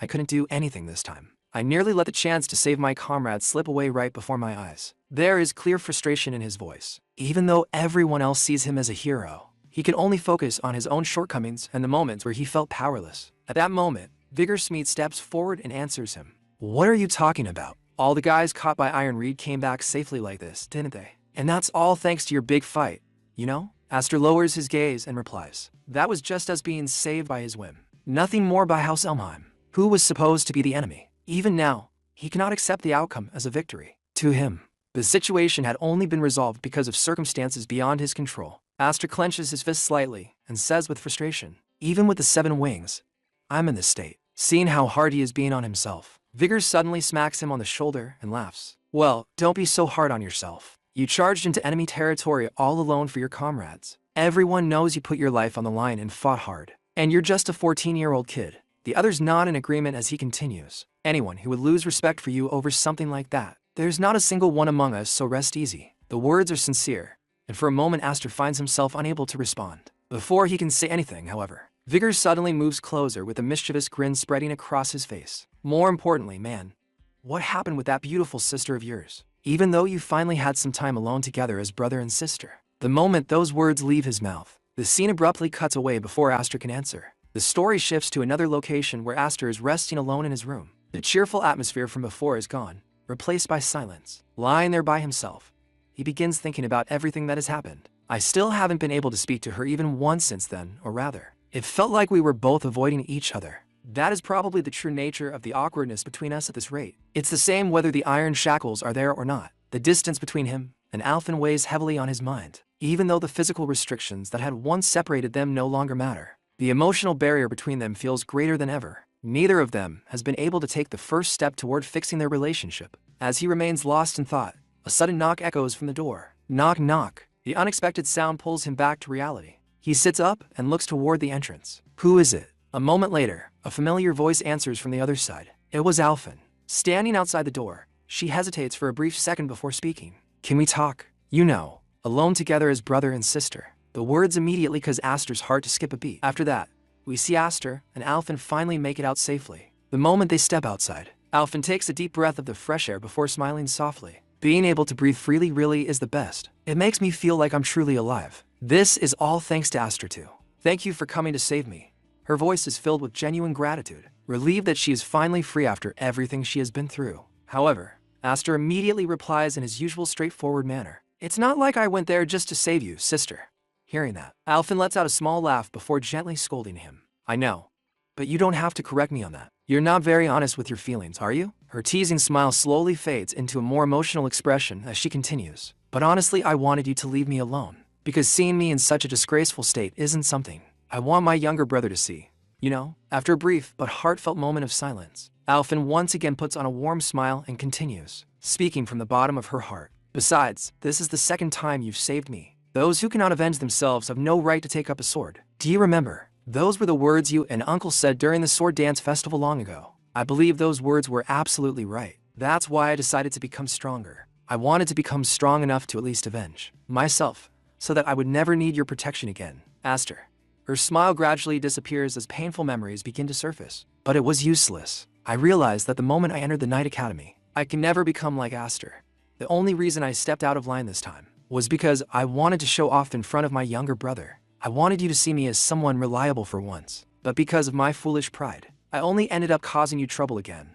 Lowering her head, she forces out a bitter smile before quietly asking, I'm really pathetic, aren't I? After hearing her entire story and finally understanding what had been weighing on her heart all this time, Aster silently thinks to himself. So sister was carrying those feelings all along. Looking at her with calm but unwavering eyes, he gently says, being strong isn't the only kind of strength. I've never once thought of you as pathetic, sister. Aster gently looks at her and says, whenever I was about to go down the wrong path, sister, you would always stop me. You were the one who kept me from making countless mistakes. I've been saved by you countless times too. Sister, hearing him call her that so sincerely causes Alpha to quietly look at him as the emotions she had been holding back begin to surface once again. Aster then continues with a serious expression. I painfully realized it through this incident. I'm still inexperienced to fight House Elmheim. I completely lack both the skill and the military strength. If you were to lend me your strength, sister, there would be no ally more reassuring. Hearing those unexpected words, Alphen looks at him with surprise before asking, are you asking me to become an anti-Elmheim comrade?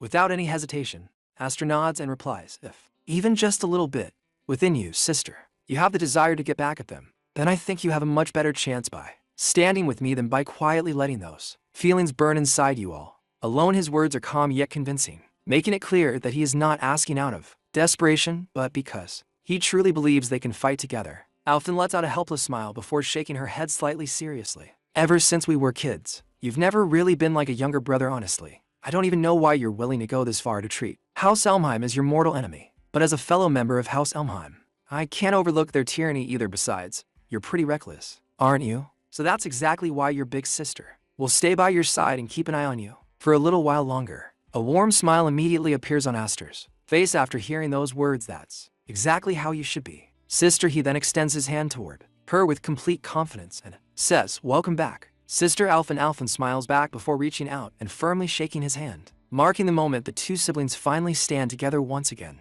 No longer separated by misunderstandings, but united by trust and a common purpose. The scene then shifts to Aster's entire group, gathered together as Aster stands proudly in front of everyone and says, let me introduce you, this is my sister. Right after that, Alphen steps forward with a graceful smile and politely introduces herself. I am Alphen F. Elmheim. Nice to meet you. The moment she finishes speaking, every single boy in the group stares at her in amazement, completely captivated by her beauty and elegant presence. Before anyone can say anything, Aster continues, sister will be joining our group as well. Her grade is even higher than ours. She's a 3rd grade. Make sure you all show her the proper respect. However, Vigor Smeets pays almost no attention to Aster's warning. Instead, he immediately walks straight toward Alphen with sparkling eyes filled with excitement. He gently takes her hand before dropping down onto one knee like a perfect gentleman and says, I vaguely suspected it even through the mask. But what a lovely older sister. I am Vigor Smeets, and I have the honor of being your little brother's best friend. Please keep me in your acquaintances from now on. On the other hand, Aster suddenly releases an overwhelming wave of killing intent that instantly freezes the atmosphere around everyone. As he forcefully twists Vigor Smeets' hand, he stares at him with cold eyes and says, I said to show respect, 6th grade Smeets. Who said you could touch my sister so casually? The terrifying pressure radiating from Aster is so intense that Vigor immediately lets out a loud scream, shouting, he's got the same intensity as when we faced Julius. The other members, witnessing the scene, can only swallow nervously as they silently think to themselves, I should avoid getting too close to his sister. None of them want to experience Aster's terrifying wrath firsthand. Once the playful moment settles down, Alphen calmly joins the discussion and says, for now, I'm on your side as a supporter. Before anyone else can respond, Girion speaks up from the side and explains, after all, you removed the Iron Ward's Siren shackles from me, so I thought I'd cooperate with my cousin a little bit. His words are simple, but they make it clear that he has his own reasons for lending Aster his support. Hearing that, Nolan steps forward with a doubtful expression before saying, more likely, you were ordered by Mother to monitor the rebels. Weren't you? Aster remains completely calm as he answers, as long as we're in this academy anyway, it's safe to assume all our actions are leaking to them. Besides, the fact that they went out of their way to place a monitor means they have no intention of making a move right away, it seems, and is also having a hard time dealing with her second son's rebellious phase. Rather than being worried about being watched, Aster treats it as valuable information, realizing that their enemies are still choosing to observe instead of taking direct action. After hearing his explanation, Nolan frowns and asks, but what will we do? We can't make a move either. Don't tell me you intend to just sit and wait until graduation. Aster immediately shakes his head and confidently replies, of course not, I'll take measures before then. At that moment, Alphen joins the conversation once more with a serious expression. But right now, Madame Helen is not only one of the directors of the Night Academy, she's also someone who holds immense influence within House Elmheim. The instructors, the other directors, and even the principal can't go against her. Her words highlight just how powerful Helen truly is, and how difficult it would be to challenge someone with that level of authority. However, Aster shows no sign of hesitation. Instead, he calmly reveals the foundation of his plan. Then we just need to acquire even more influence than her. She is a person of power. She can say whatever she wants to those in a weaker position than herself. But she can't do the same if the positions are reversed. In other words, if we can get someone in a higher position than Aunt to acknowledge us, She won't be able to interfere so easily. Vigourousmead stares at Aster in disbelief before saying, "You make it sound so easy, but she's from the #1 knight family in this country, and the wife of His Grace the Duke. If you're talking about someone greater than that, it would have to be the Duke himself for this." He can even finish his sentence. Aster confidently interrupts him and says, "Exactly when it comes to an existence that even they cannot defy. There is only one, the king of the Draziel kingdom, the owner of those Elmheim dogs." His declaration leaves everyone stunned as they finally realize just how ambitious and dangerous Aster's true objective really is.